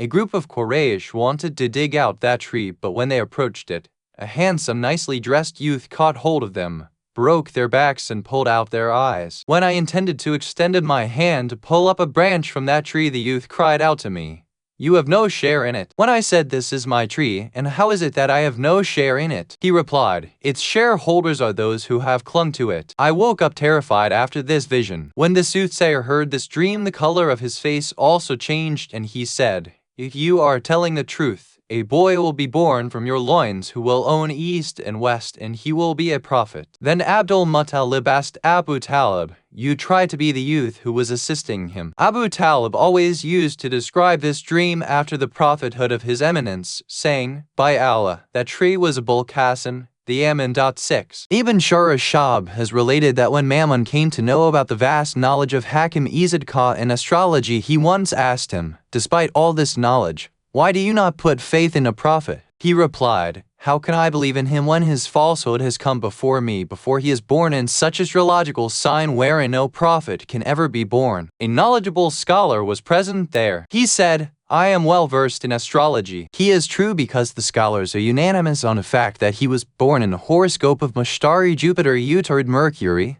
Zuru Venus, and Muric Mars, and one who takes birth in this horoscope must die instantly, and even if he remains alive, he should die within 7 days. But that prophet was born at that moment and yet remained alive for 63 years, and this also is one of his miracles. Upon this he believer and Mammon named him Izid Kha, that is Masha'Allah. In short, the view of Mushtari Jupiter is a sign of knowledge, wisdom, intelligence, etc. And the view of Utorad Mercury is the sign of fineness, elegance, charm, eloquence, and sweetness, and the effect of Zuhar Venus is a sign of beauty, delight, cheerfulness, elegance, attraction, and fragrance, and the influence of Muric Mars is a sign of martyrdom, anger, powerfulness, and victory. So Allah combined all these graces in His holy prophet. Some astrologers have mentioned that the horoscope of prophets is Sunbala Virgin and Mizan Libra, and the horoscope of His Eminence was Libra. Some have said it was Samak Fish and Rama. Ibn Babwe has, through authentic chains of narrators, narrated from Ibn Abbas that, "My father Abbas has said that when my brother Abdullah was born there was, on his face a light like the light of the sun, and seeing that my grandfather Abdul-Muttalib explained that the status of this son will be very high. Then one night I saw in dream a white bird that came out of the nose of Abdullah, flew up to the east and the west, and then returned and sat down on the roof of Kaaba. At that time all the people of Quraysh prostrated before it and looked at it with astonishment. Suddenly there arose a light which filled up the sky and the earth and the east and west. When I awoke, I described all this to a soothsayer woman of Bani Makasam. She said, "O Abbas, if your vision is true, a son will be born from the loins of Abdullah who will subjugate the east and the west." Abbas says, "Ever since I remained in search of a wife for Abdullah until he was married to Amina. She was the most beautiful and graceful among all Qurayshi ladies. After His Eminence, Abdullah expired, the Holy Prophet was born to Amina. I saw a light on his forehead. I took him in my arms and smelled musk from him, and I became fragrant like a bag of musk." Amina said, "When I experienced labor, I heard many voices in my house which were not like the voices of human beings. Then I observed a flag of heavenly silk brocade which was attached to a handle of ruby, and it had filled up the space between the earth and sky, and a light was spraying upward from the head of His Eminence, which had brightened the sky, whereby I could see the palaces of Syria which, due to the excessive radiance, resembled flames of fire, and I saw birds like sand grouse all around me with their wings wide open, and I saw a lioness passing by," said, "O Amina, how many strange things the soothsayers and the idols will have to see from your sons." Then I saw a tall youth more handsome than all others, and his dress was the best of all. I imagined he was Abdul-Muttalib. He approached me and took up my son in his lap and put his saliva in the child's mouth. He had, with him, a golden plate studded with emeralds, and there was also a comb. Then he took out a bag of green silk. From that bag he brought out a kind of white grass and filled it in my son's heart, placed it back at its place, drew his hand over my son's belly and talked with him. My son also talked with him, but I could not follow the talks except that man at last told my son, "Be in the protection and security of Allah. Verily I have filled your heart with faith, knowledge, confidence, and courage. You are the best of creation. Successful is he who will follow you, and woe unto him who opposes you. Then he took out another white silken bag. From that bag he brought out a finger ring and pressed it between his shoulders, whereby its mark rose up on the skin, and then he said, My Lord has commanded me to blow the Holy Spirit in your heart. So he blew that spirit in the heart of Muhammad S. and dressed him in a shirt, telling him, This will protect you from all calamities. Oh, Abbas, these are the things which I saw with my own eyes. Abbas says, I uncovered the shoulders of Muhammad S. and read the words of the seal, and I had been keeping this a secret until I forgot them, and I accepted Islam. Thereafter the Holy Prophet S. himself reminded me of it. It is narrated from Imam Jafar Sadiq A.S. that the cursed Iblis used to go up to the seventh sky to hear the heavenly talks. When Isa A.S. was born, he was prevented from going up to 3 skies, but he was going up to the 4th sky. When the last prophet Muhammad S. was born, Satan was prevented from reaching all the skies, and the Satans continued to be driven away by shooting stars. Observing this, the Qurayshi people said, According to what we have heard from people of the book, the time for the destruction of the world and of Judgment Day has approached. Amr bin Umayyah, who was the most knowledgeable of his time, said, If one of those prominent stars through which people know about the time of heat and cold falls down, you should understand that the time of destruction of the world has arrived. But if those stars remain at their station and other new stars appear, it is the sign of manifestation of something very strange and wonderful. On the day the Holy Prophet was born, all the idols in every part of the world toppled. The palace of the king of Iran kissed or shook, and 14 turrets came down, and the rivers which was being worshipped by the polytheists dried up and became salt in the valley of the Samuel, which did not have any water, got filled up with the banks, and the fire of the fire temple of Persia, which was burning continuously for the last 1,000 years, extinguished totally. On that very night the Magian scholars, who were very knowledgeable, saw in their dreams some Arabian camels pass through the Tigris River dragging tough Arabian horses and rushing into their cities, and the arch of Kisra broke up into 2 and tumbled down, and the water of Tigris began to flow in his palace. The same night a light rose up from all round Hijaz, which lit up the entire world. The thrones of all kings have fallen down that morning, and all the kings became dumb and were unable to speak, and the knowledge of all soothsayers had become dull, and the magic of all magicians had failed, and every soothsayer was separated from his twin, and Quraysh were accepted as leaders of all Arabs. People called them the family of God, as they were the neighbor of the house of Allah in Mecca. Amina Ore says, When the Holy Prophet S. was born, he put his hands on the ground, raised his head to the sky, and looked all around. A kind of radiance appeared from his body, which lit up everything. In that light I saw the palaces of Syria, and in its midst I also heard a voice as if someone was saying, The best of creation is born. Name him Muhammad. When the newborn was brought to Abdul Muttalib, he took him in his arms and said, I praise and thank Allah, who blessed me with such a handsome son who surpasses all children. Then he put in the child's neck an amulet containing the names of the pillars of the Kaaba, and composed a poem praising the newborn's grace. At that moment Satan called his entire progeny. They came up to him and asked, What has made you so restless? The devil replied, Woe unto you! Throughout this night I was observing changes in the sky and the earth. Surely some great event is to occur, because, ever since Isa A.S. went up to the sky, such change was never observed. So all of you spread out and find out what has happened. The Satans dispersed, and soon they returned and reported, We could not find anything. The cursed one said, Now it is only for me to find out the great happening. Then he left, and passing through the whole world approached the holy Kaaba. He saw that the house was surrounded by angels all around. He tried to enter Kaaba. The angels challenged him, saying,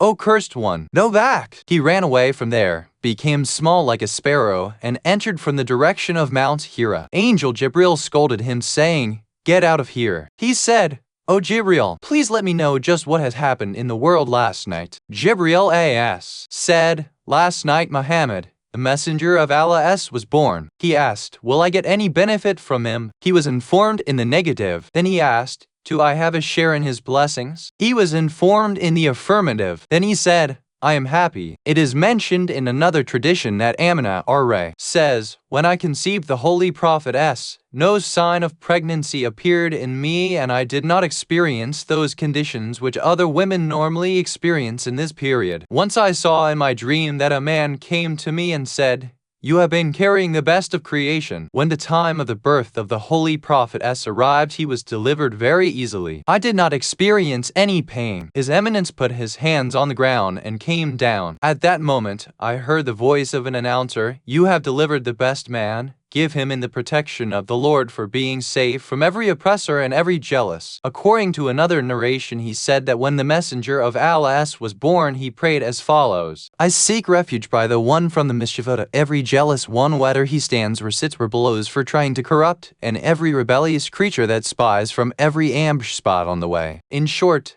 after his birth, the Holy Prophet grew in one day as much as other children do not grow even in a week, and in 1 week he grew up so much as others grow in 1 month. Layth bin Sa'd says, "Once I was sitting near Muawiyah. Ka'b bin Abar was also present. I asked him, 'What have you read in your holy books about the signs and events of the birth of the Holy Prophet?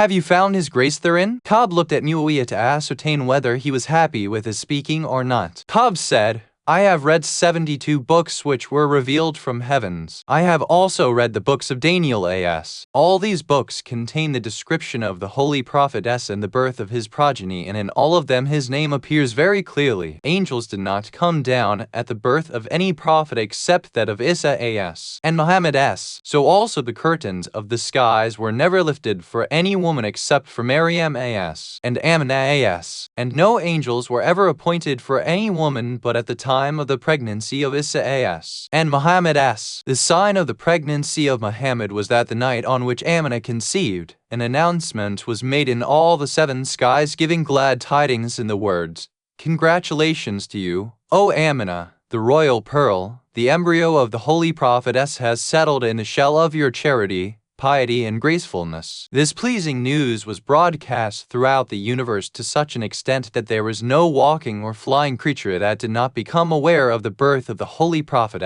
On the night of the birth of the Holy Prophet 70,000 palaces of pearls were built and named Palaces of the Holy Birth. All the gardens of paradise were decorated and all their residents were told, 'Be happy and continue to prosper as the prophet of your friends is born.' Every garden of paradise smiled in response and will continue to smile till Judgment Day. And I have heard that there is a fish named Tamusa, which is the biggest of them all, and it has 1,000 tails. Its back is so large that cows larger than the earth numbering 700,000 walk on it simultaneously. Every one of those cows has 70,000 emerald horns. That fish has no feeling of the walking of all those cows on its back. That fish made movements happily on hearing the news of the birth of the Holy Prophet Had Allah not calmed it, the whole world would have overturned. And I have heard that on that day there was no mountain which did not congratulate another, and all raised the slogan of, 'There is no God except Allah,' and that all the mountains had bent to honor Mount Abu Qubays on account of the birth of the Holy Prophet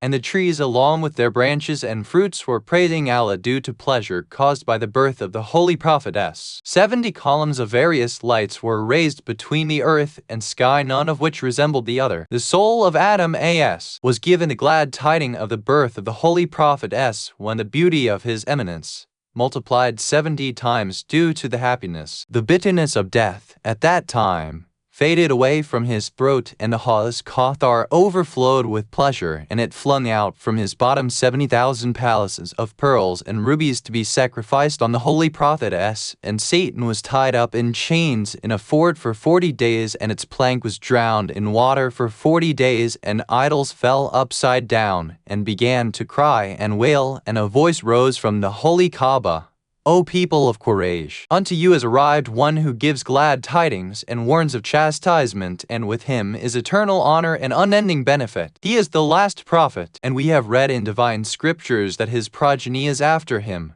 better than all others in the world, and the people of the world will be protected from divine chastisements so long as any one of them exists.' Muawiyah asked, 'O Abu Ishaq, who are in his progeny?' Ka'b said, They are the sons of Fatima as. On hearing this, the color of the face of Muawiyah changed and he began to fiddle with his beard. Then Ka'b continued, and we have also read about her 2 sons whom oppressors would kill, that those who will be thus martyred are 2 sons of Fatima as, who will be killed by the worst of creation. Muawiyah asked, who will kill them? He replied, a man from Quraysh will kill them. Upon this Muawiyah became restless and roared, get away from me if at all you want to be safe. Then we came back. It is related through reliable chains that Imam Ja'far Sadiq as said that Fatima bint Asad, mother of Amir al-Mu'minin as, went to Abu Talib and gave the good news of the birth of the Holy Prophet s. She also described strange things about the wonderful birth. Abu Talib said, after 30 years a son will be born to you too, who will be like this newborn in every aspect, except prophethood. Shaykh Kulini has through reliable chains, related from the same source that at the time of the birth of the Holy Prophet s, Fatima bint Asad was with Amina r. One of them asked the other, do you see what I can see? One asked, what do you see? The other replied,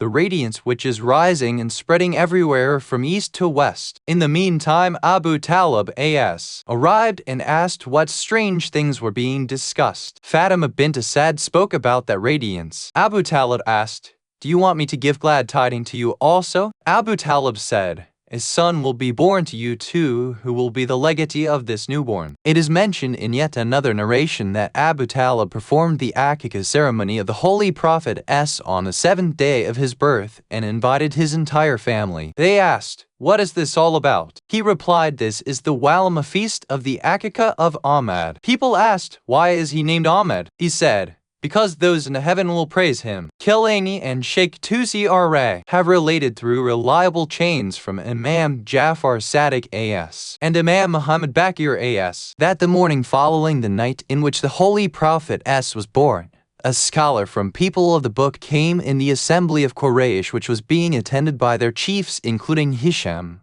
Walid son of Mughira, Aus bin Hisham, Abu Zadra bin Abi Amr bin Umayyah and Abba bin Rabi'ah. That rabbi asked, has a son been born last night in your tribe? They said, no. He said, a boy must have been born whose name will be Ahmed, and he also should have a sign like a dark grass. The people of the book, especially the Jews, will be killed by his hands. Maybe that boy is already born. You may not be knowing about it. When the assembly dispersed, they made inquiries, and it was known that Abdullah bin Abdul Muttalib has got a son. That scholar was then called and told that he was right, and that a boy was indeed born. He asked, was he born after I described or before that? They said, before that. He said, please take me to him as I want to see him. When people took him to Amina as, he said, please bring out your son so that we may also see him. She said, by God, my child is not like all other boys, but immediately after birth he put his hands on the earth and raised his head to the sky when a radiance emanated from his head, and I could see in that like the palace of Basra in Syria, and saw an announcer announcing in the space that the leader of the people is born, so recite, I give him in refuge of only one God from the evil of all jealous ones, and name him Muhammad. The rabbi said,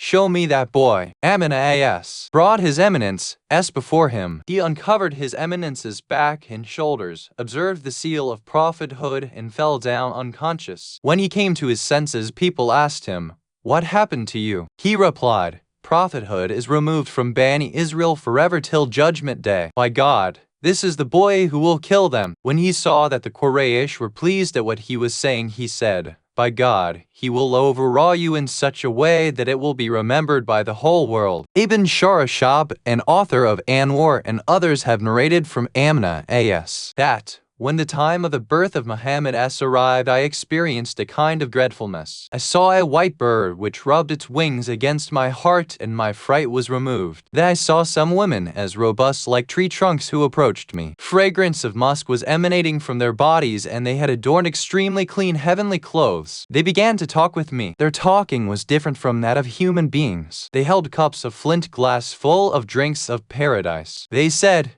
O Amina, drink this. Congratulations to you on the birth of Muhammad s, who is the best of all the earlier and the latter beings. When I drank some of that drink, The radiance which was on my face flared up and covered my entire physique. I then saw a white thing like silk that had surrounded the earth and the sky, and I heard the voice of an announcer who was saying, "Take up the best of human hands." Then I looked at the earth and from east to west and observed some silk flags tied with red ruby attached to the roof of Kaaba, covering both the earth and the sky. When the Holy Prophet S was born, he turned to the Kaaba and performed a prostration and began to supplicate God, raising his hand to the sky. Then a white cloud came down and covered the Holy Prophet S. Then came the voice of an unseen announcer, "Make the Holy Prophet S toward the east and west and show him all the seas so that the entire creation may know his name and appearance." When the cloud went away, I saw that the Holy Prophet S is wrapped in a cloth whiter than milk and beneath, which is a green silken soft bedding. There are some keys of pearls in his hands, and someone is saying Muhammad has acquired the keys to victory, bounty, and prophethood. Then another cloud came down from the sky and made the Holy Prophet S less visible to me than before. Then another voice struck my ears saying,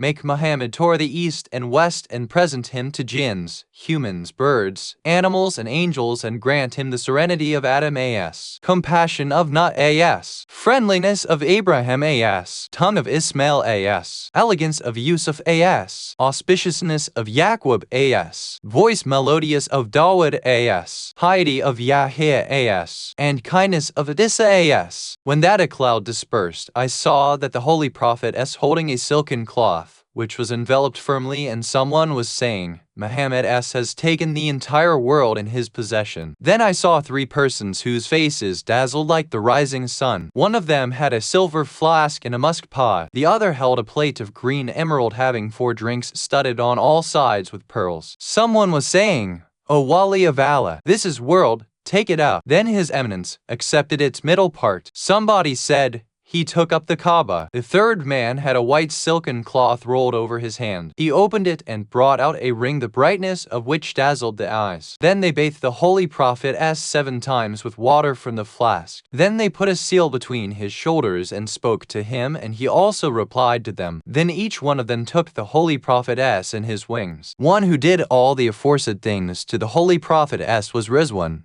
the treasurer of paradise. Then they went away telling the Holy Prophet S, "O possessor of the good of this world and the hereafter, glad tidings to you." According to another narration, Abdul-Muttalib says, "During the night of the Prophet's birth, I was asleep near the Holy Kaaba. I saw the Kaaba rise up with its base from the earth and prostrate in the direction of Maqam Ibrahim. Then it got up straight and then said, 'Allahu Akbar, my Lord and the Lord of Muhammad Mustafa has purified me from the filth of the polytheists and unbelievers,' and the idols fell down trembling. Then I saw many birds gathered near the Kaaba, and the mountains of Mecca bent to the Kaaba, and a white cloud was near Amina's room. I ran to Amina's apartment and asked, 'Am I dreaming or I am awake?' Amina said, 'You are awake.' Then I asked, 'What happened to the radiance which was visible on your forehead?' She said, 'It is now in the son born to me. He is held by some birds. The birds are not giving me my son, and this cloud is over my head ever since this child is born.' I said, 'Bring my son so that I may also see him.' Amina said,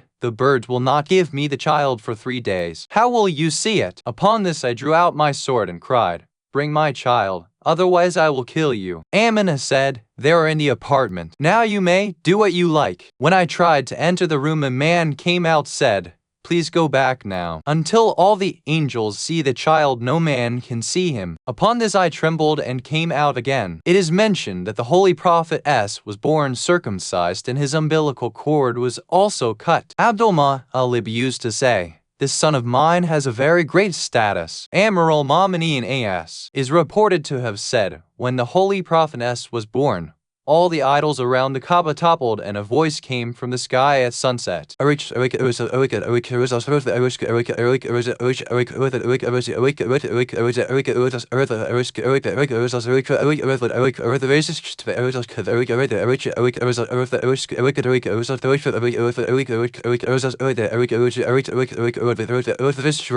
truth has come and the falsehood has vanished. Surely falsehood is a vanishing thing. Ta-da! The whole world lit up that night, and every rock and tree expressed pleasure, and whatever was in the world and sky began to praise Allah, and Satan ran here and there, saying, Muhammad is the best among all creations, and most honorable of all human beings, and the greatest in the entire universe. Sheikh Tabarsi has, in Ihtijaj, written that Imam Music Hazm A.S. said, when the Holy Prophet came out of the womb, he placed his left hand on the ground and raised his right hand to the sky and moved his lips to confess the oneness of Allah, and a radiance spread out from his holy tummy, in the light of which Meccans saw the palace of Basra and its surroundings in Syria, and they also saw red palaces of Yemen and its surroundings, and the white palaces of Persia and its surroundings. On the night of the birth of the Holy Prophet, the entire world had become bright to such an extent that jinns, humans, and devils all were terrified and exclaimed that some astounding event has taken place on earth. The angels were seen coming down on earth in big group and going up in the sky and praising God. It was seen that the stars were floating in space. All these were the signs of the birth of the Holy Prophet.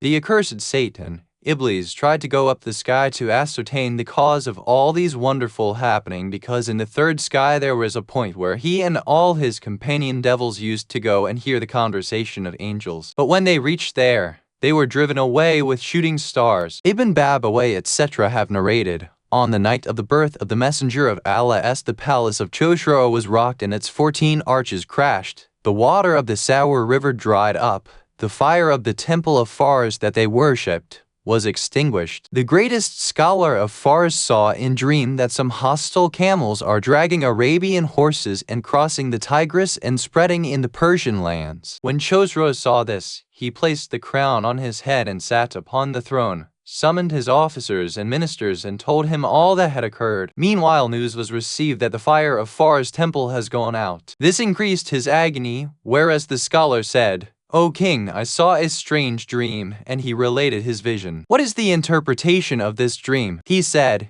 a significant event has definitely taken place in the West. Chosroe wrote a letter to Naaman bin Mundir, the king of Arabs, and asked him to dispatch an Arab scholar as he wanted to consult him in an important matter. On receiving the letter, he sent Abdul-Masih bin Amr bin Hayyan bin Nafil al-Ghassani. The king narrated all the events. Abdul-Masih said, I have no knowledge about this dream and this secret, but my uncle, Sadi, lives in Damascus and he can explain the interpretation. Chosroe said, Go and ask him and then tell me what he says. When Abdul-Masih reached there, he had already died. Abdul-Masih greeted but received no reply, so he recited some couplets that conveyed that he had undertaken a tiring journey from a distant land to ask this great personality about something. Is he deaf that he cannot hear what the chief of Yemen says? Or is he dead and death has come suddenly upon him? O one who know the matters, don't you know who these people are? O one who removes the grief of the faces that are full of sorrow. A noble of the Sunan locality has come to meet you, and his mother is from the Al-Zeb bin Hujjan tribe. He rides the old, strong, and blue she-camel. He is generous and very broad-chested. He has come with a message from the Persian emperor,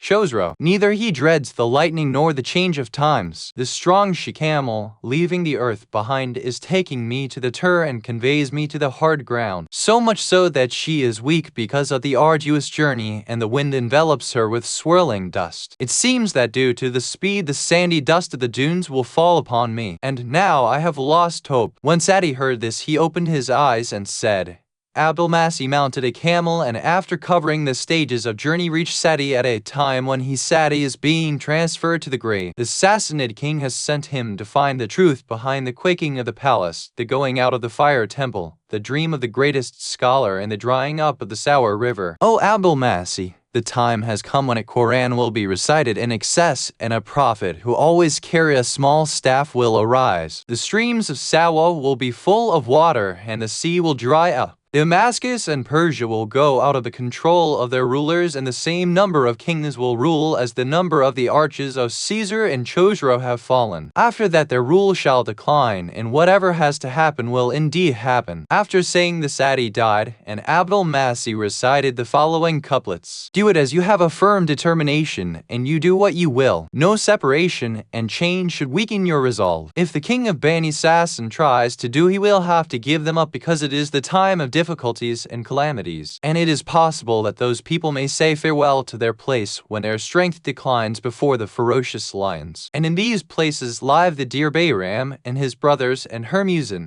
Sabor, and people are born of different mothers having no attachment to each other. Thus they should know that if he is deficient and becomes helpless, he would be disgraced. These people belong to the same mother. If they see wealth and riches, they will through the unseen become safe and dominant, and the good and the bad are found together. Thus everyone follows the good and keeps away from the bad. After that Abul-Masi returned to the king of Persia with utmost speed and narrated all that Sadi had told. Chosroe said, "It would be a long time when 14 kings from among us complete their reigns. But it so happened that 10 of those kings passed only in 4 years and another 4 completed their reigns till the time Uthman. Sadi was born during the floods of Iram and lived till the reign of King Zayn-al-Awaz, which came to be more than 30 centuries. He lived in Bahrain. Abul-Qis says that he belonged to his tribe while the Azd say he was from them, and most tradition scholars say that he was from Azd, but nothing is known about his father. However, his descendants say that they are from the Azd tribe. Qutb Rawandi has related that people asked Ibn Abbas about Sadi, to which he replied,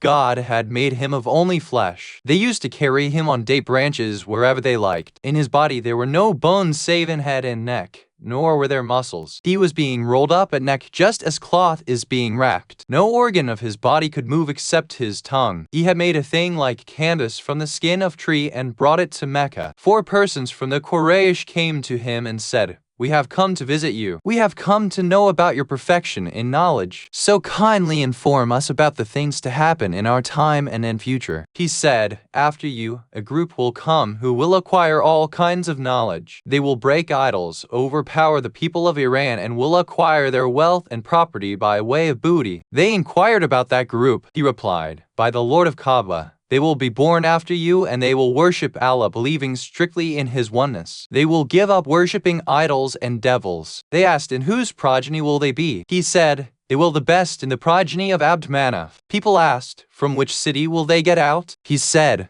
"By the God who is eternal, they will go out from this very city of Mecca, and they will guide people to the worship of only one God and to right path and good conduct." Sayyid ibn Tawus has, through his chains of narrators, narrated from Wahab ibn Munabba that Kisra, the king of Iran, had built a wall on Tigris River at much expense and constructed therein a seat which was unique. It was his general court. He used to sit therein with his crown on his head. 360 magicians, soothsayers, and astrologers used to be present in his court. Among them was an Arab astrologer named Saib, who was sent to him by Bazan, the ruler of Yemen. He seldom erred in issuing judgments. Kisra used to consult these persons whenever he confronted any problem. When the Holy Prophet S was born or appointed as a prophet, Kisra, while walking up, saw that the ceiling had broken from the middle and swept away in the water of Tigris, and that the palace was flooded, and he exclaimed, "My rule is over," and became very gloomy. Then he called the soothsayers and astrologers, told them what he saw, and asked them to ponder over it and to tell him the cause of it. Saib was also present among them. All their intelligence and knowledge of astrology and soothsaying proved fruitless. That night Saib was sitting on a hillock spellbound when he saw a lightning dazzling in the direction of Hijaz. It then advanced continuously and covered the entire east and west. When day broke, he saw a green garden under his feet. He said, "Whatever I see means that a king will appear in the direction of Hijaz, whose rule will extend up to the east. Due to him the earth will become more populous than during the time of the king." Then he and all other soothsayers and astrologers came together and said, "Now it seems to us that magic and soothsaying etc. are useless. Our knowledge has vanished. Perhaps some heavenly event has happened. Maybe some prophet has arrived, or he may arrive soon, and because of him the rule of this king will vanish. But if we tell this to the king, he may kill us. So we will keep it a secret. It will, however, manifest in some other way." After such consultation they came to the king and told him, "We have pondered over all this and concluded that the foundation of your palace and the dam of Tigris were laid in an inauspicious moment, People had erred in fixing the time, and that is why this damage has occurred. Thus a good and auspicious moment must be found out to lay the foundation so that such a thing may not recur in future. Then they found a good time and laid the foundation of dam on Tigris, and it was completed in 8 months at a very huge expense. Then again, they found out a good moment when the king sat on its upper part. A nice carpet was spread and many kinds of flowers were arranged all around. When he sat thereon with satisfaction, the foundation of the palace got uprooted suddenly and he got drowned in the river along with his palace. People fetched him out of water when he was almost breathing his last. When he recovered, he again gathered astrologers and soothsayers and said, I have endeared you and am spending money like anything for you, and you are joking with me and deceiving me. Then he decapitated around 100 of them. The people said, O king, just as the men before us made error, so did we. Now we will calculate again and build the palace according to new calculations. Again a lot of wealth was spent for 8 months to build another palace. But the king could not sit therein with ease. A rider arrived, and no sooner than he entered, the palace broke down into pieces and went down in water. Kisra also was drowned. That rider was sitting on water. People dragged out Kisra, who had a little life in him. The king finally warned them, Now I will kill all of you. I will trample you all with elephants unless you tell me the truth. So they said, O king, lo, now we tell you the truth. When you had told about this, all of us had thought over it deeply. Our knowledge has failed us. We understood that these things have occurred due to some heavenly incident. A prophet must have been born or is about to be born, but for fear to our life we could not tell this to you. The king said, Woe on you! You should have informed me earlier so that I could have done something to prevent the calamity. Then he gave up the idea of building the palace. Shazan bin Jibril Ar has, in the book, Fazil narrated that 1 month after Ali As was conceived, mountains, trees, earth, and skies congratulated one another. In the meantime, Abul Muttalib and Abdullah As went to Medina, where they had to halt for 15 days. His Eminence, Abdullah, expired there. The ceiling of the house split, and a caller called that the great man has departed from this world, in whose loins was the seal of prophethood, last messenger of Allah, who is immortal. When 2 weeks passed after this said conception, Allah ordered an angel to announce in the skies and the earth that all should recite salawat on Muhammad and his progeny and to seek forgiveness for his followers. 3 months had passed when Abu Quhafa was returning from Syria. When he reached the outskirts of Mecca, his camel laid its head on the ground prostrated. Abu Quhafa hit with a stick on the camel's head, yet it did not raise its head. He exclaimed, I have never seen a she-camel like you. Suddenly a caller called upon him, O Abu Quhafa, do not beat this animal for not obeying you.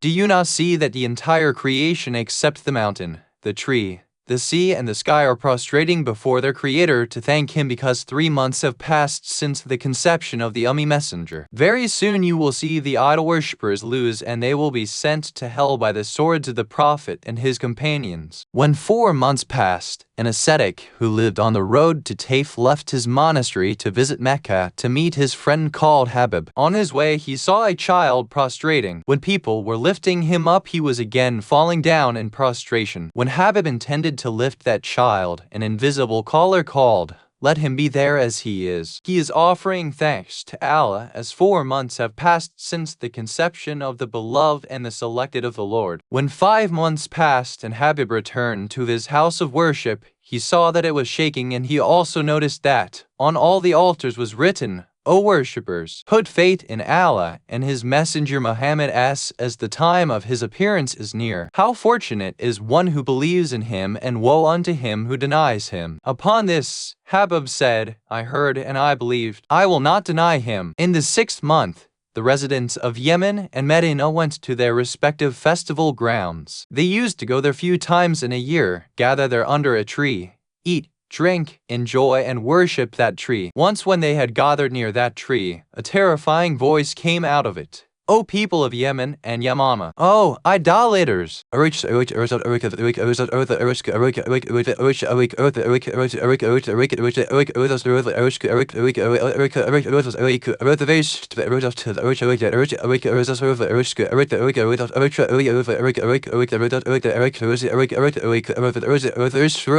truth has come and the falsehood has vanished. Surely falsehood is a vanishing thing.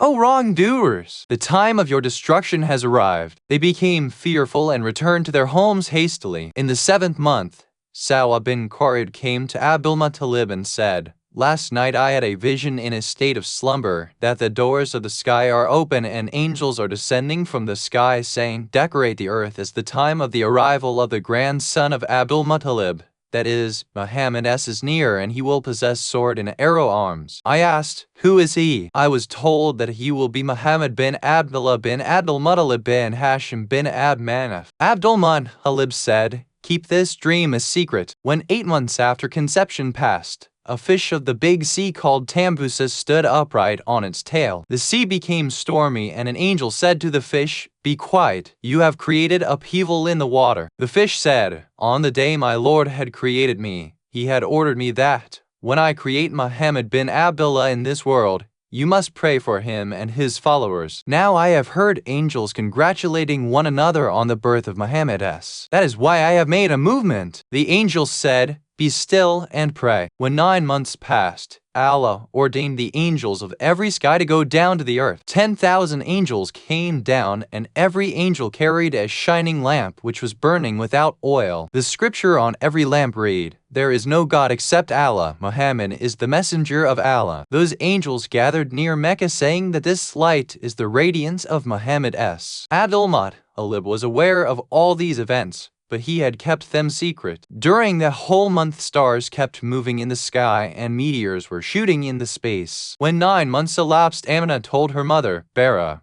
please do not allow anybody to come near me. I want to mourn my husband in a closed room and to dampen the fire in the heart." Bara said, "My dear daughter, weeping over such a husband is permissible. It is oppressive to prevent you from that." So Amina entered a room, lighted a lamp, and shook the walls by her wailing voice. During that time her labor began. She intended to run and open the door, but could not open it despite much effort. So she returned and sat down. Then she felt frightened. Suddenly she saw the ceiling split and 4 Houris came down. The room got lit up with the light of their shining faces. One said, "Oh Amina, don't be afraid, you will not be troubled. We have come to serve you." Amina became unconscious, and when she recovered, she saw that the Holy Prophet's newborn had placed his shining forehead on the ground and raising his forefinger, he was reciting, "There is no God except Allah." The Prophet was born on Friday at dawn, 17th Rabiul Awwal, in 7,900 years. 4 months and 7 days had passed since the demise of Prophet Adam and according to another report, 9,900 years. 4 months and 7 days. Lady Amina found the newborn prophet clean and pure. Kohl was found applied to his eyes. A light emanated from his holy face which went up piercing the ceiling. Lady Amina saw in that light the holy sanctuary and high places around it, and also tall places. A lightning flashed which brightened every house, the residents of which, in the knowledge of Allah, were to believe in the true religion. Idols throughout the world toppled down. When the accursed Satan observed all these things in the universe, he gathered his progeny, threw dust on his head and said, "I have not seen such a calamity ever since I was born. This night a child is born whose name is Muhammad bin Abdullah. He will remove idol worship from the world and invite all to worship only one God." His descendants also threw dust on their heads, and all of them fled to the sea number 4 and continued to weep for 40 days. Then the aforesaid Houris wrapped the newborn prophet in heavenly clothes, returned to paradise, and gave the glad tidings of his birth to angels. Jibril and Mikhail came to the earth and entered Lady Amina's room in the form of 2 youths. Jibril had a golden plate and Mikhail had a flask of agate. Jibril picked the holy baby and Mikhail began to pour water, thus bathing him. Then they told Lady Amina, "We are giving a bath to His Eminence, not to clean or wash him because he is already tahir, pure, and mutahhar, immaculate, but for enhancing his radiance and purity." Then they applied heavenly perfume to the babe. Various voices were heard at the door. Jibril said,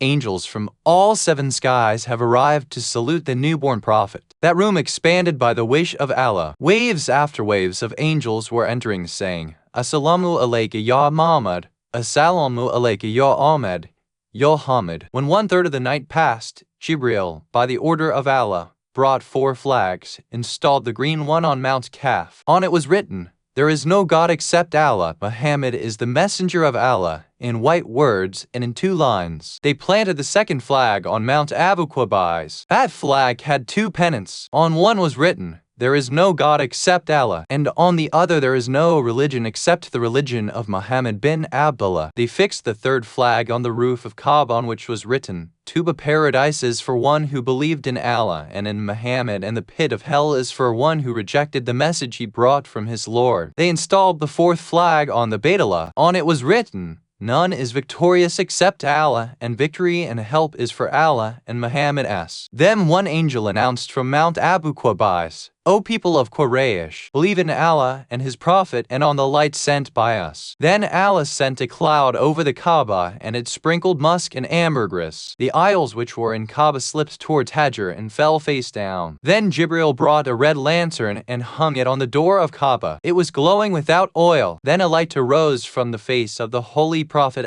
which went up, reached the sky, and lit up all the houses of the believers. On the same night there appeared a drop of blood in the Torah and Bible and Zabur wherever Prophet's name was written, because the Holy Prophet was an armed prophet, and it was found written on the altars of every monastery and convent, "Beware, the unlettered prophet is born." Then Amina came out of the room and told about all the strange events to her parents. When Abdul-Muttalib was given the good news, he came to the Holy Prophet and saw that he was praising and hallowing God in the most lucid and eloquent manner. Then Allah sent a white silken tent whereon was written,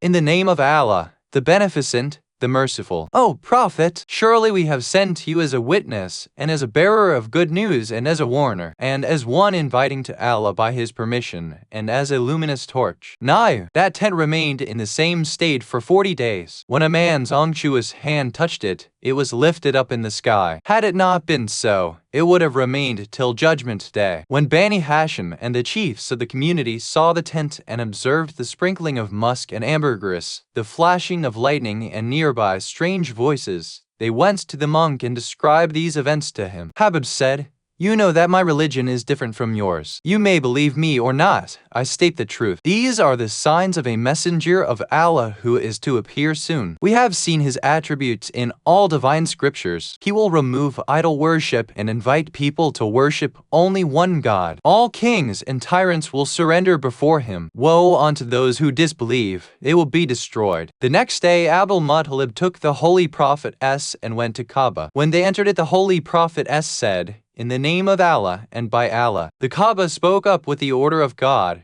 "Peace be on you, O Muhammad, and the mercy of Allah and His blessings." And an invisible caller called,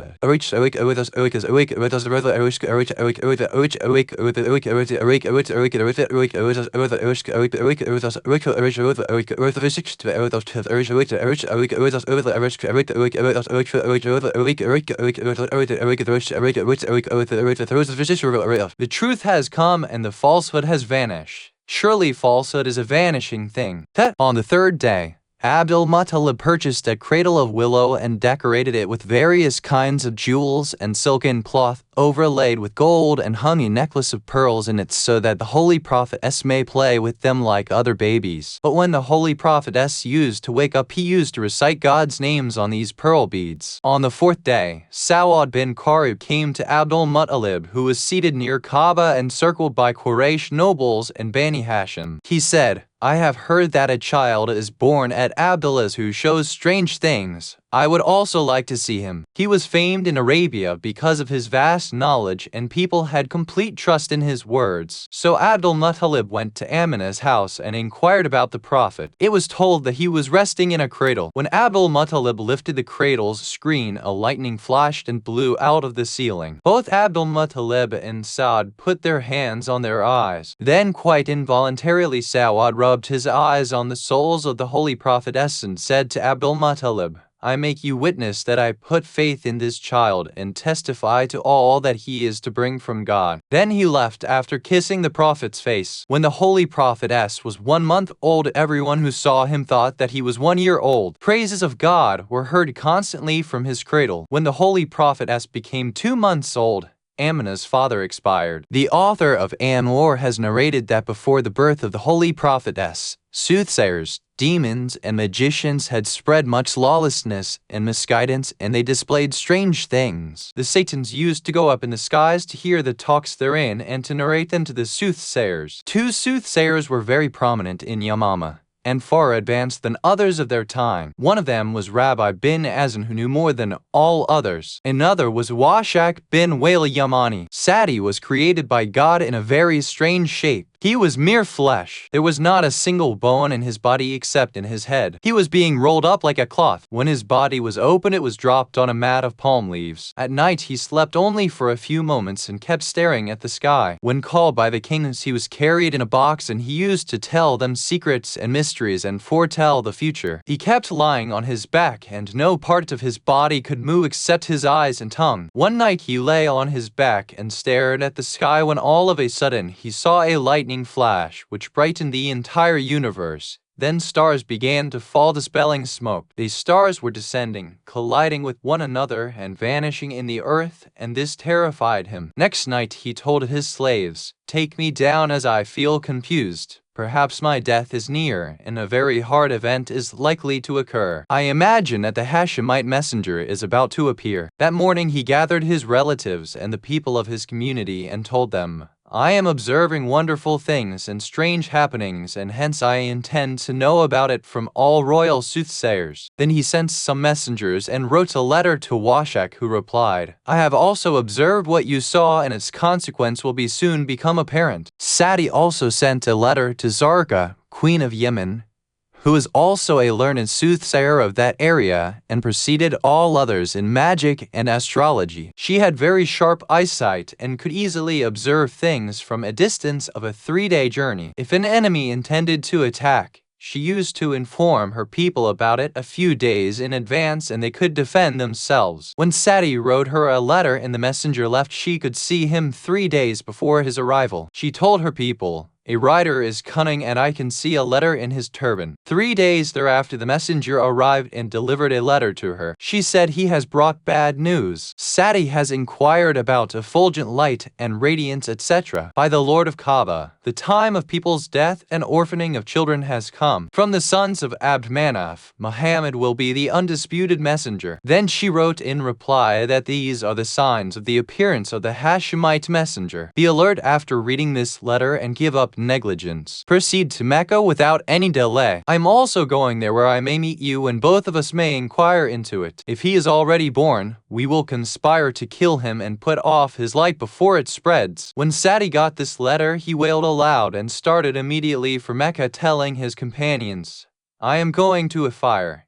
If I will be able to put it off, I will return. Otherwise, I bid you farewell forever, as I will go to Syria from there." When he reached Mecca, Abu Jahl, Sheba, Abba, and Oz bin Wail came forward to welcome him with a group of Quraysh and said, "O Sadi, surely you have come for some great purpose. If you need anything, it will be provided." Sadi replied, "May God bless you. I do not require anything, but I have come to inform you about what has happened and what is to happen according to God's will. Where are the leading personalities of your age who deserve all praise? That is, where are the sons of Abd Manaf? I have come to give them the glad tidings of the arrival of an announcer of good news and a warner, whose illuminations are about to appear soon. Where are the brave lions of Abd al-Muttalib? The Quraysh did not like these words, so they returned. Then Abu Talib and other sons of Abd al-Muttalib came to him when he was seated near the Kaaba. They decided among themselves that they would not tell him anything about their forefathers and ancestry, etc., so as to guess his knowledge. Abu Talib presented his sword and spear to the slave of Sadi, and then he went to Sadi. Before the slave could say anything, Abu Talib greeted him and he reciprocated. Then Sadi asked, "To which Arab's group do you belong?" Abu Talib replied humorously, "To Bani Ham." He said, "O elder, come near me and rub your hand on my face." When Abu Talib put his hand on his face, he said, "By God, you are the possessor of good morals and keeper of promises. You have gifted your linear spear and the Indian sword to my slave. Verily, you are the best of your community. The progeny possessing the best morals will be born to you and to your brother. Surely you and your companions belong to the Hashemite race, who are noble and the best of all, and you are the uncle of the selected prophet, whose praise is mentioned in scriptures. Do not hide your race from me, because I recognize you and your ancestry very well." Abu Talib was astonished at this, and he said, "Sadi, you have told the truth and described factual attributes. Now inform us about the things to happen to us in our time." Sadi said, "By the only one God, who is eternal and who raised the sky without pillars, a son will be born very soon at Abilas, who will guide people to reason, righteousness, and benevolence, and destroy idol worshippers, and his cousin will assist him in this, who will also possess grandeur and dignity, and will bring the deniers to their senses by his sharp sword. And doubtlessly, O Abu Talib, you will be his father." Abu Talib said, "We would like you to narrate some attributes of that messenger." Sadi said, "Well, hear the true events from me. Very soon a high-ranking prophet will be born, for describing whose attributes the tongue of Sadi is dumb. He will neither be very tall nor very short. His head will be round. There will be a sign between his two shoulders. He will wear a turban. His prophet but will continue till judgment day. He will be the chief of Tahama. Light will radiate from his face even in darkness. When he would smile, the whole world will become bright through the whiteness of his teeth. No one has ever been born who can equal him in shape or culture. His talk will be sweet and nice. No one will equal his piety, humility, and worship. There will not be even an iota of pride and haughtiness in him. Whenever he will speak the truth. If questioned, he will give the right answer. His birth will be noble and clean. His genealogy will be pure and purifying. He will be bliss for all worlds. The universe will shine due to his light. He will be kind to faithful and generous to his companions. His name is mentioned in Torah and Injil. He will give justice to the poor and possess miracles. His name is Ahmed in the heaven and Muhammad on the earth." Abu Talib said, "Please describe the virtue of one about whom you said that he will assist and help him." Sadi said, "That gentleman will also be a leader. He will kill lions, lead the righteous, and take revenge from deniers. He will put the polytheists to death and frighten the most deadly enemies. He will always remember God in battlefields. He will be the vizier of Muhammad Mustafa S and a leader of his followers after him after the Prophet. His name, as mentioned in Torah, is Baria, in Injil it is Ilya, and in his community, Ali." Then Sadi kept quiet and contemplative for some time. Then, looking at Abu Talib, said, "O leader and great man, put your hand once more on my face." When Abu Talib placed his hand on his face, he sighed a painful sigh and said, "Abu Talib, hold the hand of your brother, Abdullah, as your good fortune is manifest. I congratulate you for your high status and grandeur, because both branches of greatness will sprout from your tree. Muhammad will be from your brother and Ali will be from you." Thus Abu Talib was very pleased, and this information soon spread in Mecca. Abu Jahl said, "This is the first calamity to befall us from Bani Hashim. You have heard the talks of Sadi about the sons of Abdullah and Abu Talib, both of whom will corrupt our religion." Abu Talib announced, "O Quraysh, remove enmity, anger and gloom from your hearts, and do not deny what is said by Sati, as we are fountainheads of every nobility and greatness manifested in Mecca. The sign of what Sati has said is also manifest. Everything predicted by him will come to pass, and nothing will be contrary to it. Then Abu Talib led Sati to his house and accorded him great honor and respect. The fire of jealousy raged more in the heart of Abu Jahl, and he began to conspire, and some bad characters also joined him. When Abu Talib came to know about it, he went to Abtah and dispersed the gathering of mischief makers through words of advice as well as warnings. Then he gathered them all near Mecca, where Manba bin Hajjaj stood up and said, "O Abu Talib, we have no doubt about your greatness, honor, and status. Your grandeur, guidance, and nobility are well known, but we wonder over your understanding. How do you put faith and believe in what a soothsayer has said? Perhaps you do not know that they spread Satan's deceptions and frauds. Bring him again before the gathering so that we too may test him. Perhaps his truth will be revealed, and our doubts may vanish." Abu Talib brought Sati before them, and he proclaimed,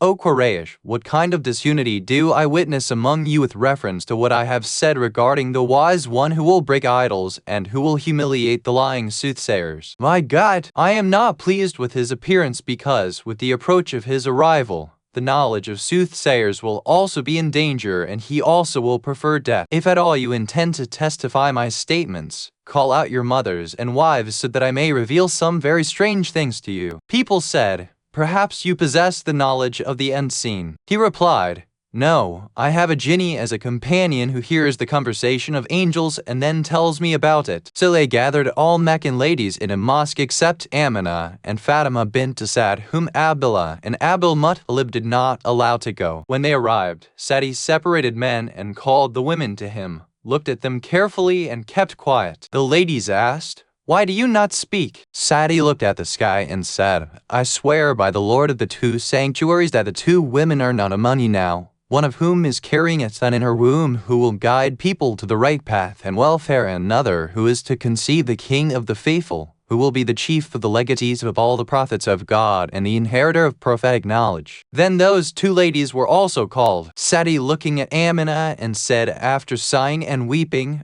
"O owner of greatness and grace, by God, this is the lady who is carrying the selected messenger of Allah." Then he called Amina and said, "Are you not pregnant?" She replied, "Of course, I am." He said, "Now my confidence has increased. This is the best of Arab women who is carrying one who is the best of creation, who will destroy idols. Woe unto the Arabs! Surely the time of his arrival is near. His light is visible as if I am seeing his opponents who are slain and are lying in pools of blood. Fortunate is one who will testify to his prophethood and will believe in him, because he will be ruling all over the world." Then he turned to Fatima bint Asad, cried loudly, and fainted. After coming to his senses, he said in a loud voice, "By God, this is Fatima bint Asad, the mother of the Imam who will break idols. He will be so brave that he will defeat many stalwarts. His intelligence will not be lacking in anything. No courageous man will ever be able to fight against him. He is the unique rider, the Lion of God. His name is Ali. He is the cousin of the sealed of prophets. Oh, I can see how many brave people have been subdued by him." When the Quraysh heard this, they took out their swords and rushed towards Sati. Bani Hashim also drew out their swords to defend him. Abu Jahl said, "Move aside so that I may kill this soothsayer and cool the fire raging in my heart." Abu Talib attacked and wounded him in his head, and he began to bleed. Abu Jahl cried, "O tribal chiefs, don't be humiliated. Kill Sati, Amina, and Fatima so that you may be saved from the evil described by this soothsayer." The Quraysh attacked Sati in unison, and Bani Hashim did not possess the strength to face this attack. In short, it was a calamity, and the women took shelter in the Kaaba, and there was a big noise. Amina says, "I was frightened on seeing the swords. Suddenly the child in my womb moved and a voice came out. Simultaneously all heard a roar in space which left all spellbound. All men and women fainted. Then I saw that the doors of the skies were open, and a rider with a weapon of fire saying in a loud voice, 'You have no power enough to harm the messenger of Allah. I am his brother, Jibreel.' At once my fear turned into calmness, and all of us returned home. Abu Talib held the hand of his brother Abdullah and went to sit in the Kaaba. Manba bin Hajjaj came and said,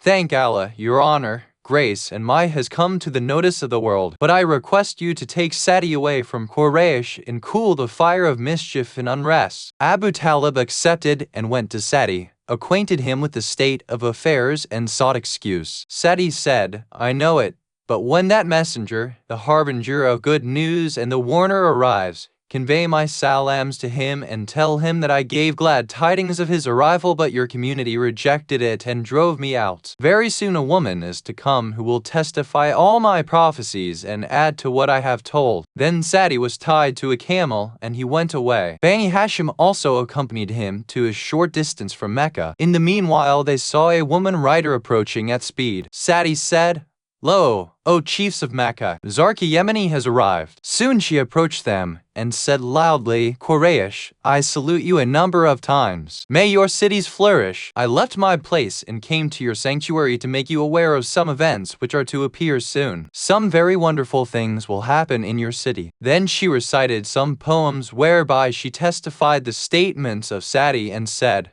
I have come to congratulate you and instruct you to keep away from the evil of others. Utbah was also present there. He said, What you are expressing is horrible. You are foretelling our and your destruction. Zarqa said, O Abu Walid, by the grace of God, a messenger will be appointed in this very valley who will invite people to good and righteousness and will prevent them from mischief and corruption. Radiance will spread from his face. His name will be Muhammad. I am almost seeing him, and after his birth, another boy will be born who will assist him and be closely related to him. He will destroy the enemies of his time and defeat the unfaithful stalwarts. He will prove courageous in battlefields and fight like a tiger. His arms will be very strong. That brave and courageous man will be a friend of God, and his name is Ali. The day I will see him will be very hard for me, and when I sit attentively with him. Then she recited some poems of disappointment and agony and said, Alas, no use complaining about what is bound to happen. By the Creator of the sun and the moon, to whom all will return, whatever Sadi has told you is truth. Then she looked at Abdullah and Abdul Muttalib closely. She had seen Abdullah earlier and already knew him. It was so because when,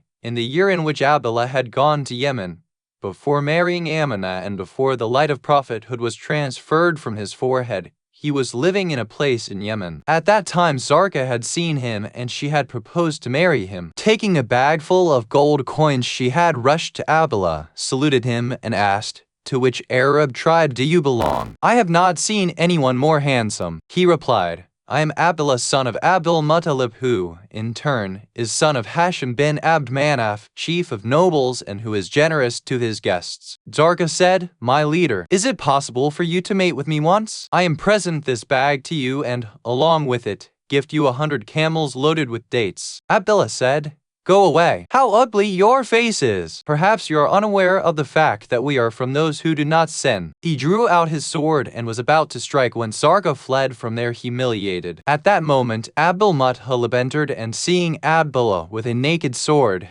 asked what had happened. Abdullah narrated the details and Abdul Muttalib said that she was Zarqa Yemeni. She saw the radiance of prophethood on your forehead and recognized you. She wanted to obtain that light. Thank God, he saved you from her evil. When Zarqa saw Abdullah, she recognized him and understood that he was married as that radiance had gone away. She asked, Are you not the one I saw earlier? Abdullah said, Yes, I am the same one. She asked, What happened to that light which used to radiate from your forehead? He replied, It is now in the pious womb of my wife, Amina. She said, Undoubtedly, only such a man can carry such radiance, and then said in a loud voice, O honorable and great people, the time of appearance of the prophet of the last era is near and nothing can be done to avoid what is destined. Today's time is over. Come to me tomorrow, so that I may acquaint you with facts. The people departed from there, and at midnight Zarqa came to Sadi and said, I observe signs of that radiance. What do you think should be done? Sadi said, My end is near. I am leaving for Syria to live there until I die. I know that whoever will try to put off that radiance will be defeated and humiliated. I advise you not to try to kill Amina, because the Lord of the earth and the sky is her protector. If you do not want to accept my word, go away, as I cannot cooperate with you in this matter.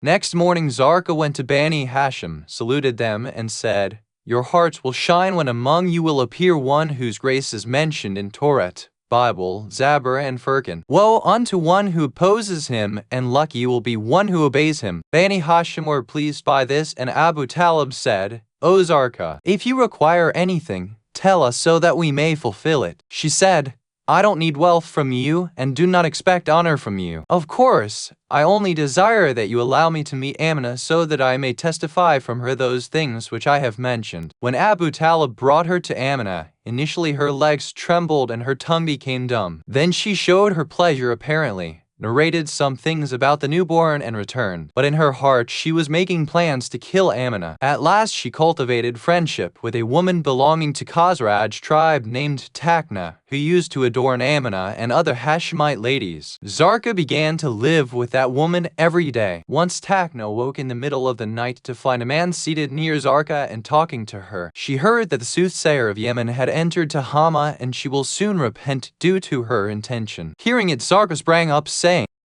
You are my faithful lover. Why did you not come to me earlier? He said, Woe unto you. We are facing a big trouble. We used to go up to the sky to hear the talks of angels. Now we are driven away from there. We heard in the sky an announcer saying that God has decided to create the breaker of idols and propagator of God worship. An army of angels shot meteors at us and drove us away. Now the doors to the sky are closed for us. We have come to you to warn you so that you may desist. Zarqa said, Go away from here. I will try my best to kill this child. That man recited a few couplets meaning, I have wished well for you. I know your efforts are futile. You will only earn punishment in both the worlds. Undoubtedly, the Lord of the world will help his messenger and protect him from the evil of every soothsayer and magician. After saying many such things, that man vanished and Takna heard it all. Next morning, she went to Zarqa and asked, Why are you so gloomy? She said, Sister, I do not want to hide my secret from you. The worry which drove me out of my country is this woman who is carrying a child who will break idols, humiliate soothsayers and magicians, and destroy buildings. You don't know that to be patient on the internal fire is easier than being humiliated by enemies. If anyone helps me to kill Amina, I will fulfill her desire and make her rich. Then she took out a bag full of gold coins and threw it before Takna. Takna was overpowered by greed and she said, Sister, you have mentioned a very difficult job. As I am the beautician of Hashemite ladies,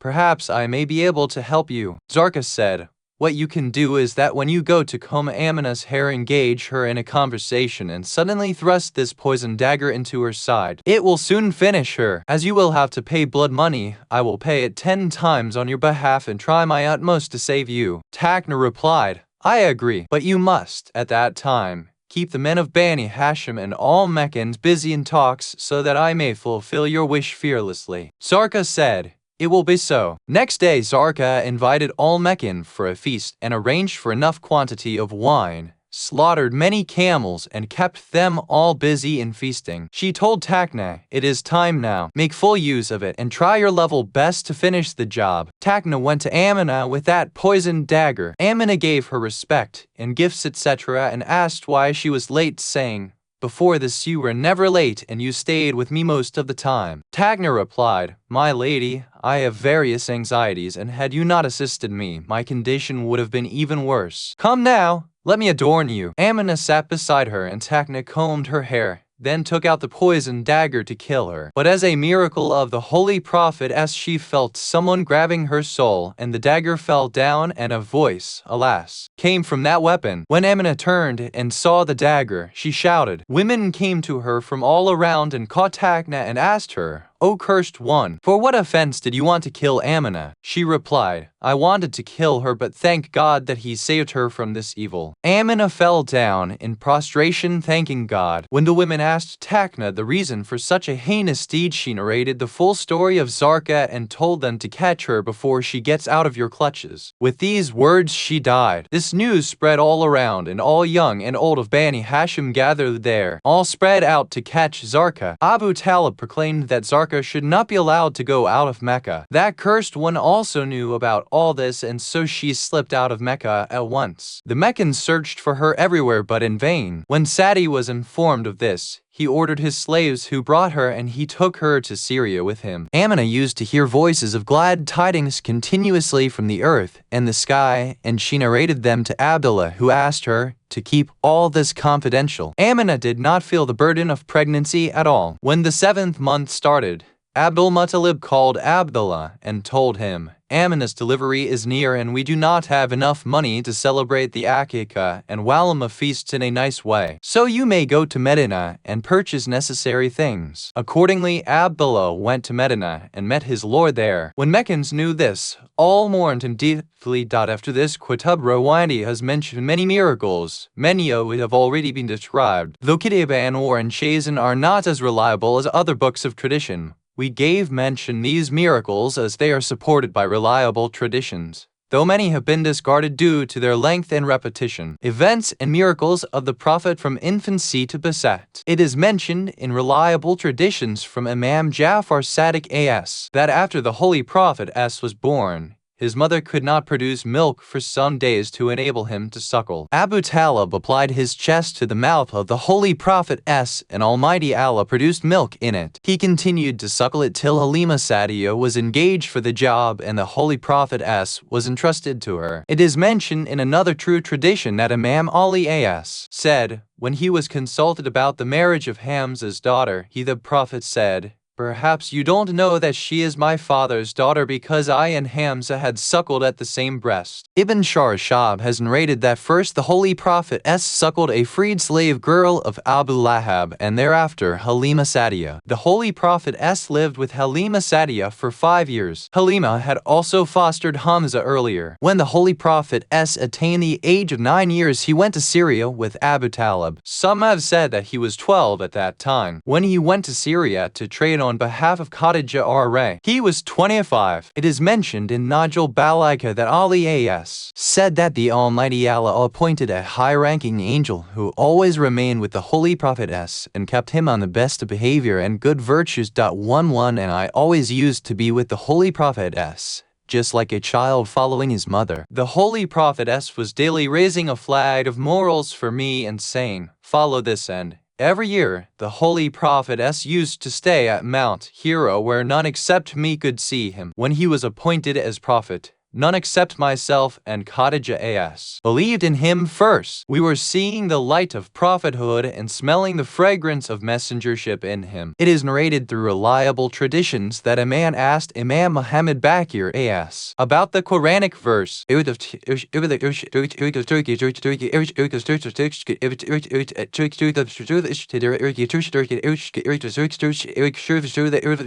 Except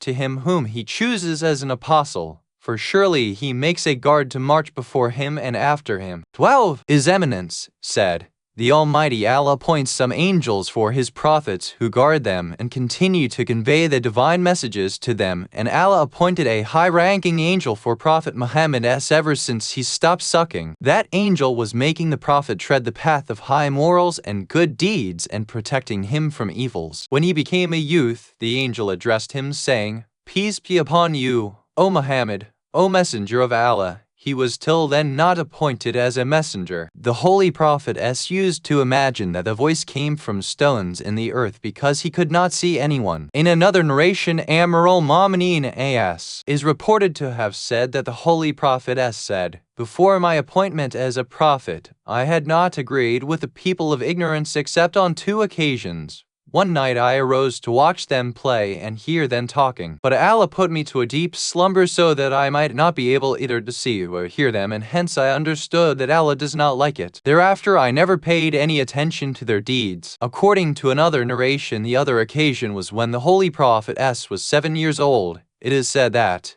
a house was being built for a man for which he himself was also helping. I thought of collecting some earth in the skirt of my garment, but in that case my private parts were likely to be exposed as there were no undergarments. Suddenly I heard a voice above my head. drop down your skirt." I looked here and there but could not see anybody. Then I dropped down my skirt and went back home. Ibn Shah and Qutb Rawandi R.A. have narrated from Halima bint Abi Zuwaib, whose name was Abdullah bin Harith and who belonged to the tribe of Mudir. Halima was wife of Harith bin Abdul Uzza. She says, "In the holy year in which the Holy Prophet was born, there was famine in our area. I came, along with a group of some women belonging to Bani Sa'd, to Mecca so that we may take the city babes for suckling. I was riding a female mule which moved very slow, and I had with me a she-camel which had no milk at all. I already had a child, but I had not enough milk to gratify it at night, so he used to wake up during nights. When we reached Mecca,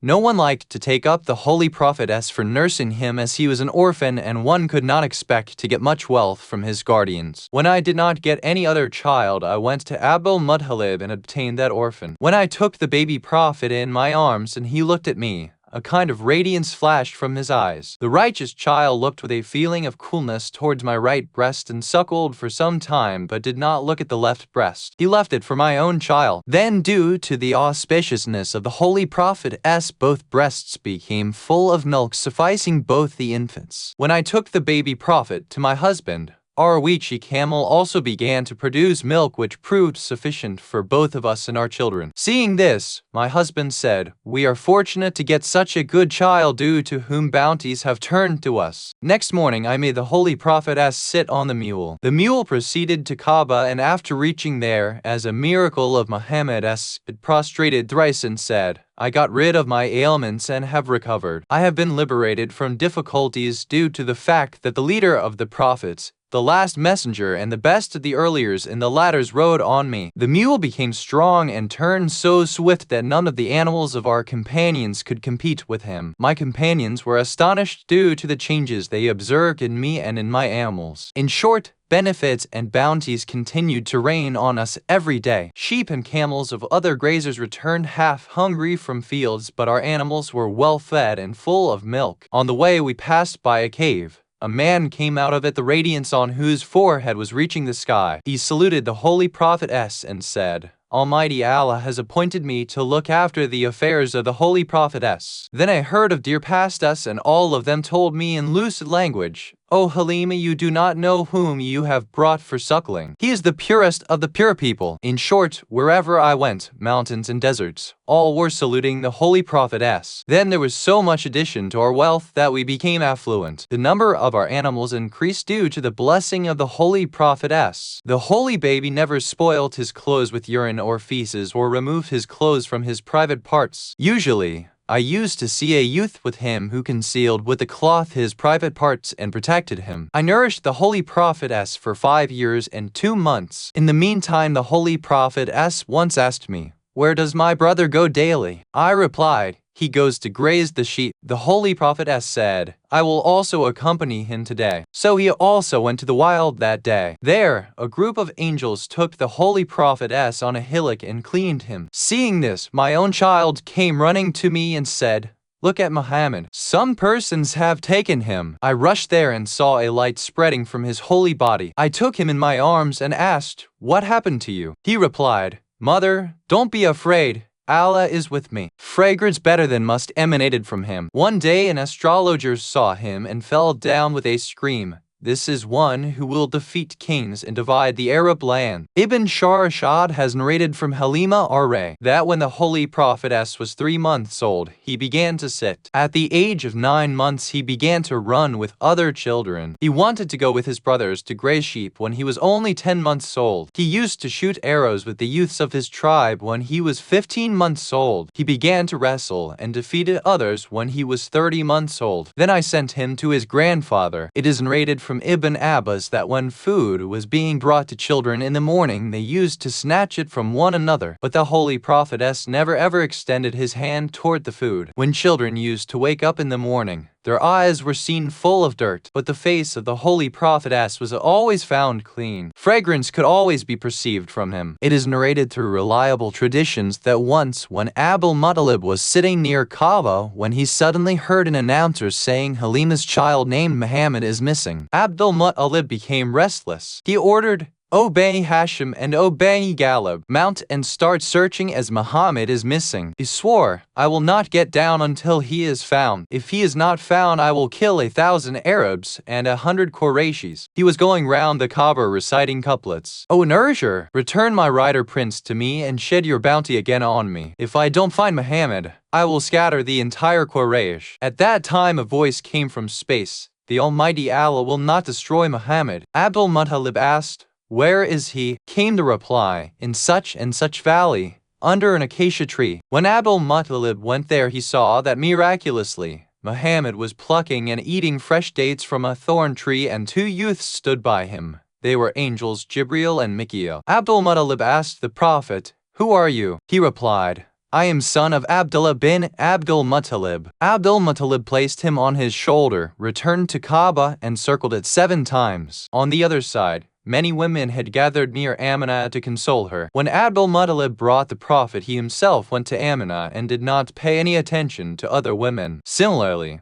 once Abdul Muttalib sent him to bring back his camels. When he was late in returning, Abdul Muttalib sent groups of people in every direction to search for him. Holding the chains of Kaaba, Abdul Muttalib was saying, my lord, will you ruin your selected one, or have you made any change regarding his prophethood which you had announced? When the Holy Prophetess returned, Abdul Muttalib took him in his arms, hugged him, and said, may my parents be sacrificed on you. Henceforth I will never send you on any errand lest the enemies kill you. Ibn Abbas narrates that Abu Talib told him, I was always keeping Muhammad with me without separating him even for a moment. I never trusted anyone regarding him, so much so that I made him sleep on my bed. One night I told him to undress and sleep on my bed, but I saw that he was hesitating due to shame. Then he told me, Father, turn away your face. It is not becoming for anyone to look at my modesty. When he came under my quilt, I saw a cloth between me and him which I had not put there. I had never seen so soft and fragrant cloth ever before, which seemed to be dipped in perfume. In the morning that cloth vanished. It so happened that I did not find him in his bed many a times. When I called him, he used to speak from under the quilt. Uncle, I am here. Please come back. At night I used to hear wonderful supplications and voices from him. Once I saw a wolf approach him, which smelled him, circled around him baby prophet, and began to rub its tail meekly. Often I had seen a very handsome man who drew his hand over Muhammad's head,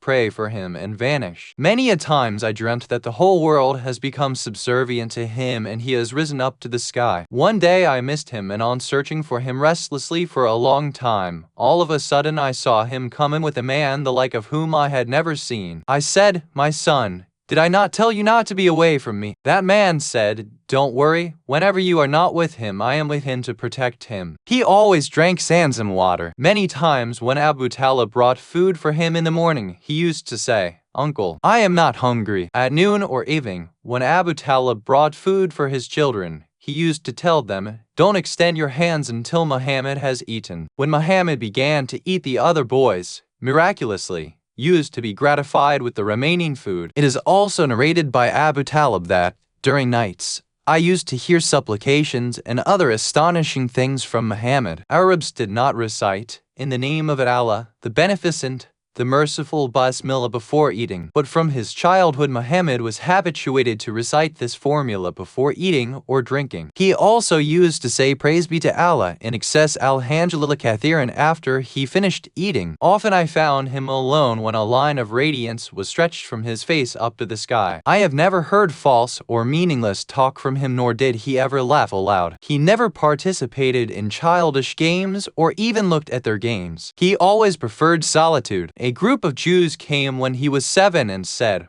we have read in our books that Almighty Allah will protect Muhammad from the forbidden and the doubtful. We intend to witness the same. Then they brought a fried chicken in a gathering of the Quraysh where the Holy Prophetess was also present, and placed it in front of them all. The Quraysh devoured it collectively, but the Holy Prophetess did not even extend his hand to it. When the people asked him, he said, it is forbidden, and Allah protects me from the forbidden. People said, it is permissible. What if we put a morsel in your mouth? The Prophet replied, try if you can. Then they made much effort to put a piece of that food in the mouth of the Holy Prophetess, but did not succeed as their hands turned either right or left. Then another fried chicken was brought, which had vanished from a neighbor's house. They caught it with an intention to pay for it when commanded. When the Holy Prophet lifted a piece of it, it fell down. Then he said, "This is a doubtful thing, and my Lord saves me even from doubtful things." People again tried to put it in his mouth, but failed. Then the Jews admitted that these exactly were the virtues of the Prophet as they had read in their scriptures. Her Eminence, Fatima bint Asad, is reported to have said, "There was a tree in the compound of our house which had dried up for long. One day when the Holy Prophet came near it and rubbed his hand on it, it became green at once and fresh dates grew on it." She says, "I used to gather fresh dates daily for the Holy Prophet kept the same for him and put before him whenever he came. He was taking it out and distributing among the children of Bani Hashim. One day when the Holy Prophet arrived, I excused, saying, 'Today no dates appeared on the tree.'" Fatima says, "By the radiance of the holy face of the Holy Prophet as soon as he heard it, he went to a tree and recited a few words. Then I saw that one of those trees bent so much that Prophet's hand reached its top branch and he plucked as many dates as he liked. Thereafter that tree reverted to its original position. At that moment I prayed to Allah with total humility, 'O Lord of the earth and heavens, grant me also a son who may be his brother and who may resemble him.' That very night I conceived Ali, and after his birth, Ali never approached idol worship or worship anyone but only one God." Shayzan Arai has reported that when the Holy Prophet was 4 months old, his mother, Amina, departed for the eternal abode and he became without a father or mother. He did not eat or drink for 3 days due to the loss of his kind mother and continued to weep. It made Abdul-Muttalib very gloomy and restless. He called his daughters, Safiya and Attika, and told them, "Console this son of mine and find out a nurse for him." Attika began to feed honey to the Prophet and called all the Hashemite wet nurses to suckle the Prophet, but he did not suck from any of them. Then came 460 Qurayshi women, but the Prophet did not accept anybody's milk and continued to cry. Seeing this, Abdul-Muttalib became very sorrowful. He went and sat near the Kaaba. Perchance an old Qurayshi man named Aqil bin Waqas passed from there. He asked Abdul-Muttalib the reason of his gloom, to which he replied, "My child does not suck any woman ever since his mother expired," and he goes on crying. "Hence I do not like to eat or drink anything. I am very confused and do not know what should be done." Aqil said, "O Abdul Harith, I know a woman in a Quraysh tribe whose race, wisdom, talk, and behavior is better than all others. Her name is Halima bint Abdullah bin Harith." Abdul-Muttalib liked the idea, and he sent Shamrul, his slave, on a fast camel to Bani Sa'd bin Baqir tribe at a distance of about 6 farsakhs 36 kms and asked him to bring Abdullah ibn al-Harith to him at once. So he brought him soon when a number of Qurayshi chiefs had gathered near Abdul-Muttalib. Seeing him, Abdul-Muttalib got up to welcome Abdullah ibn al-Harith and embraced him and seated him beside him and then said, "I troubled you because my grandson Muhammad is 4 months old. His mother has expired and the child is very uneasy. He does not take suck from any woman. I have heard that your daughter is confined. If you don't mind, please send her to suckle the baby. If my grandson takes suck, I will make you and your tribe wealthy." Abdullah was very pleased to hear this. He went to Halima and gave her the good news, who also became very glad. She bathed herself, applied various scents, and adorned herself with nice clothes and went, along with her father Abdullah and her husband Baqir bin Sa'd, to Abdul-Muttalib. They went with her to Akka. Then they put Muhammad in Halima's lap. She wanted to give her left breast, but he did not accept and turned to the right one, which had dried up and no child had touched it. Halima hesitated as she feared that the baby would not get anything from it. She again tried to give the left one, but the child only wanted the right one. At last Halima said, "O baby son, take this and you will know that there is no milk in it." When the Holy Prophet took the right breast in his mouth and began to suck, his auspiciousness made the breast full of milk and it began to overflow from both the sides of the baby's mouth. Halima was astounded and she said, "My son, this is really strange. I swear by the Lord of the sky and say that I have suckled 12 babes, but none could even get a drop from the right breast, and due to your auspiciousness it is flowing." Abdul-Muttalib was very glad to know this and he said, "Halima, if you like to live here, I can vacate a neighboring house for you. I will give 1,000 silver coins, a pair of Byzantine clothes every month, and 10 mounds of white bread and pure mutton daily. But when she did not accept the proposal, Abdul-Muttalib said, Halima, I am entrusting my son to you on 2 conditions. You should give him utmost respect and honor, keep him always by your side, put the right hand under his head and the left on his neck, and never neglect him. Halima said, By the Lord of the heaven, ever since I saw him, my heart has overflowed with love for him that I need no one's recommendation. Abdul-Muttalib said, Another condition is that you must bring him to me every Friday, because I cannot remain away from him longer than that. Halima replied, Inshallah, it will be so. According to the instruction of Abdul-Muttalib, the child's holy head was washed and he was dressed in nice clothes. Abdul-Muttalib took him up in his arms and asked Halima, Come with me to the holy Kaaba so that I may entrust this child to you there. They arrived at Kaaba, and the Prophet was carried around the holy house 7 times, and God was made witness to the deal between Abdul-Muttalib and Lady Halima. Then Abdul-Muttalib entrusted the child to Halima, gave her 14 silver dirhams, 10 pairs of nice clothes, and 4 slave girls, as well as Yemeni robes, and accompanied her up to the outer limits of the sanctuary. When Halima reached her tribe and removed the quilt from the face of the Holy Prophetess, radiance flashed there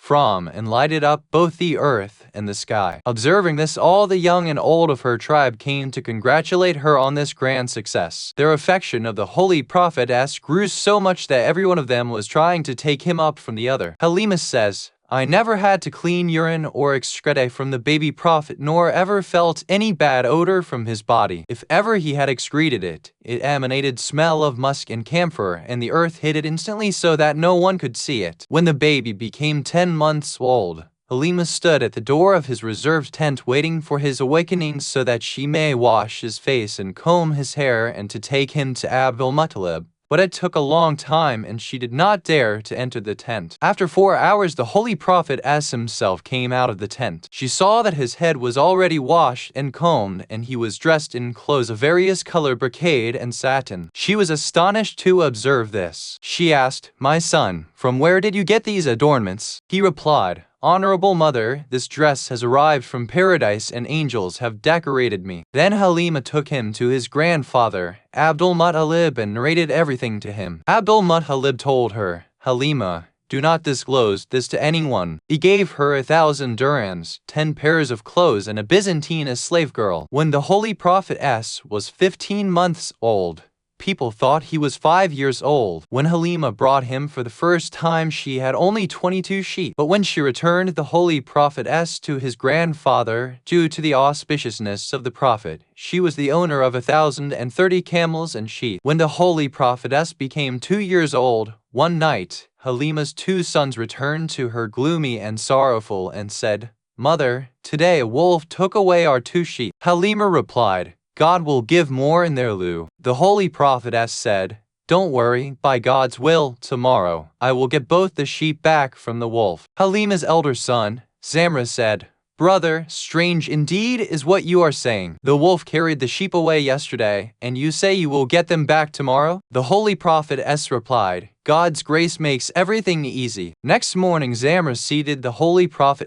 on his shoulder and carried him to the point in the forest from where the wolf had carried away their sheep. The Holy Prophet got down and fell in prostration on the ground and prayed, My Lord and Master, you know my obligation to Halima. A wolf has encroached upon her sheep. I beseech of you to order him to return those sheep. Instantly the wolf brought back the 2 sheep. What had happened actually was that when the wolf was taking away the sheep, an invisible caller called upon him, O wolf, fear the punishment of God. Protect these 2 sheep until you return them to Muhammad, the best of the messengers. Then that wolf fell down at the feet of the Prophet and by God's command spoke up, O chief of prophets, forgive me. I did not know that these sheep belonged to you. Zamra said, O Muhammad, how wonderful are your acts. When the Prophet completed 2 years of his age, he asked Halima, My kind mother, I will also go to the wild with my brothers to graze sheep and observe the divine art and designs in mountains and deserts and take lessons from nature and will understand the benefits and losses of different things. Halima asked, My child, are you so much interested in it? To which he replied in the affirmative. When Halima saw that the baby prophet was very much inclined to go out, she dressed him up in good clothes, put nice shoes in his feet, gave him good food articles, and emphasized on her sons to take utmost care of him. When the Prophet stepped into the wilderness, the mountains and fields lit up with his light. Whichever stone or rock he passed, cried out, "Peace be upon you, O Muhammad! Peace be upon you, O Hamid! Peace be upon you, O Muhammad!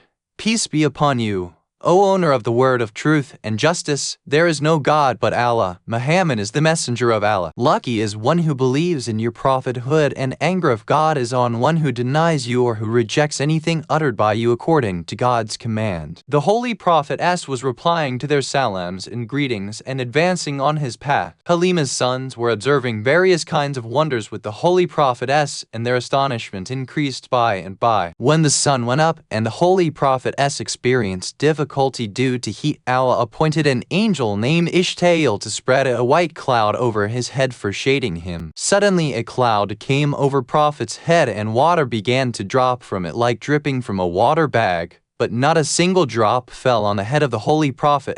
Channels overflowed, but there was no sign of mud in the path of the Holy Prophet. That cloud was sprinkling musk and saffron, perfuming the mountains and deserts for the sake of the Holy Prophet. In that desert there was a totally dried up date tree whose leaves had fallen. When the Prophet reached it, he intended to recline on its trunk. Suddenly that tree began to turn green. Leaves sprouted from it. Branches became green and yellow, and red ripe dates began to drop to feast the Holy Prophet. The Holy Prophet took some rest under that tree and then began to talk with his foster brothers. Suddenly the Holy Prophet saw a meadow adorned with various flowers and fragrances. He said, "I intend to go for a walk in it and to observe the art of my Creator." His brothers said, "We also want to accompany you." He said, "No, you carry on your work. I am going alone and will return soon, inshallah." The brothers said, "All right, you may go, but our hearts will be engaged in your thoughts." The Holy Prophet went around attractive fields enjoying and pondering over God's arts and climbed a high mountain. There was no way to reach its top and hence no one could climb it. But since the Holy Prophet wished to go up there, Ishtael, the angel guarding the Holy Prophet, called to the mountain and it began to shake. Then the angel said, "O mountain, the best of prophets, along with his prophetic grandeur, intends to climb you. So be humble." The mountain bowed down and the Prophet climbed up. Reaching its top, the Holy Prophet looked on the other side and found that the climate there was still better. So he desired to reach there too, but that part was full of snakes, scorpions, and pythons, etc., and none could dare to cross over to that side. Ishtael ordered them, "O pythons and scorpions, hide in your holes, that the chief of divine messengers may not see you." Upon this call, all disappeared. The Holy Prophet came downhill where he saw a stream, the water wherein was very cold and sweeter than honey. He drank from it and took some rest at the bank of that stream. At that time the angels Jibril, Mikael, Israfil, and Dardiel descended from the sky and approached the Holy Prophet. Jibril said, "Peace be upon you, O Muhammad. Peace be upon you, O Ahmad. Peace be upon you, O Hamid. Peace be upon you, O Muhammad. Peace be upon you, O Taha. Peace be upon you, O Mudassir. Peace be upon you, O Muzammil. Peace be upon you, O purest of the pure. Peace be upon you, O Sayyid. Peace be upon you, O Farkalit. Peace be upon you, O Tasin. Peace be upon you, O Tasin Meme. Peace be upon you, O Son of the World. Peace be upon you, O Moon of the Hereafter. Peace be upon you, O Knower of the world and the hereafter. Peace be upon you, O Son of Judgment Day. Peace be upon you, O Seal of the Prophets. Peace be upon you, O Intercessor of sinners. In short, they saluted him and gave him much respect, and then said, "How lucky is one who believes in you, and woe to one that rejects you or denies even a single word of yours which you utter from God." The Prophet answered their salutations and asked, "Who are you?" They replied, "We are servants of Allah,"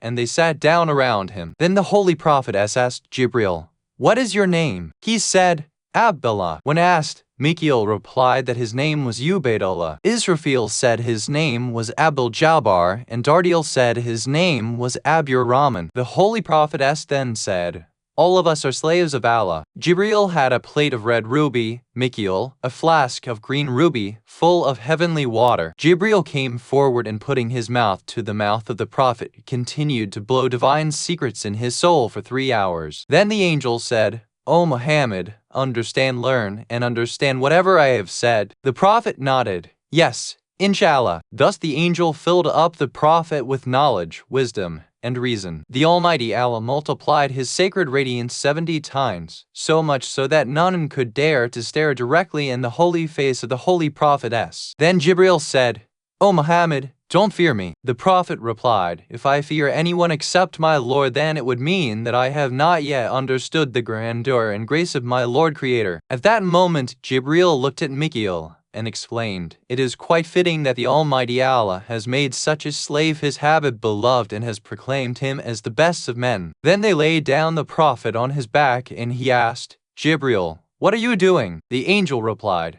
"I cannot cause any trouble to you. I will only do what is the best." Then he sliced the holy belly with his wings, took out a dark spot from the holy heart, washed the holy heart with the water from paradise as Mikhail poured it. It is quoted that once people asked the Prophet, "Which part of your heart was washed by Jibril?" He replied, "He washed out doubts and trouble, but it was never in my heart. I was a prophet even at the time the soul of Adam had not yet entered his body." Then Israfil took out a seal whereon was written in 2 lines, "There is no God except Allah, and Muhammad is the messenger of Allah," and pressed it between his 2 shoulders. According to another narration, it was put on his holy heart, which filled his heart with Nur light, and it lighted up the entire world. Then Dardiel took his holy head in his lap, and the Prophet fell asleep. He dreamt that a great tree grew from his head and rose to the sky. Its trunk thickened, and more stems sprouted in every branch. He also saw much grass under the tree, which was beyond appreciation. Then a caller called out, "O Muhammad, that tree is you, its branches are your progeny, and the grass implies friends and supporters of you and your progeny. Congratulations to you for the great prophethood and great kingdom." Then Dardiel brought out a balance, each scale of which was as vast as the distance between earth and sky. Then he placed the Prophet on one pan and 100 companions of his in the other. Yet Prophet's scale was found heavier. Then he placed another 1,000 of Prophet's distinguished companions. Still he weighed heavier. Then the angel placed 1/2 of the entire community of the Holy Prophetess in that scale. Yet the scale of the Holy Prophetess weighed more. Then all the community,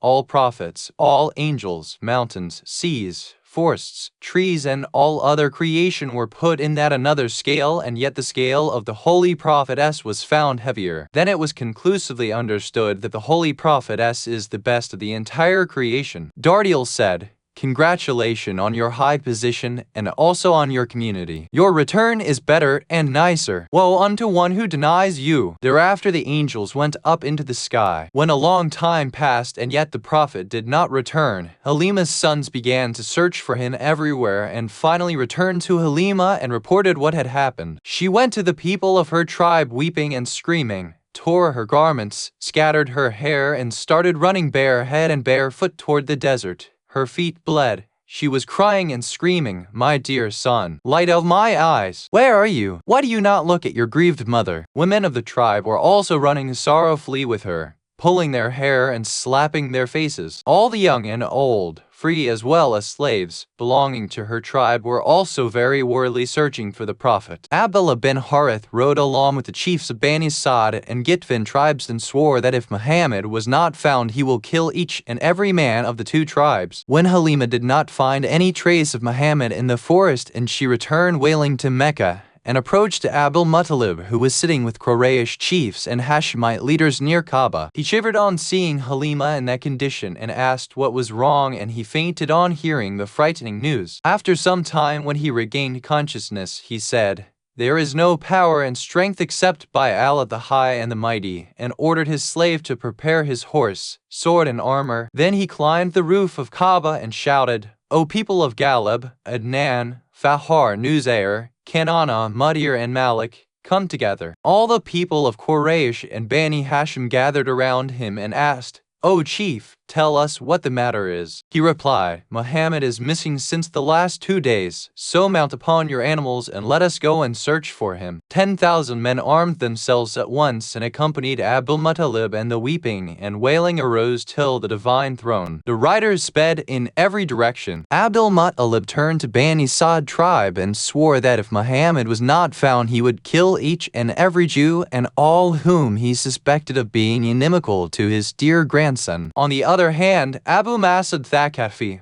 Waraka bin Nawfal, and Akil bin Abi Waqas were coming from Yemen to Mecca, and they passed through the valley in which the Prophet was present. There they noticed a tree which Waraka swore that he had never seen before. Akil said, "You are right. Let us approach that tree. Perhaps we may know the truth behind this wonderful happening." When they went to that tree, they saw a child under it whose face looked brighter than the sun. One of them said, "He might be a jinn." Another said, "How can a genie possess such a light and radiance? Surely he must be an angel who has appeared in the form of a man." At last Abu Mas'ud asked, "Oh boy, who are you? Your beauty had astonished all of us. Are you a jinn or an angel?" The Prophet replied, "No, but I am a human being." "What is your name?" asked they. "Muhammad bin Abdullah bin Abdul Muttalib bin Hashim bin Abd Manaf," he replied. Abu Mas'ud asked, "How did you get here?" The Prophet said, "My Lord guided me here." Then Abu Mas'ud got down from his animal and asked, "My son, may I take you to your grandfather, Abdul Muttalib?" The Prophet replied, "Yes." Then Abu Mas'ud seated him in front of his animal and proceeded to Mecca. When from one side they reached the tribe of Bani Sa'd, from another direction Abdul Muttalib too had reached that spot. The Prophet said, "Abdul Muttalib has also arrived searching for me." They said, "We don't see anyone." The Prophet said, "You will see them soon." When they came closer and when Abdul Muttalib saw the Prophet, he jumped off his horse and rushed to the Prophet, picked him up in his arms and asked, "My son, where were you? O light of my eyes! By God, were you not to be found, I would not have left any unbeliever alive in Mecca." Then, by the grace of Allah, the Prophet narrated all that had happened. Abdul Muttalib became very happy and gifted 50 camels to Abu Mas'ud, and 60 each to Waraka, and 1,000 mithqal 13 gold to Halima's father, and 10,000 mithqal silver to Halima's husband. He also gifted a lot of wealth to her husband and 200 camels to Halima's sons. Then he said, "Henceforth, I will not allow the light of my eyes to depart from me." The author of Kitab al-Anwar says that it was a practice among Meccans, according to which if a son was born in anyone's house, he was entrusted to a wet nurse for nursing after 7 days. When the Holy Prophet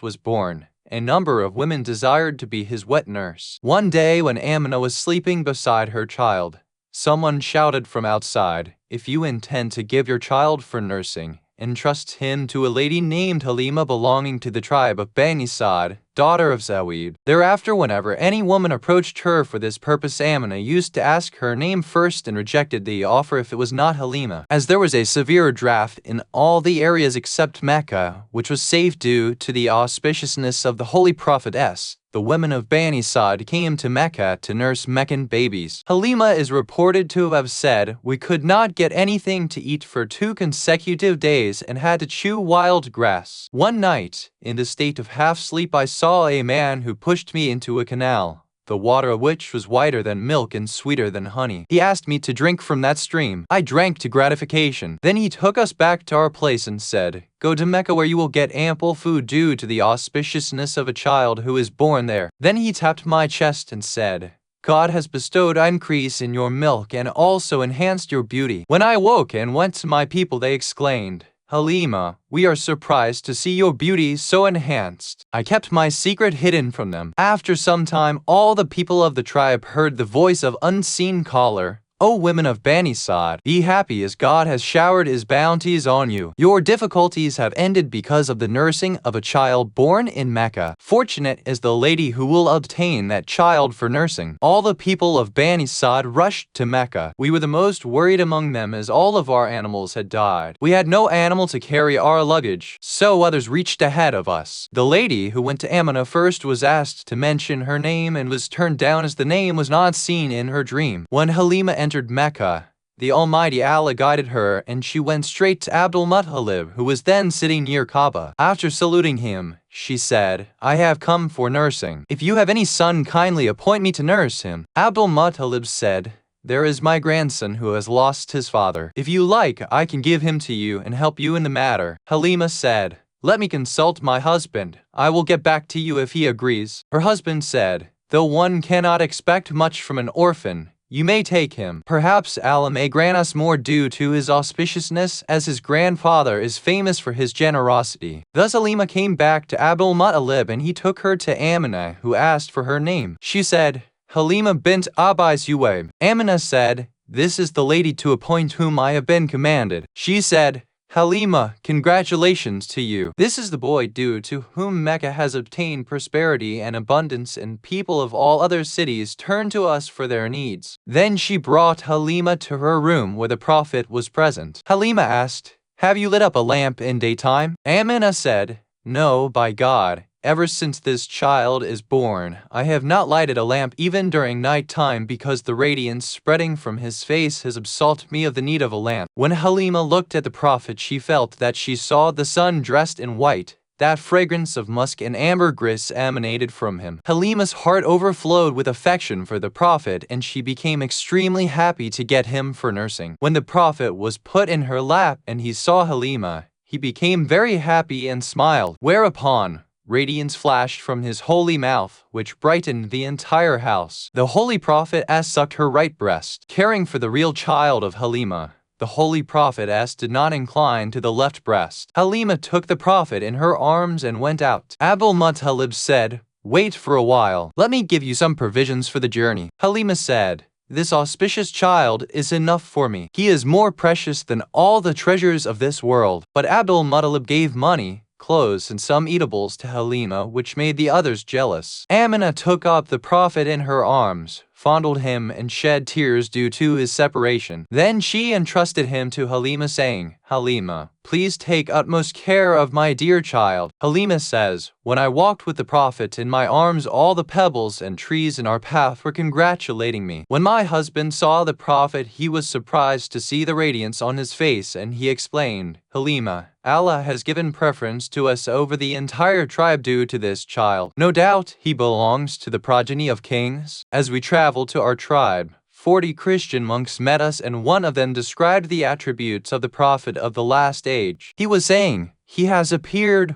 or is about to appear soon.' Suddenly the accursed Satan appeared in human form and said, 'This woman is taking away the man whose attributes you have described.' So the monks rushed to us and observed the radiance of the Holy Child. At that time, the Satan cried, 'Kill him before he overpowers you.' All of them drew their swords and stood in front of me. At that time the Holy Prophet raised his head to the sky. Suddenly I heard a frightened sound like the thunder of clouds, and also observed a fire which came down from the sky and stood between the Holy Prophet and all of them. All of them were burnt to ashes. Again came a voice that the soothsayers have failed in their efforts. They have been humiliated. When I arrived in the tribe of Bani Sa'd with the Prophet, the deserts became green, trees fructified, and the drought disappeared, manifesting the auspiciousness and grace of the Holy Prophet. If anybody fell ill, he was brought to him and immediately cured. Miracles were observed daily among them. People told Halima, "O Halima, due to this child of yours, God has made all of us lucky." Halima says, "While nursing the Holy Prophet, I was hearing him speak, 'All praise is due to Allah who made me from the tree from which he sprouted prophets.'" The Holy Prophet grew very fast, and in a week he grew like other children grew in a month, and in a month he looked like a 1-year-old boy. When we brought our food, the Holy Prophet just touched it and it became so bountiful that even after we had fed on it, it remained in the same quantity miraculously. Once when the Holy Prophet was 7 years old, he told Halima, "Dear mother, you are not behaving judiciously between me and my brothers, as you keep me in shade whereas they are grazing goats in hot sun. I drink the milk of sheep and yet do not share my brother's hard work." Halima said, "My dear, I am afraid of the envy of jealous people. I wish that none should harm you. What can I tell your grandfather if something untoward happens?" The Prophet said, "Please don't worry about me.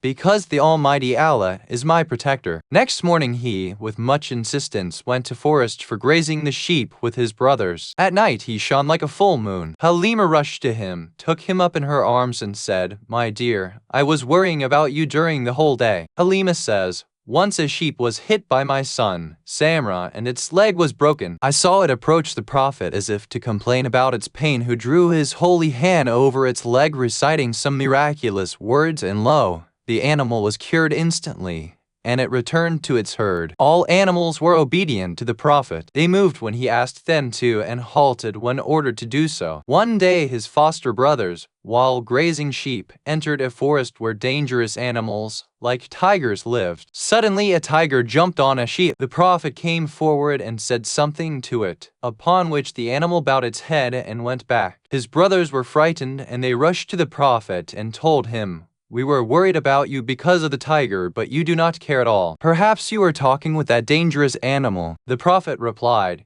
"Yes, I was telling it that it should never come to this place henceforth, as I want the sheep to graze here." Once Halima had a dreadful dream and told her husband, "Let us take Muhammad to his grandfather. Let no harm reach him, otherwise we shall be ashamed to face his grandfather." I dreamt that Muhammad went to a forest, and suddenly 2 sturdy men dressed in silk approached him. One of them had a dagger with which he cut Muhammad's chest. I was frightened and I woke up. Halima's husband said, "Whatever you say is hardly possible because God is Muhammad's protector. People have said great things about him, and it is hoped that all of them will become manifest. The miracles observed by us also testify to those news." Next morning, Halima tried her best to prevent Muhammad from going to forest, but he insisted on going with his foster brothers, and he went. At midday, Halima's sons returned weeping and wailing. Halima came out of her apartment, threw dust on her head, and asked them what the matter was and where was Muhammad. They replied, "After reaching the forest we sat under the tree when suddenly 2 sturdy men arrived, the like of whom we had never seen before. They carried Muhammad with them to the hilltop. One of them laid him down, and another cut his chest with a dagger and took out his heart and intestines, etc. Seeing it, we ran back screaming to you." Halima slapped her face, saying, "This is the meaning of my dream." Screaming,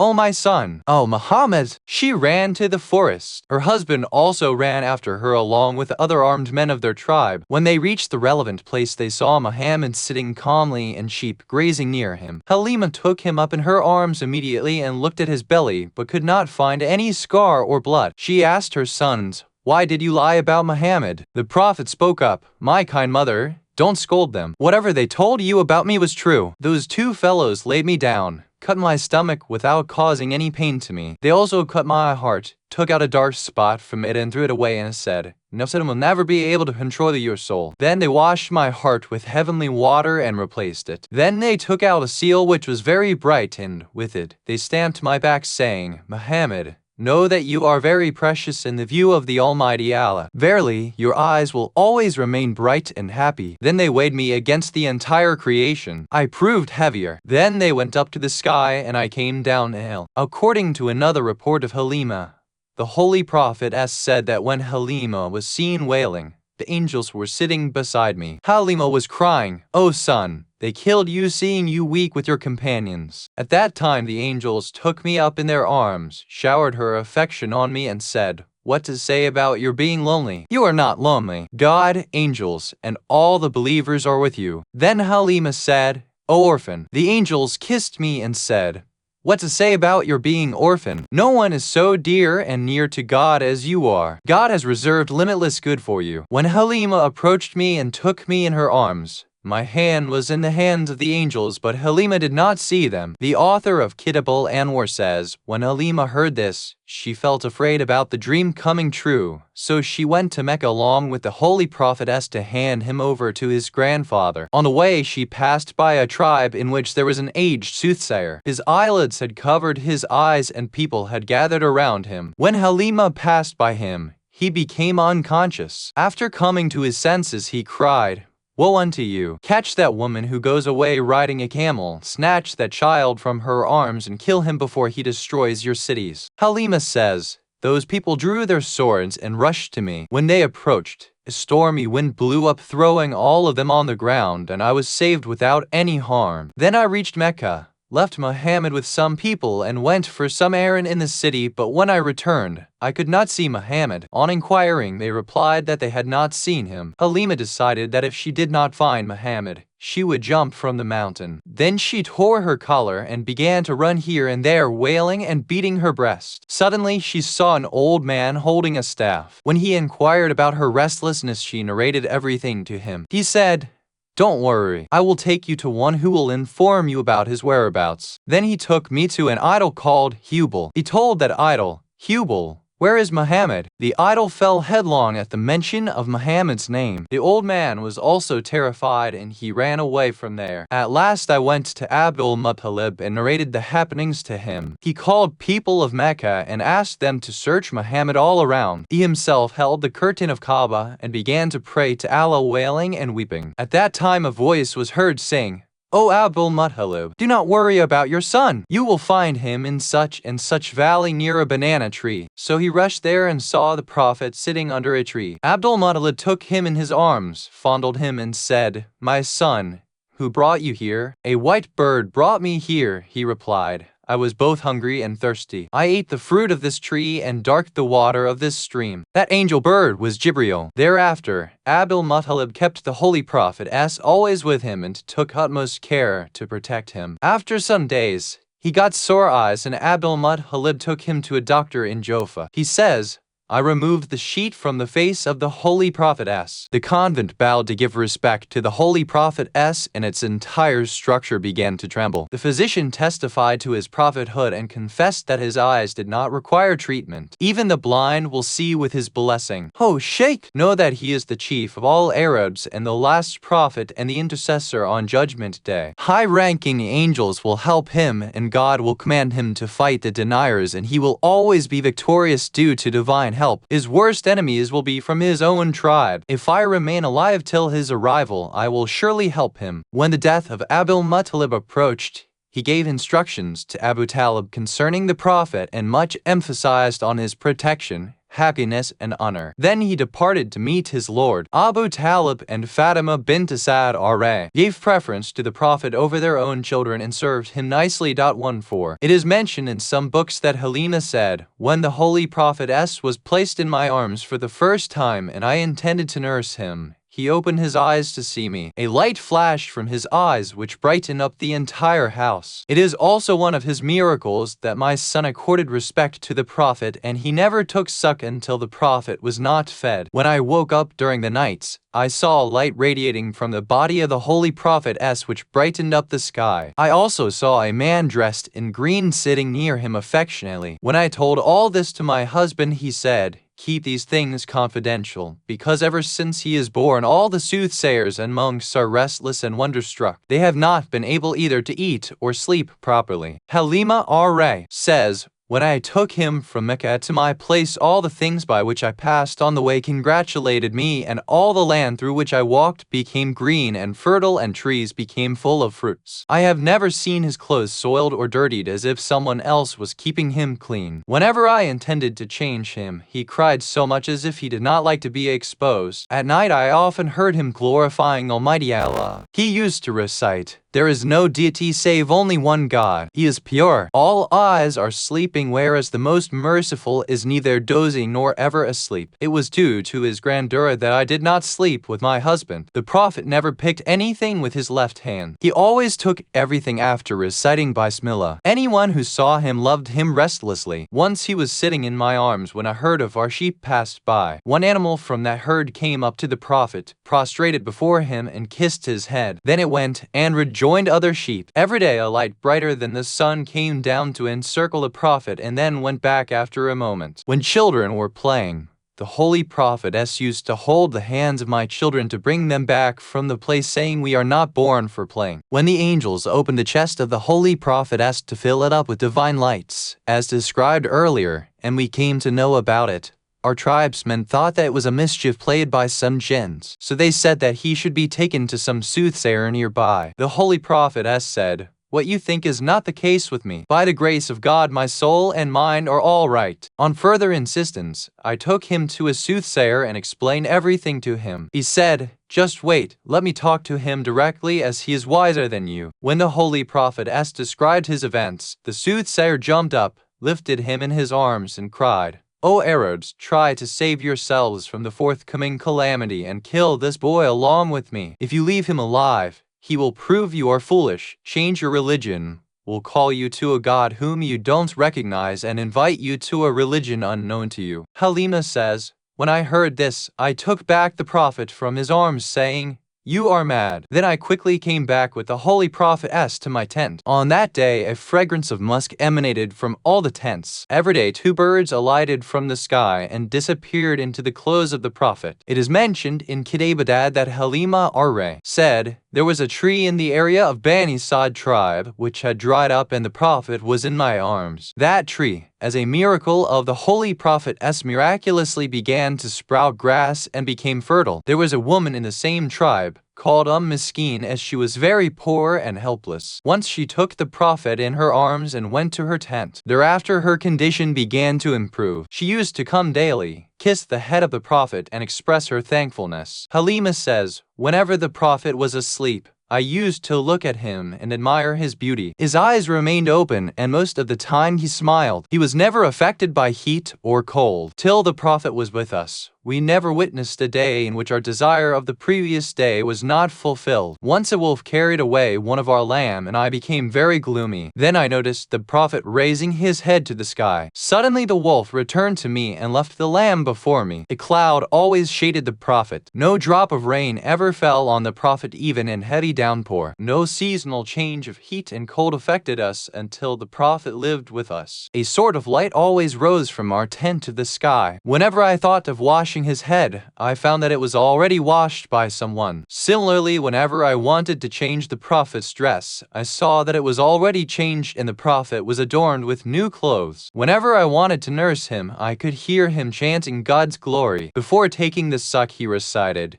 'In the name of Allah, the Lord of Muhammad,' and after drinking he said, 'Praise be to Allah, the Lord of Muhammad.'" It is mentioned that Imam Muhammad Baqir said, "When the Holy Prophet was 22 months of age, he got sore eyes. Abdul Muttalib asked Abu Talib to take him to a healer monk living in Jaffa. Abu Talib took the Prophet to his monastery and called him from outside. The monk noticed that his monastery was lit up with radiance, and he also heard the noise of the wings of angels. He asked from inside, "Who is it?" "I am Abu Talib, son of Abdul Muttalib," was the answer. "I have brought my nephew to cure his sore eyes." The monk asked, "Where is he?" Abu Talib replied to him, "I have seated him in this cradle to protect him from the sun." The monk said, "Open it, so that I may see him." When the curtain was drawn, radiance flashed from it which frightened the monk, and he said, "Please close the curtain," and withdrew into his monastery. Then he said, "I testify to the oneness of God and give witness that by God,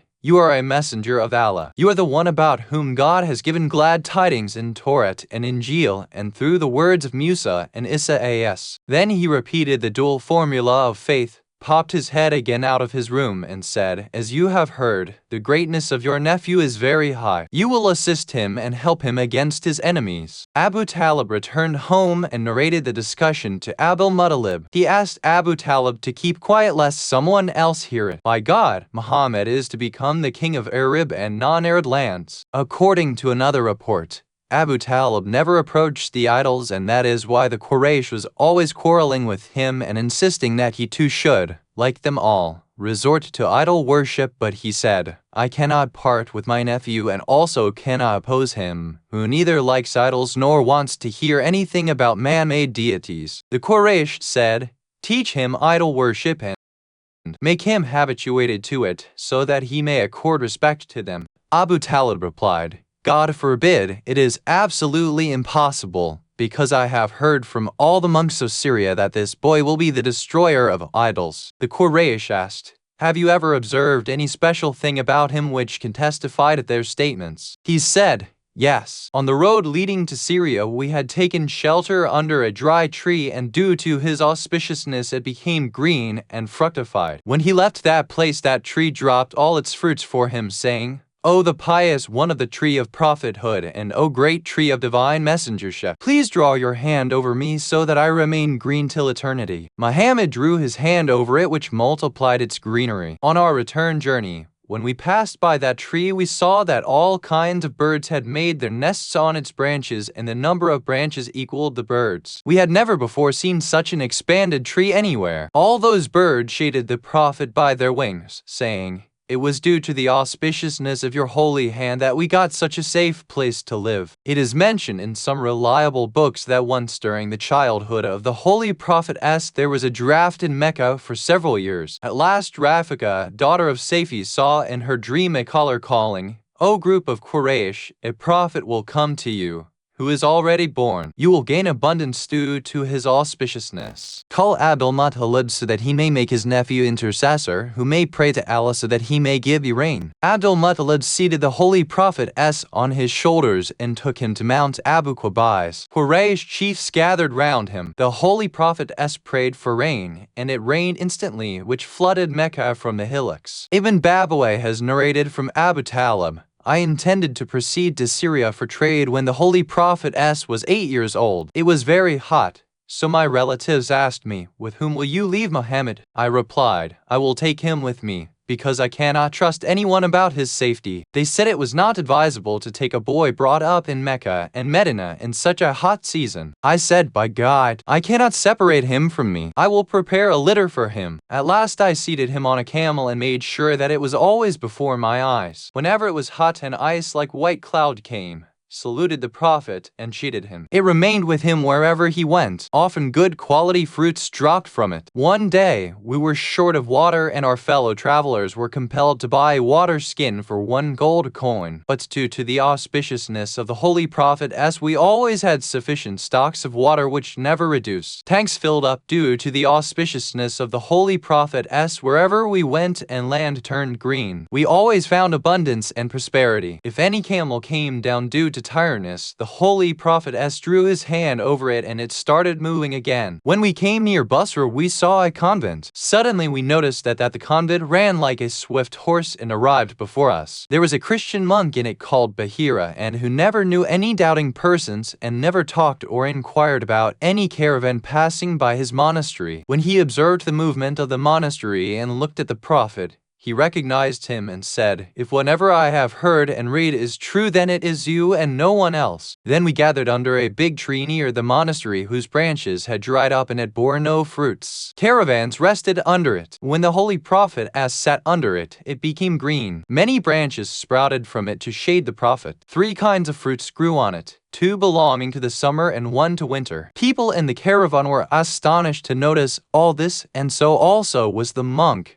Baqir. He came out with some food sufficient only for the Prophet and asked, "Who is the guardian of this child?" Abu Talib said, "I am serving him." He asked, "What is your relation to him?" "I am his uncle." He again asked, "He has a number of uncles. Which one of them are you?" I replied, "He is the son of my full brother." Then the monk said, "I testify that this is the very boy whom I know. If it is not so, I'm not Baqir. Can you allow me to take this food to him?" I said, "All right." Then I said to the Prophet, "A man has come with some food to give you a feast." The Prophet asked, "Has he brought it only for me? What about my companions?" Baqir said, "Sir, I didn't have more than this." The Prophet asked, "Do you permit me to share it with my companions?" The monk said, "All right." Then the Prophet asked all of us to eat, saying, "In the name of Allah." Abu Talib says, "We were 170 persons, and all of us together dined with full satisfaction, and yet the quantity of food did not reduce." At that time Baqir, who was standing there and fanning the Prophet, was wonderstruck. He was, every now and then, bowing to kiss the head of the Holy Prophet saying, "By the Lord of Basi, he is the same." People did not understand what he said, and finally a man in the caravan remarked, "O monk,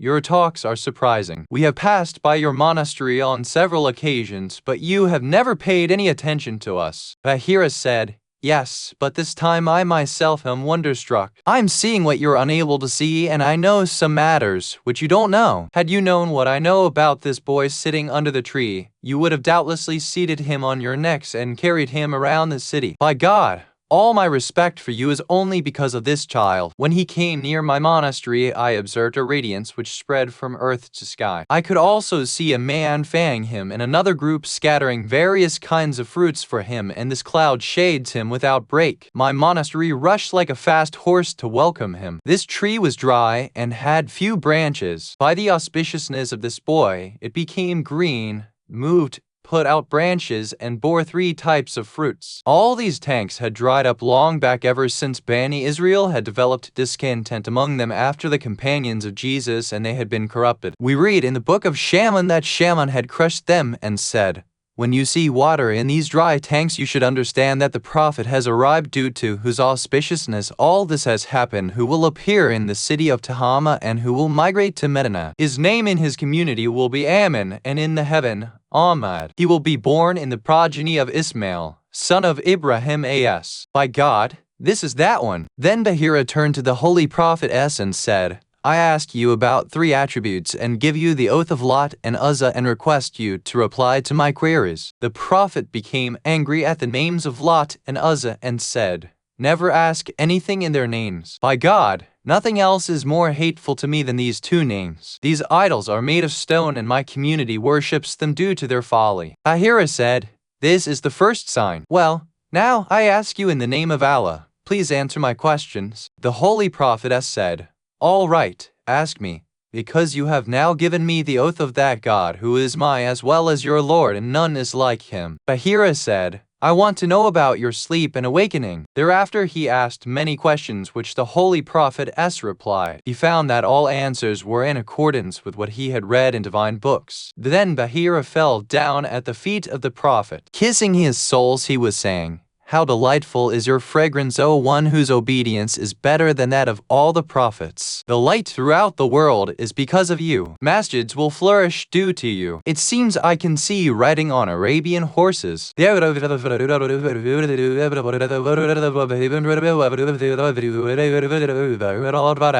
keys to heaven and hell are in your hands, and so also the greatest good. It is only you who will break idols. It is you in whose religion all the kings and rulers will willy-nilly enter before Judgment Day. Then he kissed his hands and feet and said, "If I live till that time, I will fight against your enemies in holy wars. Verily you are the best son of Adam and leader of the precious prophets and the seal of divine messengers. By Allah, the earth smiled the day you were born and will smile till doomsday. By Allah, all idols, chapels, and Satans are weeping because of your advent and will go on weeping till Judgment Day. You are the fruit of the supplication of Ibrahim and one whose glad tiding was given by Prophet Isa as. You have always remained clean of the dirt of the ignorance." Then he turned to Abu Talib and said, "How are you related to him?" 15 Abu Talib said, "He is my son." Bahira said, "It cannot be so. His parents cannot be alive today." Abu Talib said, "You are right. I am his uncle. His father expired when he was unborn, and his mother also died when he was only 6. Bahira said,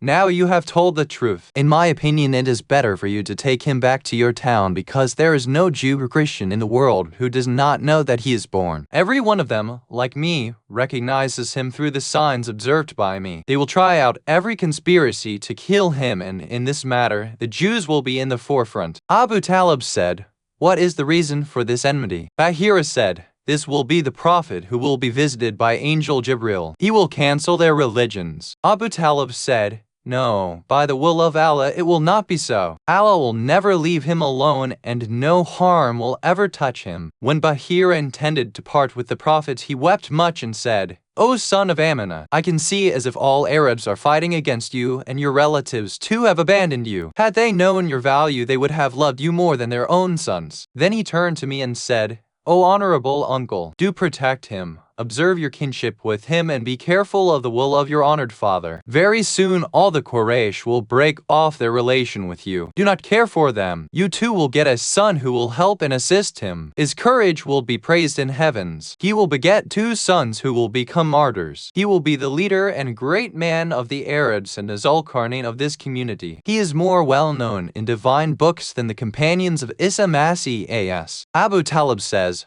When we approached Syria, by Allah, the palaces of Syria shook, and a light emanated from him which was brighter than the sun. When we entered Syria, we could not pass through the bazaar due to heavy rush of people who had come from every direction to observe the beauty of the Holy Prophet. His elegance became well known all around, and so also his grace and perfection. Monks and soothsayers arrived from their monasteries and gathered around the Holy Prophet.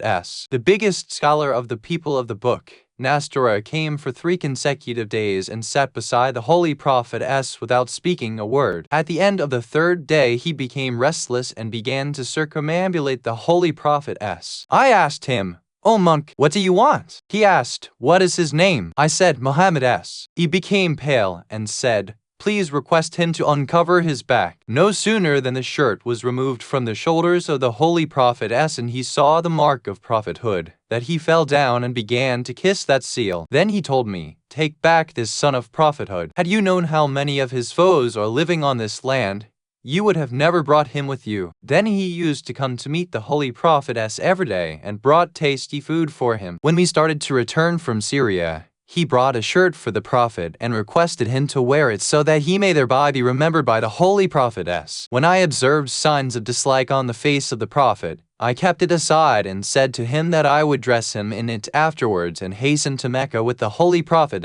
Hearing about our arrival, all except Abu Jahl came out to welcome us. It is mentioned in another reliable narration that when Abu Talib prepared to travel to Syria, the Holy Prophet clung to his camel's rein, saying, "Uncle, with whom are you leaving us? I have neither a father nor mother." Abu Talib began to weep and took the Holy Prophet with him. Abu Talib says, "Whenever the sun was hot, a cloud appeared to shade the Prophet. We went along until we reached the monastery of Baqir. Seeing a cloud accompanying us, he came out of his monastery and provided us with a few servants and also gave us a feast. All in the caravan went into the convent, leaving the Prophet with our luggage. The monk said, 'It is not fair to leave anyone out of the feast.' So he sent someone to bring the Prophet. When he saw that the cloud had stood still at our camp, he asked, 'Has anyone not come here from the caravan?' He was told that all have come except a boy who is left with the luggage. Baqir said, 'It is not fair to leave anyone out of our feast.' So he sent someone to bring the Holy Prophet. When the Holy Prophet began to walk, that cloud also moved with him. Baqir asked, 'Whose son this child is?' He was told that he was Abu Talib's son. The monk asked Abu Talib, 'Is this boy your son?' Abu Talib replied, 'He is my brother's son.' He further inquired, 'Where is your brother?' Abu Talib replied, 'He expired when this boy was not yet born.' Baqir said, 'Please take him back to your city, because if the Jews recognize him, as I have recognized, they will surely eliminate him. Know that he has a very high status. He is the prophet of a community who will wage holy wars.' According to another report, Yali Nusaba is reported to have said that in the year in which the Holy Prophet traveled to Syria for business, Khalid bin Uzed and Talik bin Abi Sufyan were also in his caravan. After returning from the journey, they described wonderful happenings like the extraordinary speed and obedience of animals to the Holy Prophet, etc. They said, "In the Basra market we saw a group of monks whose faces were pale. It appeared as if saffron was applied to their cheeks and they were trembling. They approached us and said, 'Please come alone with us to our chief, who resides in the big convent.' We said, 'What do we have to do with you?' They replied, 'What is wrong if you come along with us? We respect you.' They had understood that the Prophet was with us. So we entered a very big house of worship, and there we saw an aged priest sitting amidst his pupils with a book in his hands. He was looking at the book and then towards us very often. Finally he told his companions, 'You did not do anything. You have not brought the one I want.' Then turning to us he asked, 'Who are you?' We replied, 'We are Qurayshis.' He further inquired, 'To which clan do you belong?' We said, 'We are from Absham's clan.' He asked, 'Is there anybody else with you?' We replied, 'Why not? There's also a youth whom we call the orphan of Abdul Muttalib.' He screamed at this and was about to faint. He jumped off his seat crying, 'Alas, Christianity is finished.' Then reclining for a while on his cross, he fell into deep thought. 80 monks were seated around him. At last he told us, "Can you show me that young man?" "Yes," we said. So he accompanied us up to the bazaar of Basra. The holy prophetess was standing there like a shining sun. His holy face was shining bright, and onlookers were all around him staring at his elegance. Buyers were eager to bargain with him like the buyers who in the past wanted to buy from Prophet Yusuf as. They paid more for his articles and sold to him at low cost. We thought of showing somebody else to the monk so that his knowledge could be checked, but he said, "It is enough. I have already recognized him." He immediately rushed to the prophet and kissed his holy head, saying, "You are that holy one." And then he asked a number of questions about the holy prophet's signs. The prophet replied all his queries. Then he said, "If I live till your time, I will wage holy war along with you, which will be a perfect jihad." Then he told us, both a better life and better death is connected only with this man. One who obeys and follows him will become everlasting, and one who deviates from his way will die never to be alive again. All kinds of benefit is connected with this gentleman. And then he went to his convent. It is mentioned in another report that when the Holy Prophet had gone to Syria with Lady Khadija's merchandise, Abdmanah bin Kinana and Nawfal bin Muawiyah were also in his caravan. When they reached Syria, a monk named Abdul Muwahhab saw them and asked, "Who are you?" They said, "We are some traders belonging to Quraysh tribe living at Kaaba." He asked, "Is there anyone else from Quraysh with you now?" They replied, "Yes, a youth named Muhammad belonging to the progeny of Hashim is also with us." Abdul Muwahhab said, "It is he whom I want." They said, "Nobody in Quraysh is more famed than him, and he is called Orphan of Quraysh. He has come here to sell the goods of a Qurayshi Lady Khadija on remuneration. What have you to do with him?" Abdul Muwahhab shook his head and said, "It is he whom I want to see. Please show me." They said, "We have left him in the market of Basra." In the meanwhile, they saw the prophet coming towards them. As soon as the monk saw him, he recognized him, exclaiming, "This is he." He took the holy prophet aside and talked with him for a long time. Then he kissed the prophet's forehead, took out something from his sleeve and gave it to him, but he did not accept it. Finally, leaving the holy prophetess, the monk came to those people and said, "Listen to my advice. Join this man forever and always obey him because, by God, he is the final divine messenger. He will arise soon to call upon the people to accept the slogan of, 'There is no God except Allah.' Follow him unhesitatingly when he declares his prophethood." Thereafter the monk asked, "Is any son born to his uncle, Abu Talib, by the name of Ali?" They said,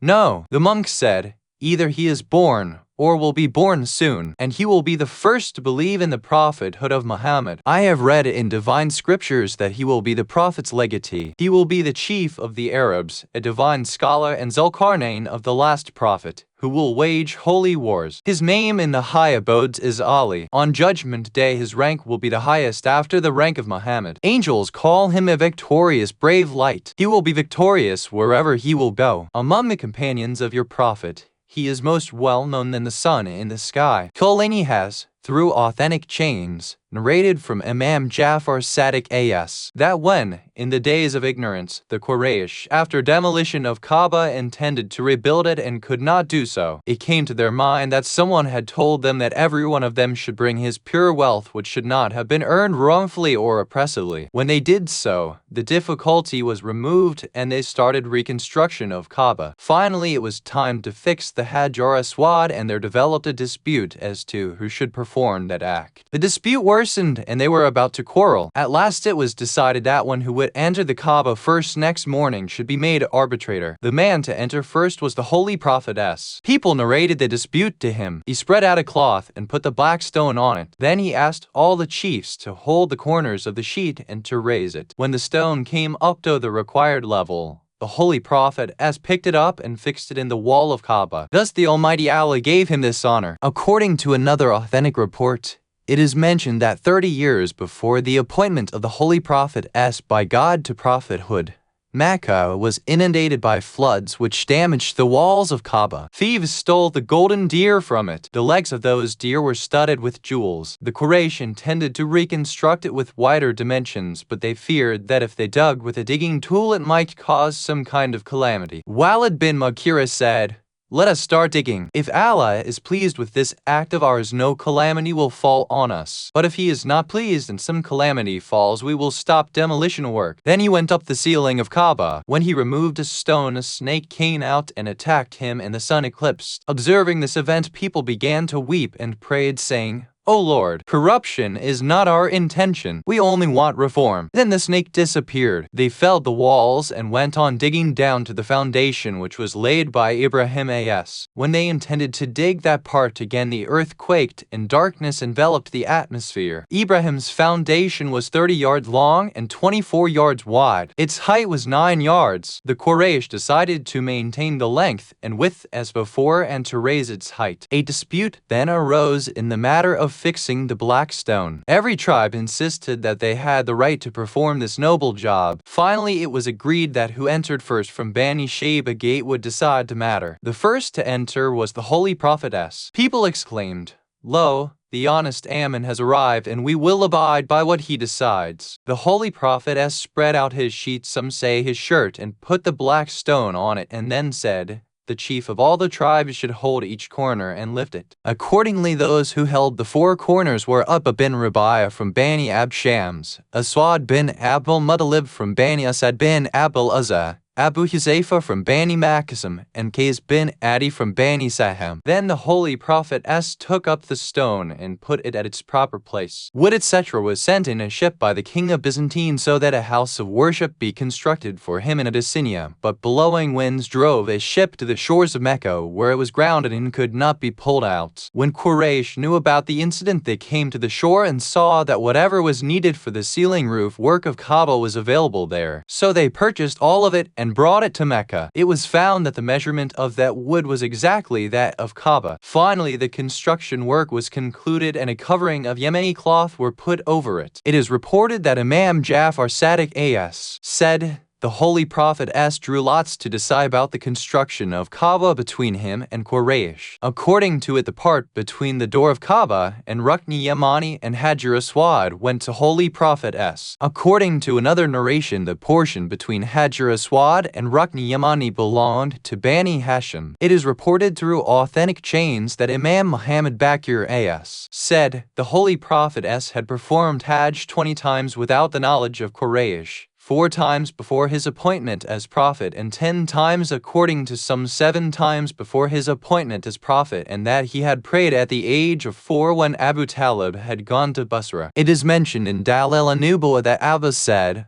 "I once told the Holy Prophet S, I entered your religion because I once saw you talking with the moon in your cradle. You were pointing to it and it was moving according to your signals." The Holy Prophet S said, "I used to talk with the moon and it with me. It was preventing me from weeping. I used to hear its recitation when it prostrated under the throne kursi." It is mentioned in some books that the Prophet's heart was incised when he was 3 or 4 years old, that he lived with Halima for 5 years. In the 6th year, Ammon expired, and when he was 7, many soothsayers informed Meccans about his prophethood, and the event of Joffa monk took place in the same year. That same year it rained due to the auspiciousness of the Holy Prophet S and the supplication of Abdul Muttalib. Same year when Abdul Muttalib went to felicitate Saif bin Ziyazin, who gave him glad tidings of his prophethood. In the 8th year when Abdul Muttalib met his Lord at the age of 82, according to some 120, he commanded Abu Talib by his will to protect and take care of the Holy Prophet S, and he engaged himself in that duty. It is mentioned by some that it was the year in which Hatim and Nashirwan died, and the son of Nashirwan ascended the throne. In the 9th year,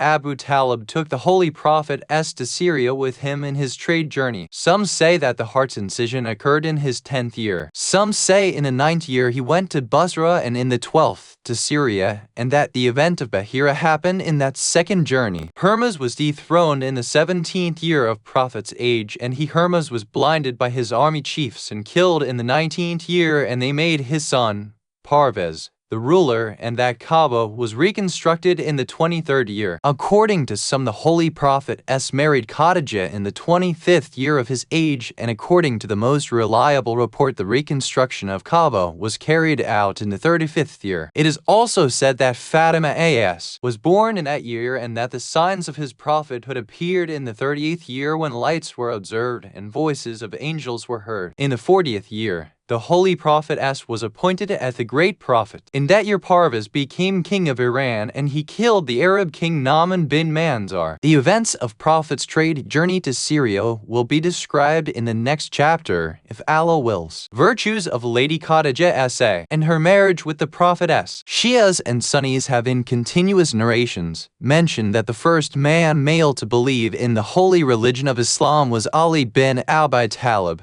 and the first female was Lady Khadija. In similar traditions, it is mentioned that the Holy Prophet said, "Four ladies are women of paradise: Khadija bint Khuwaylid, Fatima bint Muhammad Maryam bint Imran, and Asiya bint Mazahim, wife of Iron." Imam Jafar Sadiq is reported to have said that once when the Messenger of Allah entered his house, he saw Aisha scolding Fatima and saying, "O daughter of Khadija, do you think that your mother is higher than us in status? How can she have any excellence over us? She also was a woman like us." When Fatima saw the Holy Prophet, she began to weep. The Holy Prophet lovingly inquired, "My dear daughter, what is the cause of your grief?" She submitted, "Aisha has remembered my mother in an insulting manner and has scolded me." The Holy Prophet became angry and he said, "O Humaira, keep quiet. Allah gives much grace to a woman who loves her husband more and who bears more children. As far as Khadija is concerned, may Allah have mercy on her. God gave me, through her,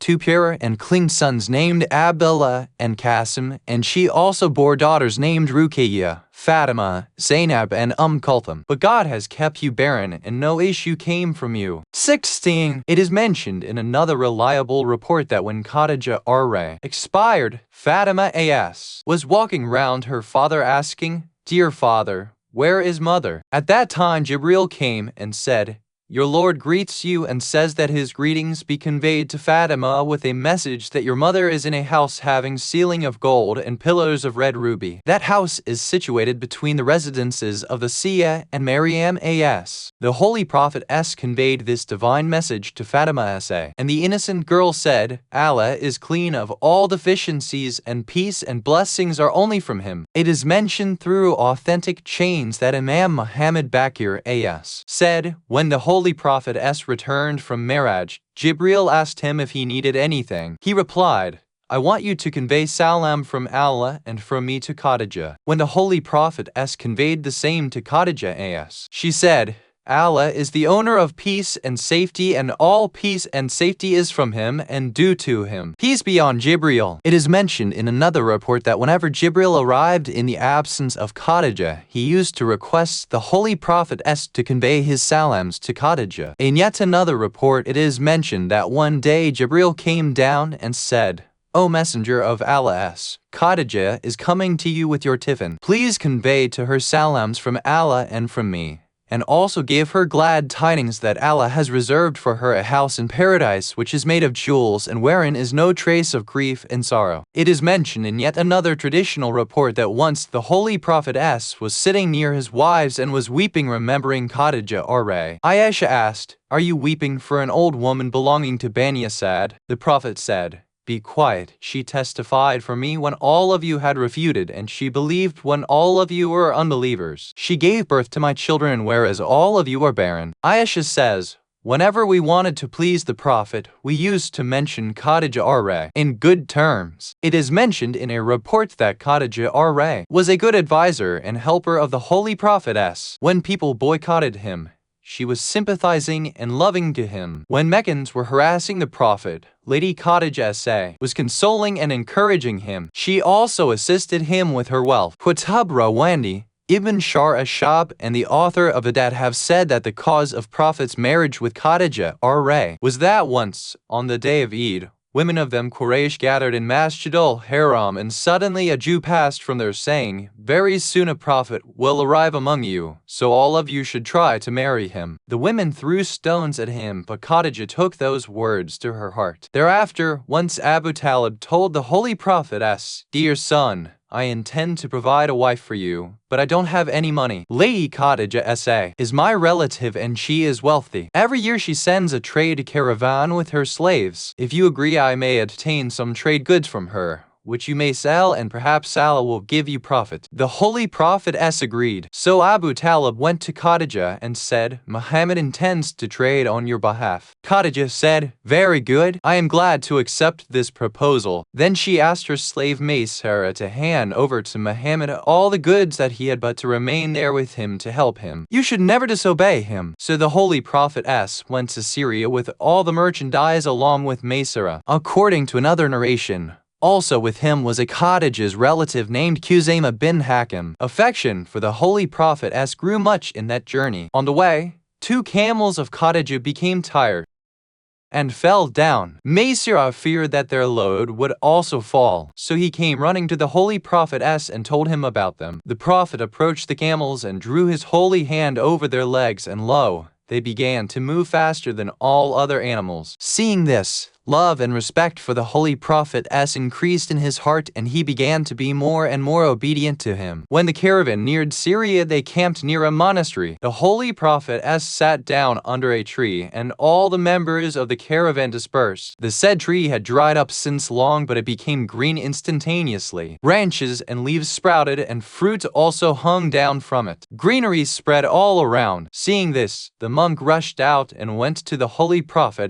He had a book from which he was reading, and then looking at the elegance of the Holy Prophet saying, "By the one who sent Injil, this is him." When Khuzaimah heard this, he feared that perhaps he would harm the Prophet. So he drew his sword and cried, "O people of Ghalib, beware! Take care!" All the members of the caravan rushed there, and the monk fled and hid himself in his house, went up the roof and said there, "Why do you want to harm me? By the one who has raised the sky without pillars, you are the dearest of all the caravans who have ever passed by me." This book says that this youth who is sitting under the tree is the messenger of the Lord of the heavens and the earth, and who will be appointed to wage armed jihad and kill innumerable unbelievers. He is the last prophet. One who obeys him will get salvation, and one that disobeys him will lose the way. Then he asked Khuzaimah, "Do you belong to his community?" He said, "No, but I am his servant." Then he narrated to the monk all the miraculous things observed by him on the way. The monk reiterated that he was the prophet of the last age. "I tell you a fact which you must keep confidential. I have read in books that he will conquer the whole world and control all communities. He will never return from any war but as a conqueror. His enemies are many, and most of them are Jews, so protect him from them." Then that caravan left that place and reached Syria, and earned a lot of profit. On the return journey, when they approached Mecca, Maysara said to the Holy Prophet,